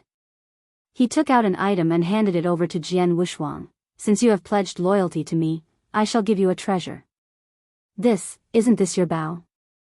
Jian Wushuang was moved after seeing the item in his hand. This bao was the 9 words true bao. As an archery genius, she had died once to this bao, so she naturally knew just how precious it was. In the future, this bao might even surpass their Jian clan's bao. "Yes, this will the best bao in the world in the near future." Li Qie insipidly said, "I, of course, am the best master for it." However, if such a good bow isn't used daily or in every battle, then it would be a bit of a waste. Today, I am gifting it to you in hopes that it will flourish in your hands and create an eternal legend. He ultimately chose to give this peerless bow to her. Although it was amazing, he rarely used it in battle. He had many different methods and treasures, and more often than not, there was no need to use it. At the same time, Jian Wushuang had great archery talents. No one could compare to her among the younger generation. Thus, Li Qie gave her the bow so that she would be able to use it to its full potential. She was a bit startled at this moment. Such a peerless bow was handed over so easily. Even though she came from an imperial lineage, she couldn't calm down in a short period of time. Such a generous master was hard to find. She maintained her proud attitude and responded, "But I have yet to make any contributions." Li Qie forcefully placed the bow in her hand. After making up his mind, there was no going back. He lightly said, "You have to work harder to become my best general. Only the strongest warrior is worthy of this bow. The best way to repay me is by massacring all 4 directions in the future battlefields." Li Qie intended to groom her. Although he could have subordinate even strong existences like the Tree Father, these existences were old and might not be able to fight with him to the very end in the distant future. Jian Wushuang, on the other hand, was still young and could follow him till the eventual end of the war. Moreover, she had untapped potential that was worth exploring as well as ample room for growth. She accepted Li Qie's 9 words true bow and coldly said, "I will definitely reach the pinnacle of archery." Immortal Emperor Dai Jian was praised as the best archer in the world. However, the truth was that he did not take that path to the very end. He ultimately abandoned the Tao of archery and used another weapon to become an immortal emperor. In short, his Tao was not proven using the bow. Jian Wushuang, at this very moment, was determined to walk on the path untrod by her forefather all the way to the apex, to the very limit. Do a good job getting used to it. Li Qie commanded, "This bow is worth your effort to learn. In the future, it will accompany you to many great victories." "I understand." The proud Jian Wushuang nodded. Li Qie glanced at her and said, "When the time comes, go to the beast realm. I shall be waiting there to take you to the Biyao beast world." The Biyao beast world. She turned serious after hearing this name. Li Qie gently nodded, "Yes, the Biyao beast world. Since you have pledged loyalty to me, it is time for you to broaden your horizons." Jian Wushuang didn't inquire any further and only nodded before leaving with her new bow. Li Qie went back to the kingdom's ancestral ground. Ming Yeshua didn't ask anything after his return. Even without asking, she naturally knew that Li Qie won. "We'll set off tomorrow," he commanded. She didn't say another word and informed the 100-life alchemy emperor of Li Qie's decision. On the next day, Li Qie came before the Tao platform. Outside of the alchemy emperor and Ming Yeshua, there were also a few ancestors from the kingdom. "It is time to depart." Li Qie spoke in a clear voice while staring at the portal. The alchemy emperor spoke, "My lord, if you can't enter the drystone courtyard, you will fall into any one of the 3 grand veins, so you need to be prepared." "I know that. If I am unsuccessful, then there is no need to reopen it. I will find a different method of entry." Li Qie nodded gently. The alchemy emperor looked at Li Qie then commanded the other ancestors, "All of you, leave." Once the ancestors and Ming Yeshua had left, the alchemy emperor told Li Qie, "My lord, while you were absent yesterday, the old man from the Jianlong clan came." "Oh? What does the Jianlong clan want?" Li Qie smiled. The Jianlong clan was also a famous lineage alongside the alchemy kingdom in the contemporary times. It had 3 emperors as well. The alchemy emperor smiled and said, "How could the Jianlong clan have any ideas before my lord? They only wish that in this generation, if my lord needs them at all, then just send the command and they shall prove their allegiance. They also want to dispel the suppression of the past." Li Qie chuckled, "This isn't out of the question. I will let them know if I need them in the future." Having said that, Li Qie glanced at the alchemy emperor. The old geezers from that clan are much smarter than your kingdom's crowd. They have kept their tails down while dealing with the world. That year, your alchemy kingdom believed the divine beast realm's invitation chose to go first into battle. Meanwhile, the Jianlong clan had lost as well, but they didn't suffer nearly as much as your kingdom. Why is it that I didn't force an oath on them, yet they still obediently chose to give up their territory? Li Qie nodded. Those old men knew that as long as I continue to exist, I will train more immortal emperors. They are smart enough to not block my path. Although they have been reclusive for a long time, the moment that they actually come out into this world again, they will be much stronger than your kingdom. The ancestors back then all thought that an alliance with the divine beast realm would allow them to defeat all foes. The alchemy emperor bitterly smiled. Before the Grand War, he strongly opposed competing with Empress Hong Tian for the heaven's will. He knew no good could come from it. Alas, the kingdom was very powerful back then. Moreover, there were many ancestors more distinguished than him in charge. His opposition was useless, so he couldn't control the situation. The last battle was very bloody. Blood stained the entire stone medicine world. The incomparable divine beast realm was massacred overnight and ceased to exist. An alliance with the beast realm so they could defeat all foes? Li Qie snorted. Compared to the ancient Ming, your kingdom and beast realm were nothing. During the ancient Ming era, they ruled the entire 9 worlds all by themselves. Outside of Buzhan and Xuexi, who else managed to break the monopoly of immortal emperors during their reign?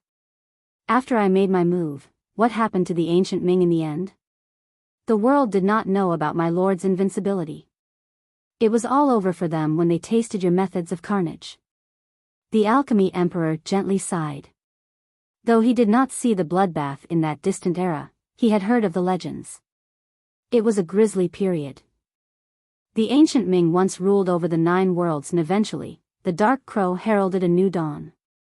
From then on, the ancient Ming era was over and their race disappeared. Alright, there is no need to mention the past. Li Qie grew a bit sentimental and gently waved his sleeve. Not too many of those who used to be on my side are still alive. Take good care of yourself.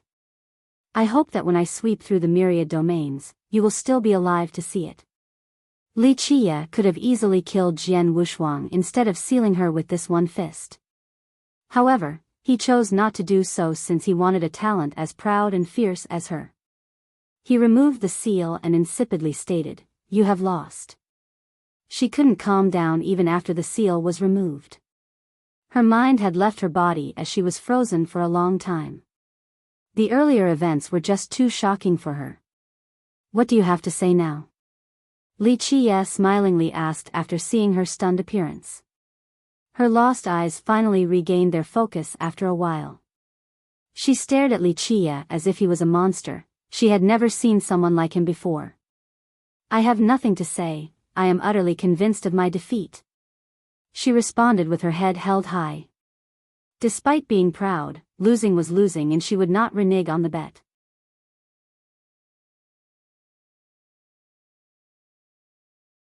Chapter 802. The journey begins. Li Qie became a bit melancholic at this point.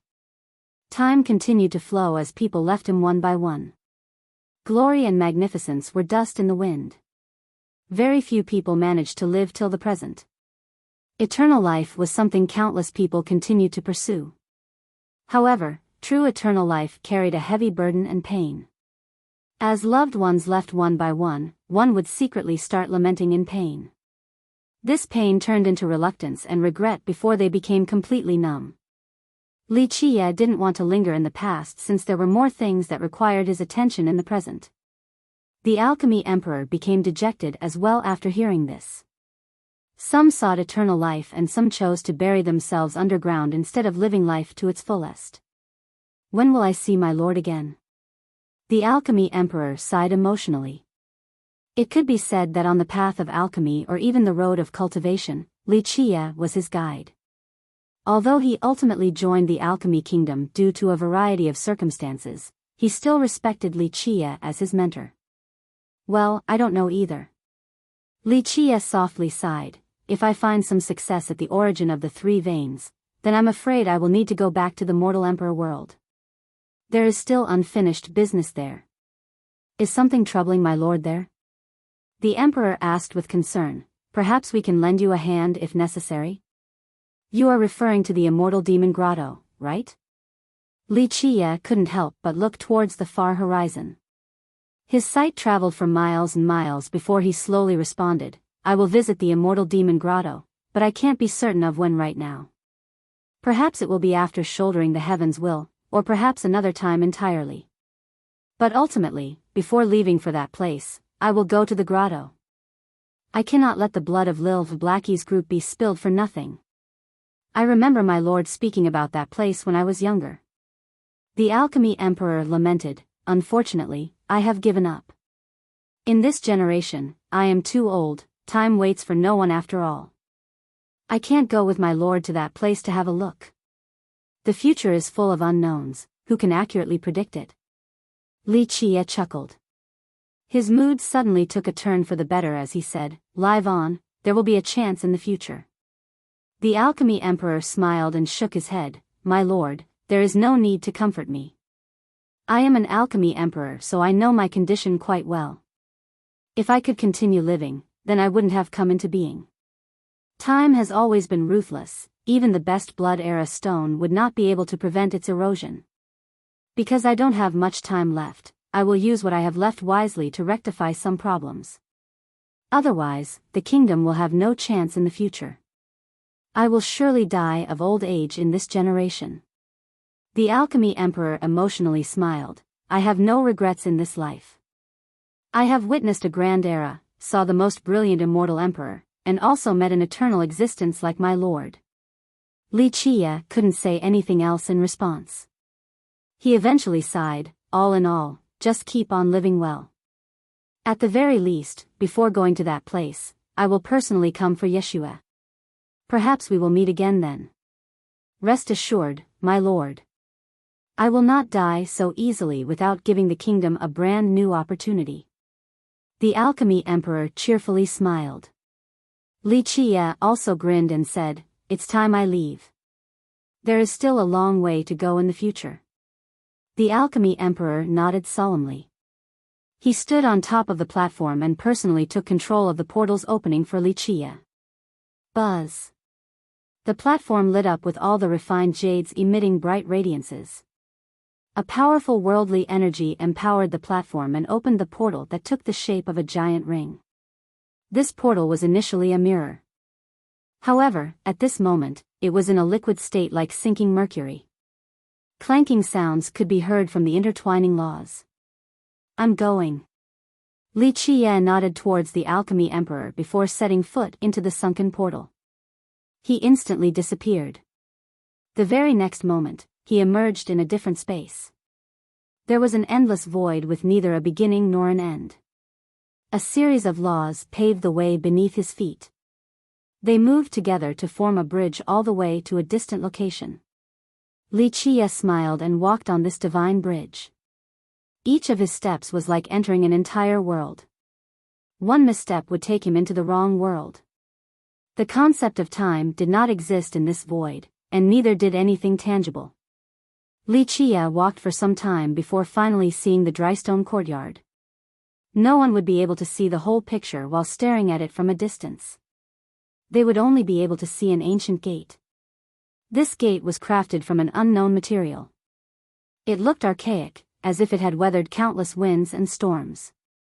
Time had left a unique mark on its surface. As one of the 12 burial grounds, the courtyard was full of mysteries and surprises. Moreover, it was one of the most dangerous places in present times. It was different from the other burial grounds. Unlike the prime ominous grave or the ancient heavenly corpse burial ground where people knew of their locations and even undertook adventures inside, the courtyard was different. For many eras, no one knew of its location outside of being in the stone medicine world. Even immortal emperors were unable to pinpoint its coordinates. In short, its location had always been a mystery. There were only two methods of entry. The first was through a shortcut like the portal in the Alchemy Kingdom. There were only a few like this in the entire stone medicine world. At the same time, the chances of success through these shortcuts was quite meager. The second method was to use the real entryway of the courtyard. Of course, what the real entryway was and its location were just as big of an enigma as the courtyard itself. Due to these reasons, the courtyard was much more elusive compared to the other burial grounds. Regardless, over the years, many people still tried to find it.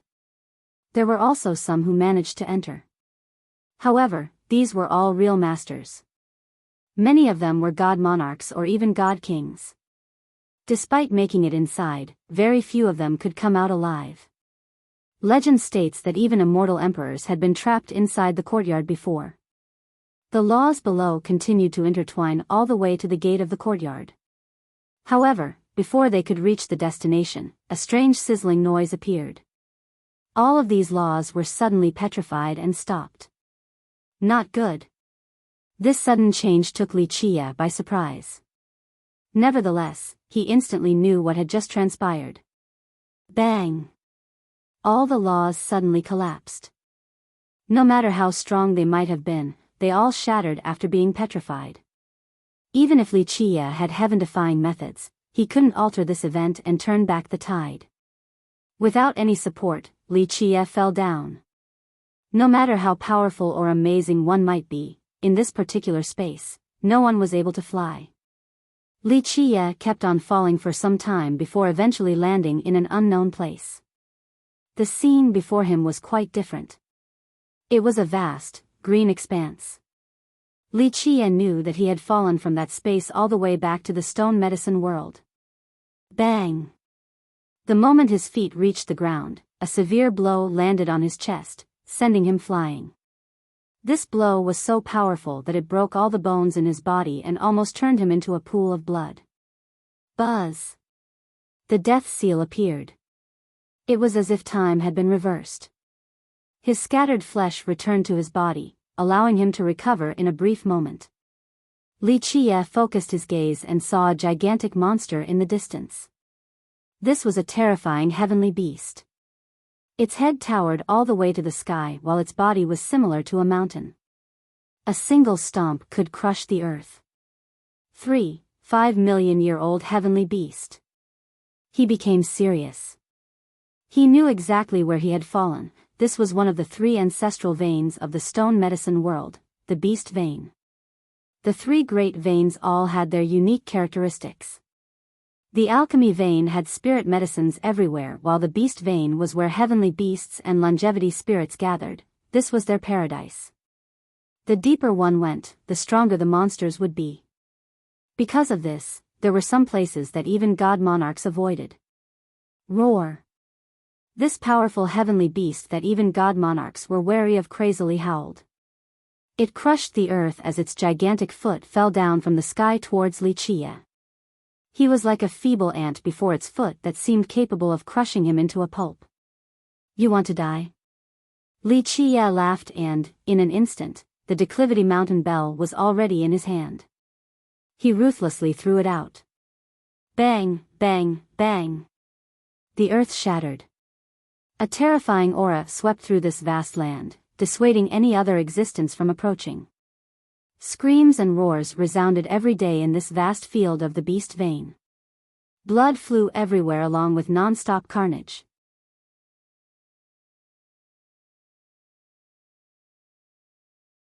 Chapter 803, Training the Beasts and Spirits entrenched themselves in the beast vein. This was their kingdom. Boom! Boom! Boom! A terrible disaster loomed over the area. A mighty heavenly aura deterred any beasts from coming closer. A frightening tribulation swirled above Wuxia. A door opened with endless attacking god fiends, aiming to kill Wuxia. This was Wuxia's minor tribulation of the void imperfection physique. Prior to this, it was on the verge of reaching minor completion. However, he kept on suppressing it and waited for when the tribulation would be the strongest before unleashing it. He wanted to destroy the tribulation in the most flawless fashion. Snap! Something seemed to have broken inside Wuxia's body. It was as if he had torn asunder all the restraints in this world, as if no laws could bind him. The myriad laws and rules of this world had been shattered by Li Qie. He was as free as a kuan-peng in an open sea. Myriad realms floated behind him as his momentum could tear apart all Tao. Neither the mortal world or the immortal one could chain him. So this is the feeling of an era sovereign slashing the Tao. Li Qie grinned with great satisfaction. In this instant, his body seemed to have undergone a substantial change, as if he was the fastest in this world. There was an indescribable spirituality and transcendence. I'm finally successful. If I can slash the Tao as an era sovereign, then this minor tribulation is nothing. Li Qie lifted his head to smilingly look at the minor tribulation of the void imperfection physique. He heaved a shout, then soared into the sky. He swung his fists and parted the clouds to meet the descending god-fiends. Anyone who saw this scene would be dumbfounded. Using bare hands to fight against the minor tribulation of an immortal physique? What kind of tyrannical approach was this? In fact, this minor tribulation was nothing to Li Qie. It was as easy as taking in a meal. Prior to this, he could have easily fought against these minor tribulations. Moreover, he was now an era sovereign that was capable of slashing the Tao. Many people had never heard of such a title. Era sovereign was the final level of the heavenly sovereign realm. After this level was the heavenly king realm. However, it wasn't easy to break through from a sovereign to a king. The world assumed that as long as one could reach the era sovereign level, then they would be at the peak of the sovereign realm. At this level, it would be easy to reach the king realm. However, they did not know that there was another step beyond this level. This step was the apex beyond the peak. Once one was able to break through to this apex, they would be called a Tao-slashing sovereign. Before leaving the vein, his actions could be described by the phrase see God, see devil, slay devil. Despite the daily arduous battles in the past half a year, Li Qie's harvests were incredible. Not to mention the huge amount of longevity blood and beast marrows, there were 3 different gains that were especially noteworthy for him. First, he was able to train himself and gain further mastery in his techniques. Second, after receiving countless injuries, his death energy increased substantially. His current level of paramount death energy could allow him to control many undead. Prior to this, although the quantity was great, it wasn't potent enough. For example, he needed to use longevity blood in order to support summoning the phoenix and the death fire. But now, his ocean-like energy could easily summon and control an extremely powerful undead. The final harvest was that Li Qie had also died once.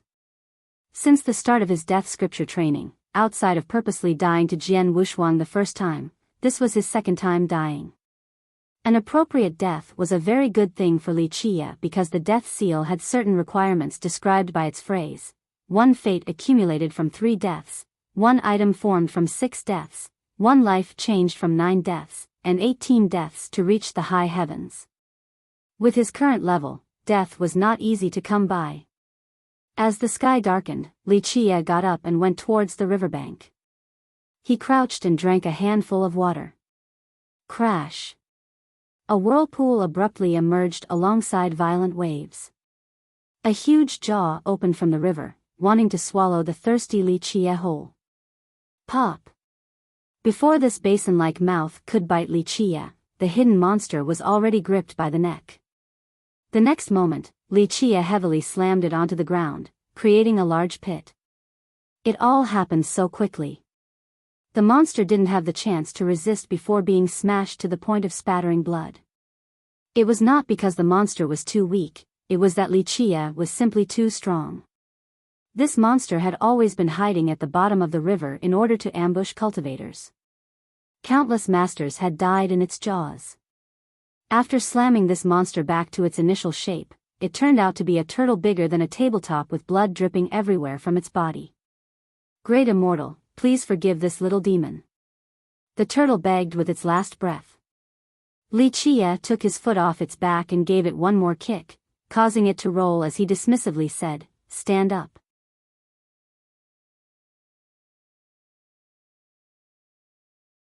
Chapter 804, Old Turtle. The turtle didn't dare to argue. It quickly transformed, then stood up. At this time, it had become an old man with gray hair and a hunchback. It looked quite friendly, so no one would think that it was a monster hiding below the river to ambush people. The old turtle immediately prostrated before Wuxia and crazily slammed its head on the ground repeatedly. Great immortal, I was too blind to see your arrival and even tried to ambush you. This lowly one deserves death, deserves to be minced into countless pieces. A loud bang resounded each time his head met the ground. You are still a heavenly sovereign, so why are you so afraid of death like this? Wuxia glanced at him. It wasn't easy for cultivators to reach the sovereign realm.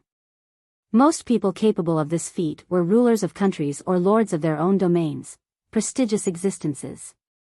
Experts of this level would rather die before acting so shamefully.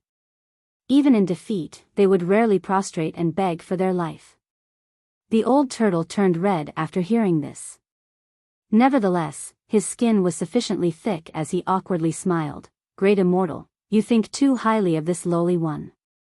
This lowly one is but a turtle in the wild. Not to mention having self-respect, just staying alive is already a blessing. Turtle in the wild? Wuxia looked at him. What does being in the wild have to do with anything? There are countless vagabond cultivators in this world.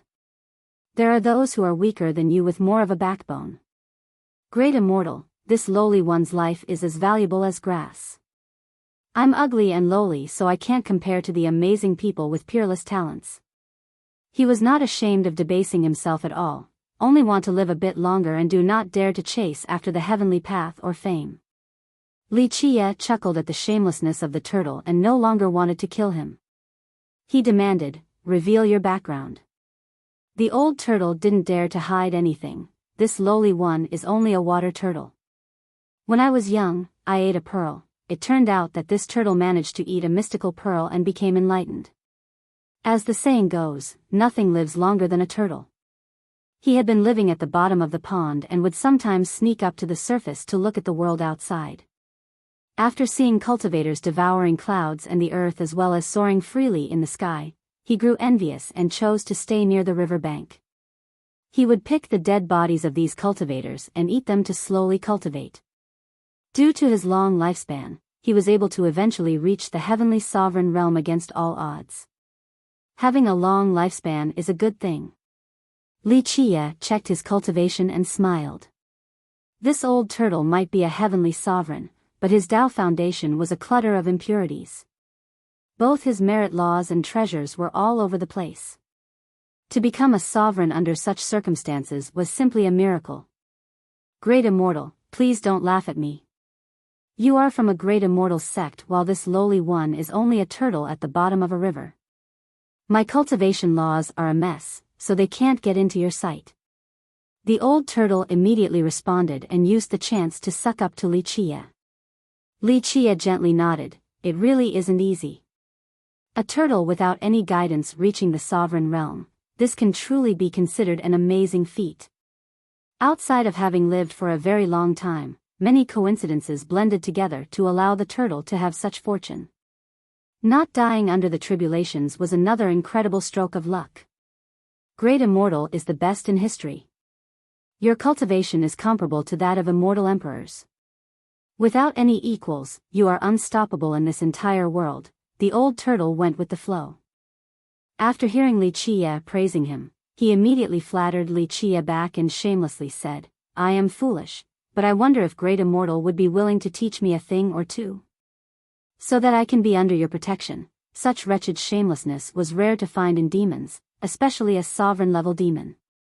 There's no need to grovel like this. Wuxia shook his head and ignored the praises. Where is this place? This is Quicksand River. It is 1,300 miles long. The source is back at the Drift's End Plain. There are 50 tributaries. The old turtle introduced his territory without pause. Okay, stop. It's just a tiny location, I've never heard of it before. Wuxia gently waved his sleeve. After noticing Wuxia's lack of interest, he immediately said, Great Immortal is a celestial up in the 9 heavens, a monarch in myriad realms. This small river area, of course, wouldn't get into your sight. Only the divine mountains and immortal firmaments in the immortal world would. Stop your sweet talk. Do you know where the heavenly flame is? Li Qie interrupted the incessant turtle. Heavenly flame? The turtle tilted its head in contemplation. Is Great Immortal talking about the heavenly flame county of the oxherder country? Li Qie insipidly replied, perhaps. That place wasn't called the heavenly flame county a long time ago. However, as time passed, many names changed. This lowly one has been there several times before. The old turtle spoke. If Great Immortal wants to go there, then I'll tell you the way. Great Immortal only needs to cross this river, then head north towards the eastern county. Although this turtle asked Li Qie to teach him earlier, he actually hoped that Li Qie would leave as soon as possible. If such a strong person became unhappy and decided to turn him into soup, then it would be quite a sad fate. There is no need to tell me. Li Qie didn't bother listening to the directions. He gently tapped the turtle's back and insipidly declared, carry me there. Great Immortal, the old turtle's expression quickly changed after hearing this. It calmed down and responded, Great Immortal, this lowly one is old and powerless. I am slower than a snail, so I'm afraid I will only slow Great Immortal down from your business. Oh? Didn't you ask for my guidance earlier? Li Qie glanced at him. The old turtle immediately replied, this lowly one would, of course, be eternally grateful for Great Immortal's guidance. However, Great Immortal is the ruler of this world, the monarch of the 9 heavens. Your business relates to the well-being of the 9 worlds and its billions of inhabitants. How could this lowly one waste your time with my own insignificant matters? All right, no more blabbering. If I told you to carry me, then do it. Li Qie smiled. The more the turtle didn't want to, the more he wanted to force him. Great Immortal, the turtle frowned in pain. Of course he didn't want to leave this place. Quicksand River was his home, and he knew it the best. He knew the safest locations to hide from his enemies. The moment he spotted danger, he would run away and could disappear instantly. Li Qie dismissively said, say no again and I will make a soup out of you. Just try me. The old turtle quivered and didn't dare to speak again. He immediately laid down and revealed his true form as a big turtle. Li Qie sat on him without another word. The old turtle felt an indescribable torment at this moment. He didn't know whether this was a fortune or a disaster. What if he made Li Qie unhappy and the guy made a soup out of him? He had no choice but to obediently take Li Qie to the heavenly flame county. He could only hope that Li Qie would show some kindness and quickly allow him to return to Quicksand River. Although the turtle said that he was as slow as a snail, this was far from the truth. Once he went full speed, he could ride the clouds at an astonishing speed. Just from this particular style, it was apparent that he was someone who ran at the first sign of trouble, a professional escape artist. The Heavenly Flame County was not considered a big location in the beast realm. There were plenty of places like this here. If one had to mention something remarkable about it, then it would be its history. An extraordinary character emerged from this county with the title of Heavenly Flame Goddess. Legend states that this goddess swept through the stone medicine world and eventually established her foundation here, hence its name.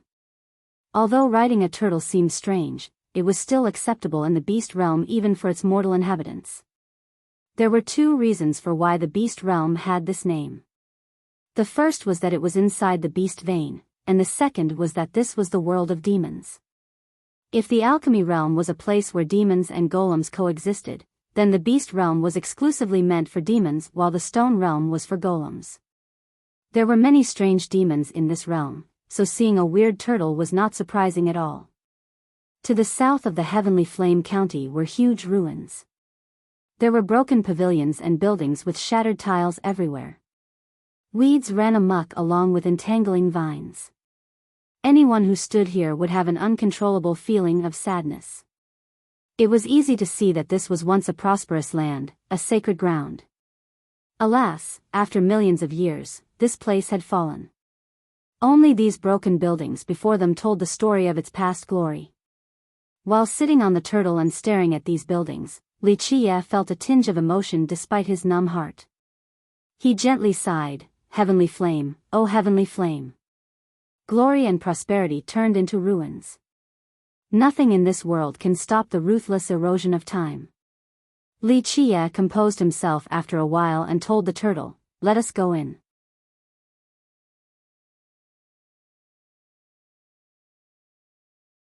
Chapter 805, Tai Clan. The old turtle wanted to leave after taking Li Qie to his destination. He naturally wished for Li Qie to spare him. However, Li Qie didn't say anything. He was too afraid to ask, so the turtle had to keep on carrying Li Qie forward.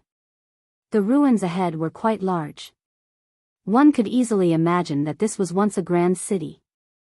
Li Qie shook his head and thought that the Tai clan had fallen. Even a stronger clan wouldn't escape the fate of eventual decline. In the Heavenly Flame County, many people knew the Tai clan. The older generation would always say positive things when talking about the Tai clan. The Tai masters have always been good people across the generations. It is our county's blessing to have such great rulers. The county's people only knew that the Tai masters were kind and merciful because the county was the land of the Tai clan. At the same time, the tax here was the lowest in the entire oxherder country.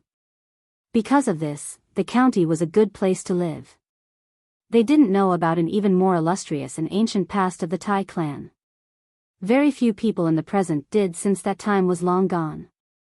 Back in the distant past, there was a heavenly flame goddess who was renowned across the 9 worlds and stood at the peak. She was adored by countless geniuses in her generation. Back then, she pledged loyalty under the Dark Crow's banner and was one of his generals with many meritorious contributions. Not only was she beautiful, more importantly, her cultivation was earth-shattering. After countless expeditions, the goddess grew weary. Eventually, Li Qie as the Dark Crow allowed her to leave, no longer working under him. He bestowed generous rewards to her. Eventually, she settled down in the stone medicine world. She had a family that she passed her torch to, the mighty Tai clan. Lamentably, the name, Heavenly Flame Goddess, had been forgotten along with the glory of the Tai clan. The old turtle carried Li Qie further into the ruins. After entering the central area, they found that there were still several mansions standing intact without any damage. These mansions were quite grand and majestic. However, they were old and no longer as brilliant as before. Only traces of their glory were left from their lofty appearances. There was an eye-catching stone tablet in front of these mansions. It must have been carved from an unknown type of rock to be so large and heavy. There was only one word on top of the tablet, Tai. The young man's gaze fell upon Li Qie and noticed that he seemed quite ordinary. There was no point caring about this young man or the turtle below him. "Hey, we have a white knight here." The young man looked at Li Qie and smirked, "Looking at you, you must be a cultivator. Defending girls is good and all, but you also have to look at who you are going against."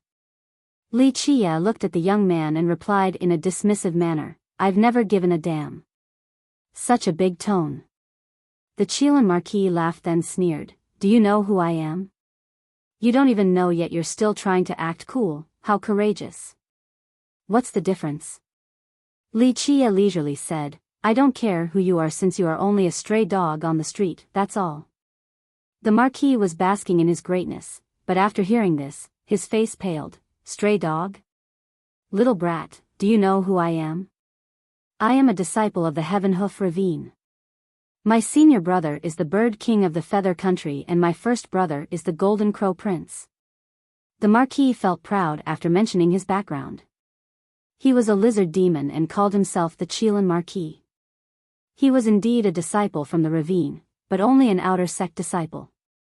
A behemoth with 2 emperors like the ravine had many outer disciples.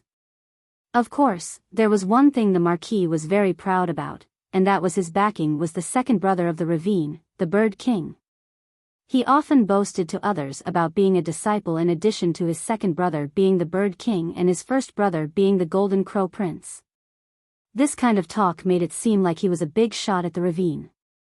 Li Chia was too lazy to look at the boasting marquis, so he contemptuously waved his hand. Don't know, never heard of you before. This attitude left the marquis enraged as his face became quite unsightly. Young master, let us teach this fool a good lesson. You can go take care of the girl. The 10 followers behind him immediately jumped forward. They had a fierce look and headed for Li Chia with an aggressive momentum. Li Chia didn't bat an eye in the face of this oncoming attack. He pointed with his finger and unleashed a strike. All 10 followers immediately turned into a bloody mist. This scared the soul out of the marquis. He knew that he had kicked an iron wall this time. He wanted to run, but he couldn't even take a single step before Li Chia had him gripped by the neck. Do you know who I am? I am a Heavenhoof disciple. My second brother, the Bird King, wants this land. I came under his orders. If you dare to touch me, then you would be opposing my second brother and the ravine. The old turtle wanted to leave after taking Li Chia to his destination. He naturally wished for Li Chia to spare him. However, Li Chia didn't say anything. He was too afraid to ask, so the turtle had to keep on carrying Li Chia forward. The ruins ahead were quite large. One could easily imagine that this was once a grand city. Li Chia shook his head and thought that the Tai clan had fallen. Even a stronger clan wouldn't escape the fate of eventual decline. In the Heavenly Flame County, many people knew the Tai clan. The older generation would always say positive things when talking about the Tai clan. The Tai masters have always been good people across the generations. It is our county's blessing to have such great rulers. The county's people only knew that the Tai masters were kind and merciful because the county was the land of the Tai clan. At the same time, the tax here was the lowest in the entire shepherd country. Because of this, the county was a good place to live. They didn't know about an even more illustrious and ancient past of the Tai clan. Very few people in the present did, since it was now gone.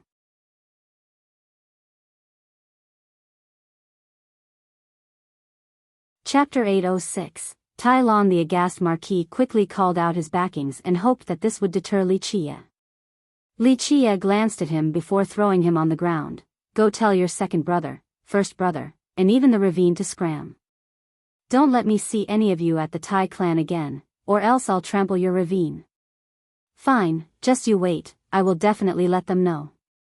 Although the marquis wanted to add some stronger words, he saw Li Chia's cold eyes and couldn't help but quiver. He quickly fled and only left behind the one sentence before disappearing. Great Immortal, this is opposing the Heavenhoof ravine. The old turtle shivered. His head shrank back into the shell during the fight. He wanted to dig himself a hole in the muddy ground. This cowardly turtle was completely different from Tai E. Although Tai E acted as a coward, it was just that, an act. In contrast, this turtle was truly scared. This was part of his instinct. As a vagabond cultivator, he had always been hiding at the bottom of the river. No matter whether it was a big or small event, he would instantly hide there. He was truly scared after hearing that Li Chia wanted to fight against the ravine. He wanted nothing more than to run from this place back to Quicksand River. Li Chia nonchalantly replied, so what? He didn't care for this sort of thing. The frightened turtle quickly added, Great Immortal, do you know the origin of the ravine? It is an imperial lineage with 2 emperors.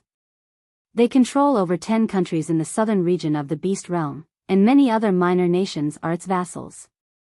After existences like the Alchemy Kingdom, the Jianlong clan, and the Beastmaster Citadel decided to live reclusively, the ravine became the strongest in this world. Li Chia looked at him. It seems that you know a lot despite hiding at the bottom of the river.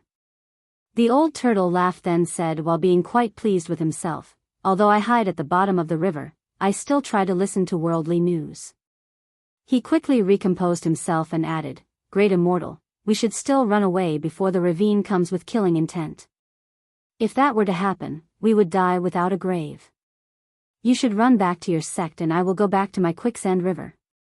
One didn't have to guess to know that upon the first sign of danger, this old turtle wouldn't give a damn about Li Chia's life and would certainly be the first to flee.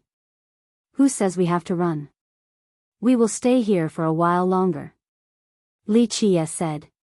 The old turtle's neck shrunk back a bit as he whimpered, Great Immortal, this lowly one has carried you here, so my task is finished. Can I leave now? Not a chance. Li Chia purposely teased the turtle and smirked. It is not easy for me to find an appropriate carrier, so how could I let you go so easily? The turtle's expression twisted after hearing this. If he knew this would be the case, he wouldn't have shown such a good performance. He bitterly said, Great Immortal, I am only an insignificant ant while you are the ruler of the 9 worlds. An ant like me staying by your side would only ruin your image and reputation. Okay, stop your load of rubbish. If I say you can leave, then leave. If I don't, then obediently stay here or else I'll make a soup out of you. Li Chia gently waved his hand. The frightened turtle immediately shut its mouth and didn't dare to utter another word.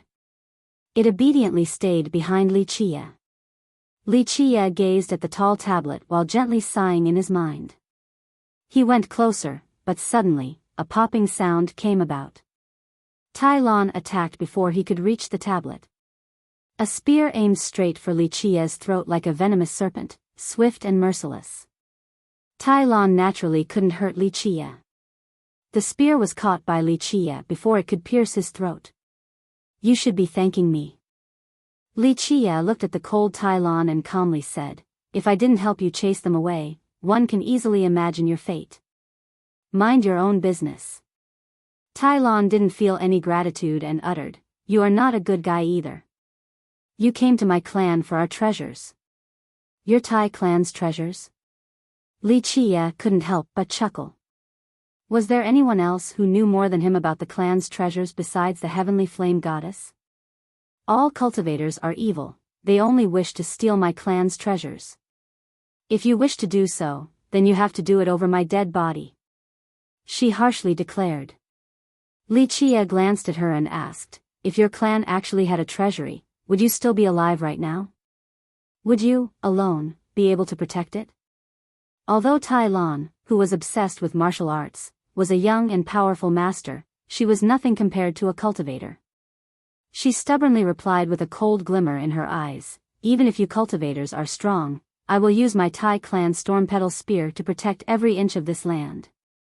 The prominent Tai clan only has the storm petal spear left and a weak branch of martial arts. Do you really think your clan has something that others covet? Li Chia smiled and gently shook his head. Don't be so presumptuous. Tai Lon was furious to see Li Chia looking down on her most powerful martial arts. She cried out and let go of the spear that Li Chia caught. Another spear from her back aimed straight for him at lightning speed. Clank! Li Chia effortlessly flicked his finger and shot away her spear. Die! Tai Lon was a headstrong person who didn't know when to back down. She cried out as the spears behind her flew forward at once. It was as if she had many hands controlling several dozen spears all at once. In the blink of an eye, the cold glint of steel rushed upward then descended like a torrential storm of flower petals. One had to admit that she was a top martial artist. This move of hers could kill cultivators of the Palace Foundation and even Palace Expansion realms. However, she was but an ant before Li Chia. Pop! Li Chia simply waved his sleeve to shatter all of her spears. However, he did not hurt her. He leisurely looked at her and said, I came to the Tai clan this time to take away one item, not to make it hard for you. Plus, this item does not belong to your Tai clan. In your dreams. Don't even think about taking a single blade of grass from my clan before I am dead. Tai Lon shouted and rushed forward with her bare hands. She was ready to bare her fangs with great ferocity. However, Li Chia simply swung his sleeve again and swept her flying away. She fell to the ground and struggled to stand back up. Unless I'm dead, I won't let any of you get what you want. She coldly uttered while trying to get up from the ground. Li Chia simply pointed with his finger and froze her in place. He glanced at her and dryly said, If I wanted to, killing you would be easier than killing an ant. Even if you kill me and take away my clan's items, I will haunt you forever. She wasn't afraid of dying. Her personality was stubborn to the extreme. While staring at Tai Lan, Li Qie found that she had a semblance of the heavenly flame goddess in her. Wasn't the goddess a stubborn girl as well? Although his patience was wearing thin, his expression suddenly softened again. After remembering the goddess who was completely loyal to him, who contributed great merits and was the first to rush forward on any battlefield, he gently sighed. Out of consideration for the loyal goddess back then, Li Qie didn't want to be too harsh on Tai Lan. He commanded the turtle, carry her away and persuade her. My patience is limited. The old turtle had seen Li Qie's brutality, so how could he not listen? He carried the immobilized Tai Lan away while persuading her at the same time, young miss, the great immortal is only trying to be kind. Think about it, if he was malicious, then he could have killed you by waving his hand. He is a great man and perhaps will even teach you in the future. The old turtle was only a minor character, a vagabond cultivator. Despite being a heavenly sovereign, he was patient even in carrying out the most menial of tasks. He didn't mind wasting time carrying out Li Qie's commands to persuade Tai Lan. Even she got tired of listening to this old turtle who went on and was about to go crazy. What an incessant old turtle. Li Qie ignored the two as he gently placed his palm on the tablet to feel its beat.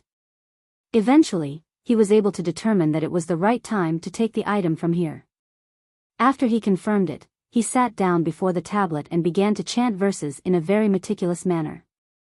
This scripture was very complex and profound.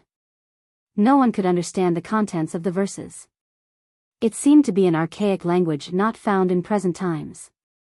In the past, when the goddess wanted to go into reclusion, Li Qie had sealed an item and personally handed it to her. Later on, the goddess settled down in this place to begin her new life. The 9 worlds were vast, so the goddess had her own reasons for picking this location. One of them was that she liked the scenery here. Another was because the item the dark crow handed to her required gestation from the beast realm. She was completely devoted to him, so even in her retirement, she chose to help him one last time and hid the sealed item inside the Tai clan. This secret was unknown to even the disciples of the Tai clan for millions of years. In fact, no one was privy to this outside of the late goddess and the dark crow.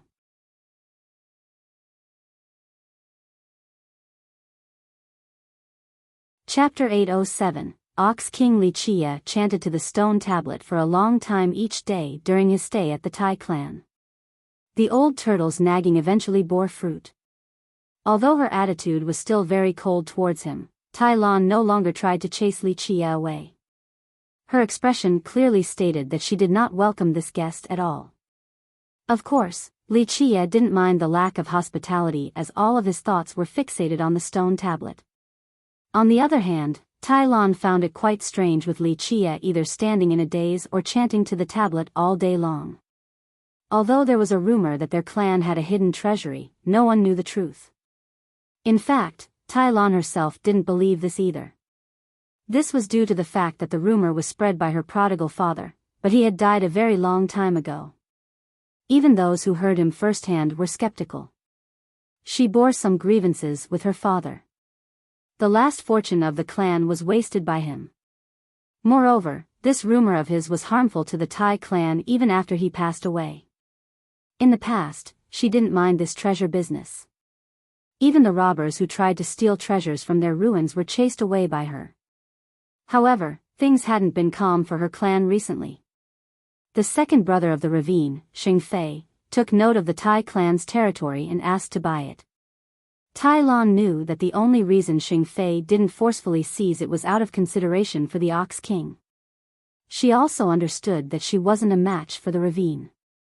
However, her unyielding character did not allow her to take a step back despite knowing that she didn't stand a chance. Li Qie stayed here for more than 10 days. On this day, auspicious clouds suddenly appeared in the sky. With the accompaniment of the roar from a bull, someone suddenly emerged from the horizon. His Majesty is here in person at our heavenly flame county. Many people saw the person in the sky and quickly prostrated on the ground.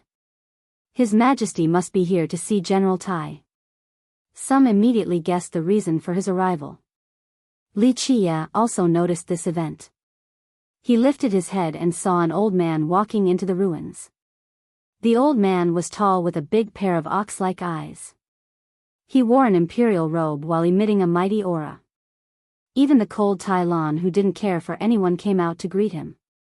She bowed once and said, "Please excuse this general for the late welcome, Your Majesty." This old man was indeed the royal lord of the Oxherder country, or Ox King Su Mingchen. He was a buffalo demon that ruled over the entire country. Moreover, he was a heavenly sovereign as well. "Rise." Su Mingchen gently waved his sleeve. After Tai Lon stood up, Su Mingchen gently sighed, "Tai Lon, why the need to be so stubborn? Your Tai clan has fallen and the Bird King is paying a high price for this place, so why won't you sell it to him?" Tai Lon stood there in silence. Su Mingchen was the person she respected the most. He used to be best friends with her grandfather. After her prodigal father spent all of their family's wealth, the king was the one who took care of their Tai clan. Su Mingchen tried to persuade the stubborn Tai Lon. "Tai Lon, you certainly don't think that your clan still has a hidden treasure, right? Your prodigal father was a drunkard and his nonsense is not trustworthy. Back then, after wasting all that money, he told other people that there was a hidden treasury in order to increase the clan's value." The king gently sighed in lamentation after bringing this up. He was best friends with Tai Lan's grandfather since their youth. They grew up and went on many arduous adventures together. Although the Tai clan was in decline during his best friend's generation, it still had some wealth left. Unfortunately, her father was useless, a complete young master that only knew how to spend. He often stole items from the clan to sell. Ultimately, he even angered his own father to death. After his father's death, this black sheep grew even more untethered. Eventually, he sold every last bit of the clan, causing the clan to fall apart. It was a blessing that Tai Lon never gave up.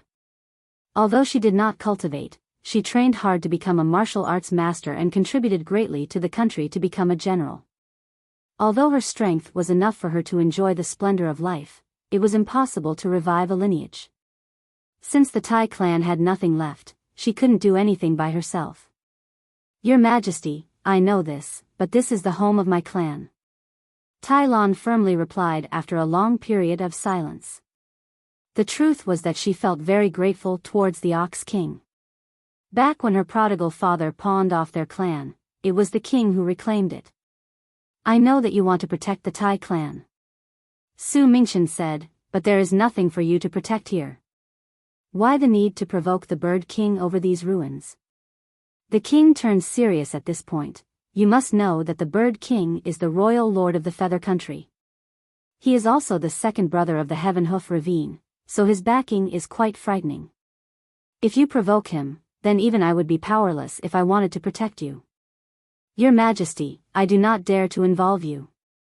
Tai Lon said, "I know I am weak and can't fight against cultivators, but I will never abandon my roots."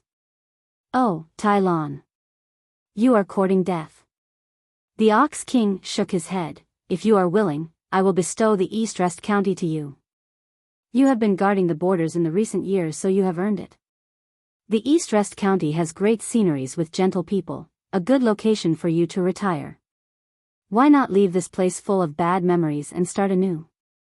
The Ox King took care of the Tai clan very well due to his friendship with Tai Lan's grandfather. Otherwise, he wouldn't be so protective of her. "No, Your Majesty, I will not stay anywhere but the Tai clan." Tai Lon remained headstrong and shook her head. "I was born into the Tai clan, so I shall die and become a ghost in the Tai clan. I will never abandon it even if I am the only one left." The Ox King had no solution to Tai Lan's stubbornness. He shook his head and knew that he couldn't protect her when she had offended the ravine. During this helpless moment, the king looked towards the mansions and his eyes fell upon Li Chia and the old turtle. He didn't really pay attention to Li Chia since this young man seemed very ordinary. However, the moment he saw the old turtle lying flat on the ground, his mind trembled. Since when did the Tai clan have such a powerful expert? Both the king and the turtle were heavenly sovereigns, so this couldn't escape his eyes. The sudden appearance of a sovereign at the Tai clan startled him. "May I ask where you are from, sir?" The king came forward and cupped his hands together to greet the turtle. The turtle quickly shook his head. "Ox King, you are mistaken. This turtle is only a minor character, this great immortal here is the real boss." The timid turtle wanted less trouble. He was a vagabond cultivator after all, so he didn't want to show himself and pushed everything to Wuxia instead. The king was shocked to hear this. A heavenly sovereign being so respectful to this inconspicuous junior was surprising to say the least. The king was an experienced person, so despite Wuxia's humble appearance, the king wondered if he came from an imperial lineage. This possibility meant that the king couldn't afford to offend or despise him. He cupped his hands as well towards Wuxia. "May I ask for young noble's name?" "I am Su Mingchen from the Oxherder country." His attitude was very polite. Of course, if the old turtle was respectful of this young man ahead, then he didn't want to offend such a big character either. "Wuxia." Wuxia slightly nodded. Since Su Mingchen was so polite, he also treated him with propriety. Wuxia," the Ox King stuttered with fear and almost choked on his own saliva. He felt his quivering legs losing strength as he almost fell down to the ground. The name Wuxia truly frightened him. "Young noble, you are the alchemy realm's deity Wuxia." Aghast, he swallowed and felt his mouth drying up. The Ox King was a smart man. People had been referring to Wuxia as fierce, but this title could be construed as too aggressive. He naturally wouldn't call Wuxia this to his face, so the king instantly began calling Wuxia a deity instead. "Deity?" Wuxia couldn't help but chuckle. He slightly shook his head. "No need to embellish my title, just fierce is fine. Of course, as far as I know, I am the only one named Wuxia." The king quivered after finding out that this ordinary-looking young man was Wuxia. He felt his scalp tingle as if his head was about to explode. He secretly lamented about his lack of fortune at this moment. Why did this ominous star choose to visit his country?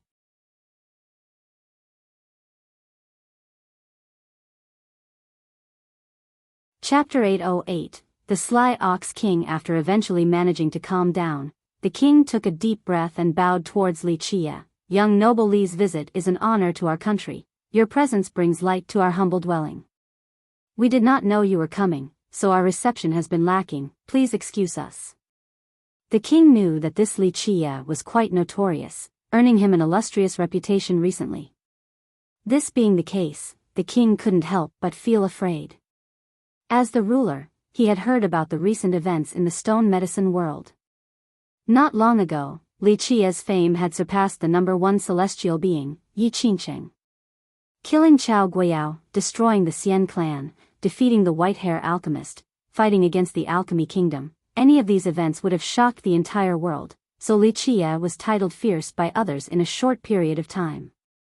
Thus, when this man suddenly came to his country, how could he not be nervous? This ferocious monster even dared to fight against the alchemy kingdom. A little country like his simply couldn't withstand this torture. He wanted to know why Wuxia suddenly appeared in this location, but he didn't dare to ask. Wuxia gently nodded as a response to the politeness. "Since you are so polite, I can say that I am only here for a bit and have no hidden intentions toward your country." How could Wuxia not guess the king's thoughts after seeing his expression? Su Mingchen wryly smiled and quickly cupped his hands together once more. "It is our honor to be graced by young noble's presence.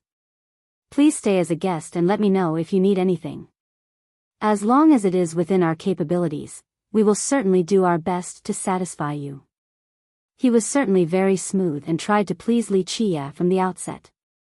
In fact, he was very experienced in this regard.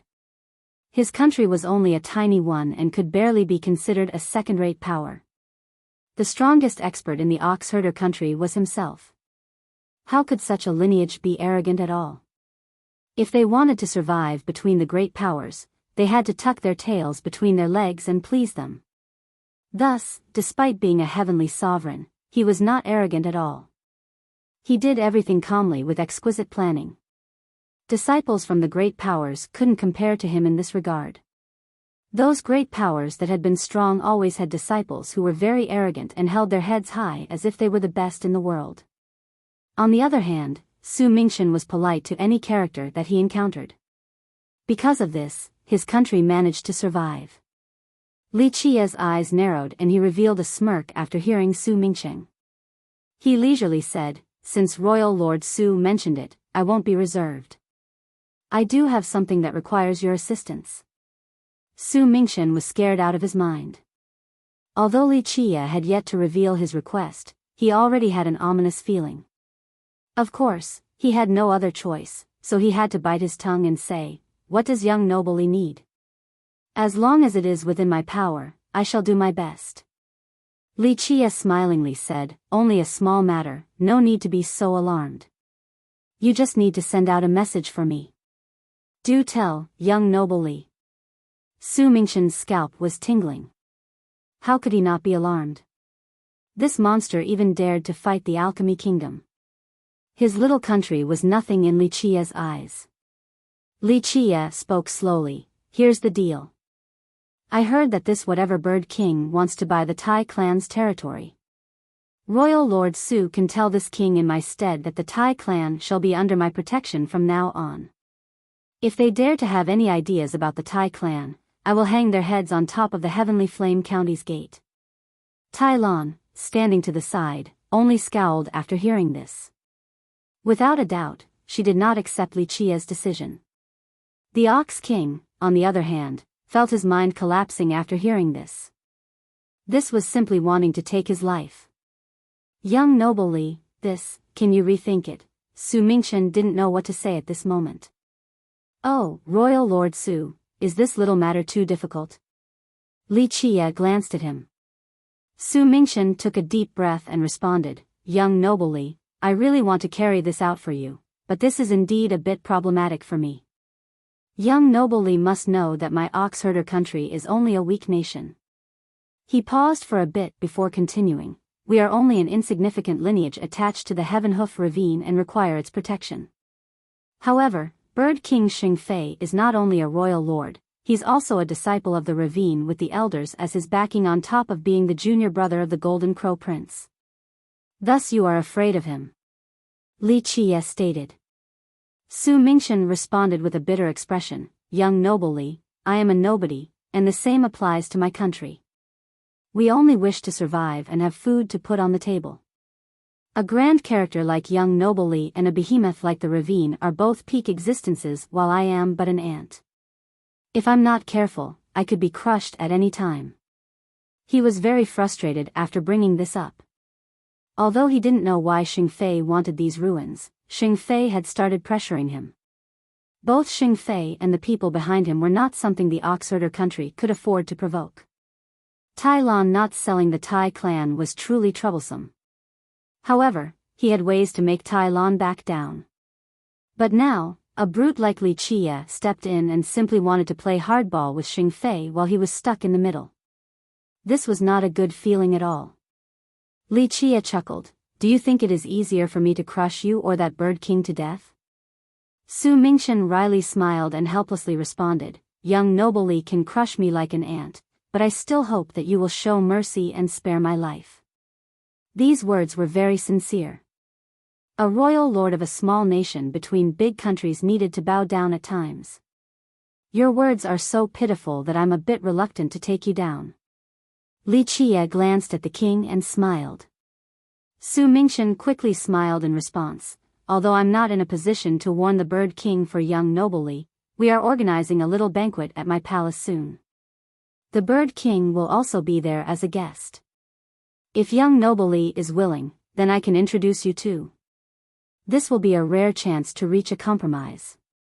He naturally wished for the two to talk since a peaceful resolution was the best outcome for him. Otherwise, the flames of war could burn his country into rubble. Li Qia touched his chin and smirked before responding, "Since Royal Lord Su has such good intentions, I'll just take a trip there then. Nothing could be better." Su Mingchen became happy after hearing this. "The doors to my country are always open to young noble Li." He was relieved after seeing Li Qia's attitude. At the very least, he was not like the rumored legendary brute that would kill people at first sight. There seemed to be some reason left in him. It made the king have hope that the two might sit down and have a good chat. He didn't know that Li Qia's killing intent was very selective. He was the type that preferred soft treatment over hard retaliation. The more arrogant the enemy was, the more he would want to kill them. In the end, Su Mingchen made some more small talk before saying goodbye to Li Qia and left. After he left, Tai Lon coldly stared at Li Qia and uttered, "What do you want with my Tai clan? What item are you trying to get?" Li Qia looked at the cold Tai Lon and chuckled, "Even if I wanted something, what can you do? I can kill you with a single finger. Plus, your Tai clan doesn't have anything that I want. I'm simply taking back what belongs to me." She coldly countered, "My clan doesn't have anything that belongs to you. How do you know that there isn't such a thing? How much do you know about your ancestors or the past?" Li Qia shook his head, "Stop repelling people from far away. I am here to help you since you alone can't protect your clan. Do you think Su Mingchen can help you? These are harsh words, but when necessary, he will be more than willing to sell you before opposing the ravine. Do you think you are more important than the country to him?" Tai Lan's expression sank. She could have guessed such a thing, but she was in denial. After taking a deep breath, she coldly said, "My Tai clan does not need someone with an unknown origin and hidden intentions to help." Li Qia glanced at her and smiled. "Kids shouldn't think too highly of themselves. Your strength alone can be considered unfathomable among mortals, but in my eyes, you are simply an insect. I am only helping the Tai clan, not you."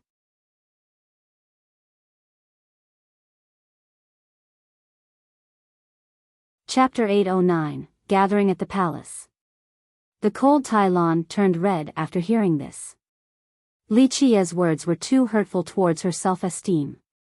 Li Qia didn't bother looking at her and went inside the mansion. The furious Tai Lon coldly uttered, "If you are helping the Tai clan, then clearly tell me the reason why." Li Qia continued to ignore her. If it wasn't because of the heavenly flame goddess, he wouldn't have wasted time on this matter. "Miss, please calm down, calm down." The old turtle quickly consoled her after seeing her angry appearance.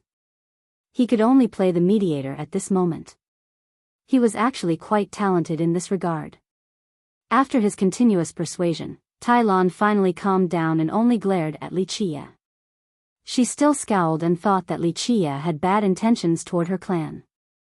Although Li Qia didn't pay any special attention to her, he still occasionally felt that she was praiseworthy in some ways.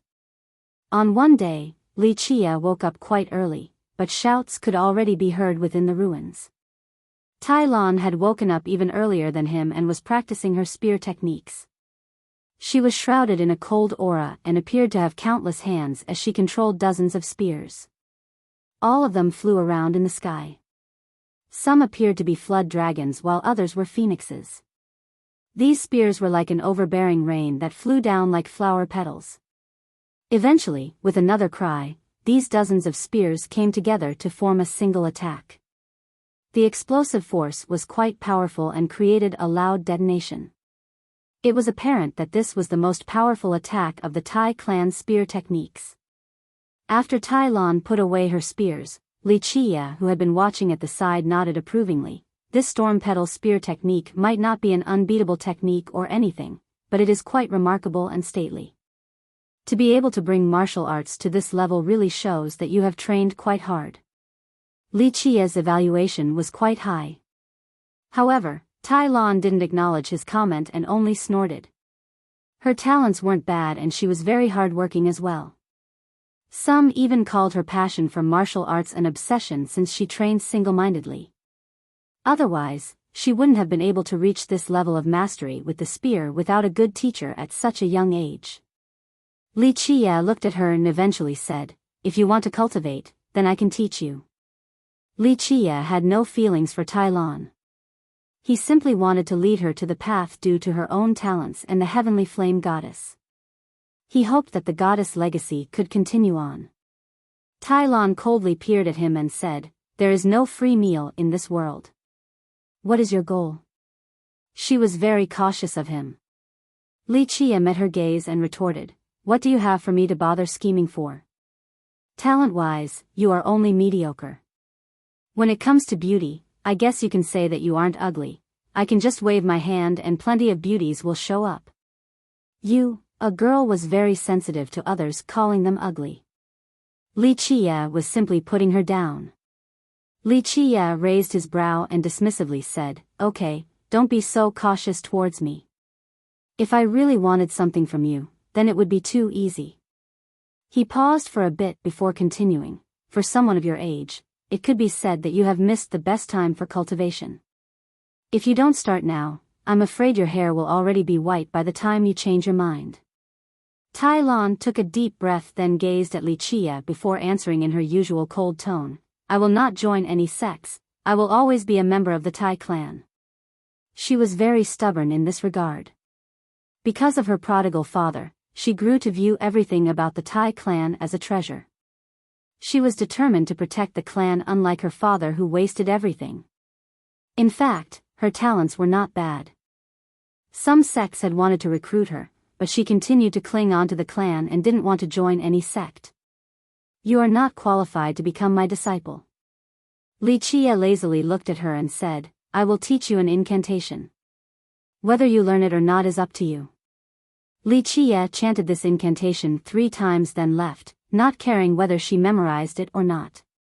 Once Li Chia went back to the stone tablet, the old turtle immediately stood up and shamelessly asked, "Great Immortal Ya, will you also teach this lowly one a little bit? My cultivation is shallow since I am stupid and know nothing about the art of the Grand Tao. Great Immortal is a true celestial from the heavens, a single incantation from you could shock the entire world." The old turtle saw Li Chia purposely teaching Tai Lon cultivation, so he also shamelessly asked for help. A sectless cultivator like him would never let go of any good opportunities. Li Chia slowly looked at him and leisurely replied, "Oh? Haven't you been wanting to go back to your quicksand river this entire time? Why are you asking me for help now?" The turtle coughed and immediately swore, "Great Immortal is misunderstanding me. My respect for you is like an endlessly surging river. With your command, would dive into a sea of flames or a mountain of blades. Okay, stop sucking up." Li Chia interrupted the turtle, "If you are willing to stay, then I can think about it." The old turtle smiled awkwardly but didn't dare to bring it up again. "In 2 days, we will go to the oxherder capital. We'll bring the little girl as well," Li Chia commanded. The turtle shuddered after hearing this. He had always been alone and spent the majority of his time hiding at the bottom of the river. But now, the thought of facing so many experts and cultivators made him quite anxious. What if Miss Tai doesn't want to go? The old turtle tried to come up with an excuse. Li Chia leered at him, "Then you go convince her for me." Li Chia appreciated the turtle's skills of persuasion a little bit. This cowardly turtle was not so useless after all. If she really doesn't want to go, then tie her up and bring her there. Li Chia grew tired of talking and said, "She won't have her way when I'm around." The old turtle didn't dare to say anything back as his head shrunk back into the shell.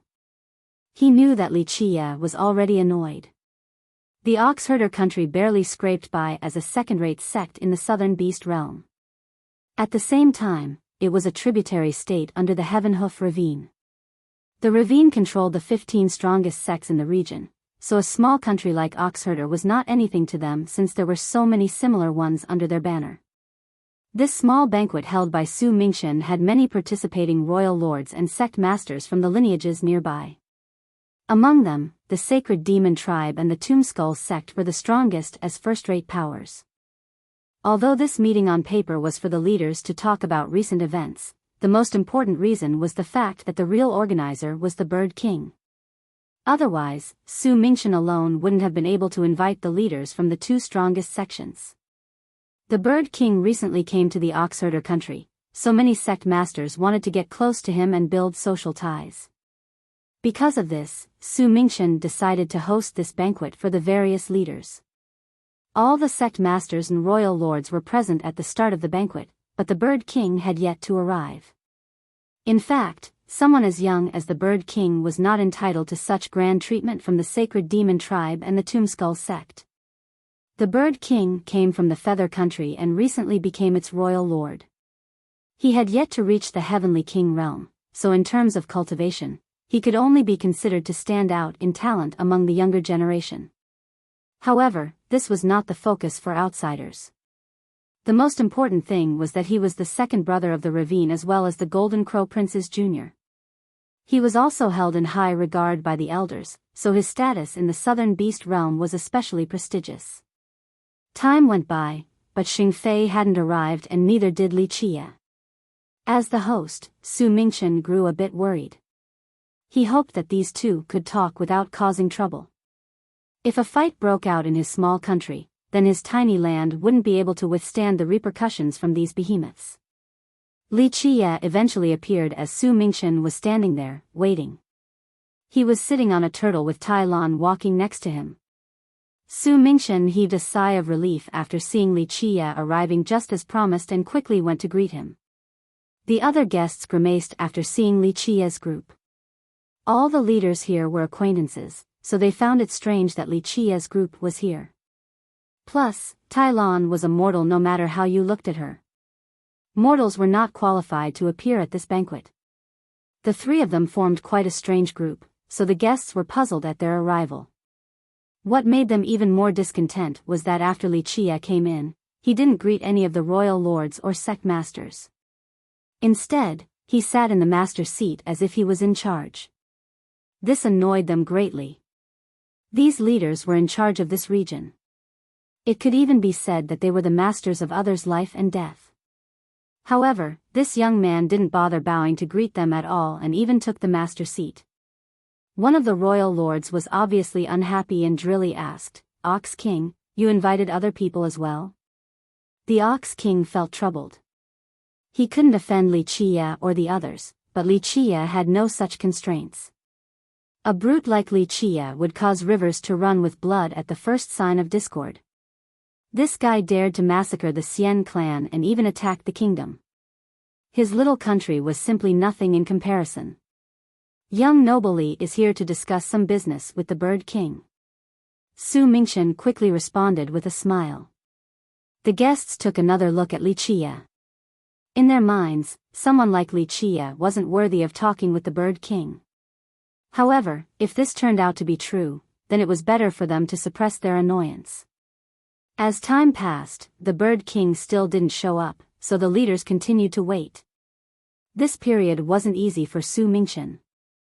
He was hoping that time would fly by faster as this was a type of torture for him. On the other hand, Li Qia was as calm as ever while quietly sitting there.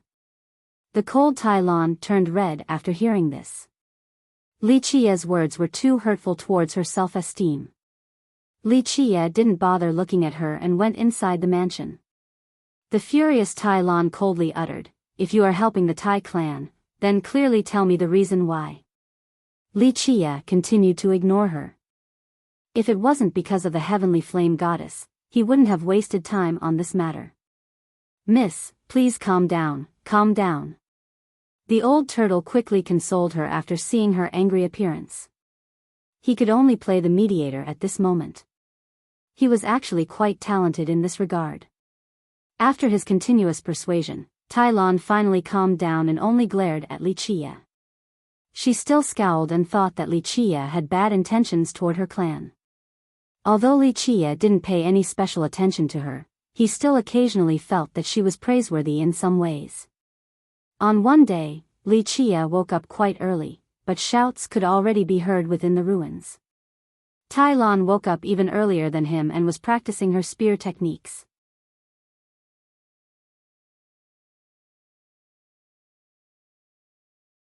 Chapter 8:10 Bird King Xing Fei. The Bird King eventually appeared before the waiting crowd.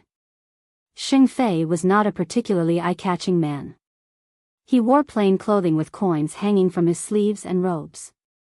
This made him appear to be more of a shrewd businessman than a cultivator. However, no one would dare to look down on him after seeing his eyes. They were especially sharp, like the eyes of an eagle. Once people met his gaze, they would feel as if they were his prey. He had a cold aura, a clear sign of ruthlessness. A halo that was being emitted from his body showed that he was not a character to mess with. Su Mingchen immediately went to greet him along with the other guests. Only Li Qie calmly sat there and threw him a quick glance without saying anything. Xing Fei was a bit proud of being received by so many leaders. He nodded his head to return the greeting. Among the leaders here, only heavenly kings like the sacred demon leader and the tomb skull master were worthy of his respect. These leaders were quite unhappy after seeing how Li Qie remained seated without any reaction. However, they ignored him since they would rather talk to Xing Fei instead. Young noble Sheng has traveled so far to get here. Did anything fun happen along the way? A royal lord quickly scurried for his favor. My country has a few ancient temples. Would you be interested in taking a look? Ancient temples? What kinds of temples? Xing Fei became interested after hearing this. Xing Fei was inferior compared to his first brother, the Golden Crow Prince, with regards to cultivation. However, he had his own specialty. He liked old relics. To be more exact, he had a passion for archaeology. One of his favorite things to do was to excavate old graves or ancient earths from declined sects to find treasures. Of course, such business often resulted in failure, but sometimes, one could obtain amazing stuff. It was for this reason that Xing Fei wanted to buy the Tai clan to see if he could find any treasures within the ruins. The royal lord noticed his interest and immediately added, "These temples have a great history. They were once occupied by ancient demons." Ancient demons? Xing Fei's interest grew as he immediately nodded. "I'll definitely take a look if I have time. My sect's territory also has a particular grave. Strange phenomena occur quite often there." The other leaders also tried to gain his attention after seeing the success of the first royal lord. In their minds, Xing Fei was still young, so this was the best time to please him. Later on, when Xing Fei becomes an elder of the ravine, their tributary states would be able to obtain his help. Among them, only the sacred demon leader and the tomb skull master remained quiet. They were part of first-rate sections. Moreover, they were heavenly kings, so organizing a banquet for Xing Fei was already quite sensible. There was no need to lower themselves to win his favor. During the pleasantries and small talk, Xing Fei's followers became quite proud as well. However, one young man's expression quickly soured after he saw Li Qie. This young man was none other than the Qilin Marquis that had suffered back at the Tai clan. He came with Xing Fei this time just to deal with Li Qie, but he didn't expect to see Li Qie here. His first reaction was to stagger backward after seeing Li Qie. After all, Li Qie's strength made him quiver. However, after remembering that Xing Fei was here as his backing, he became much more courageous. He fortified his stance and pointed at Li Qie, then shouted, "Second brother, this is the little bastard that killed our brothers.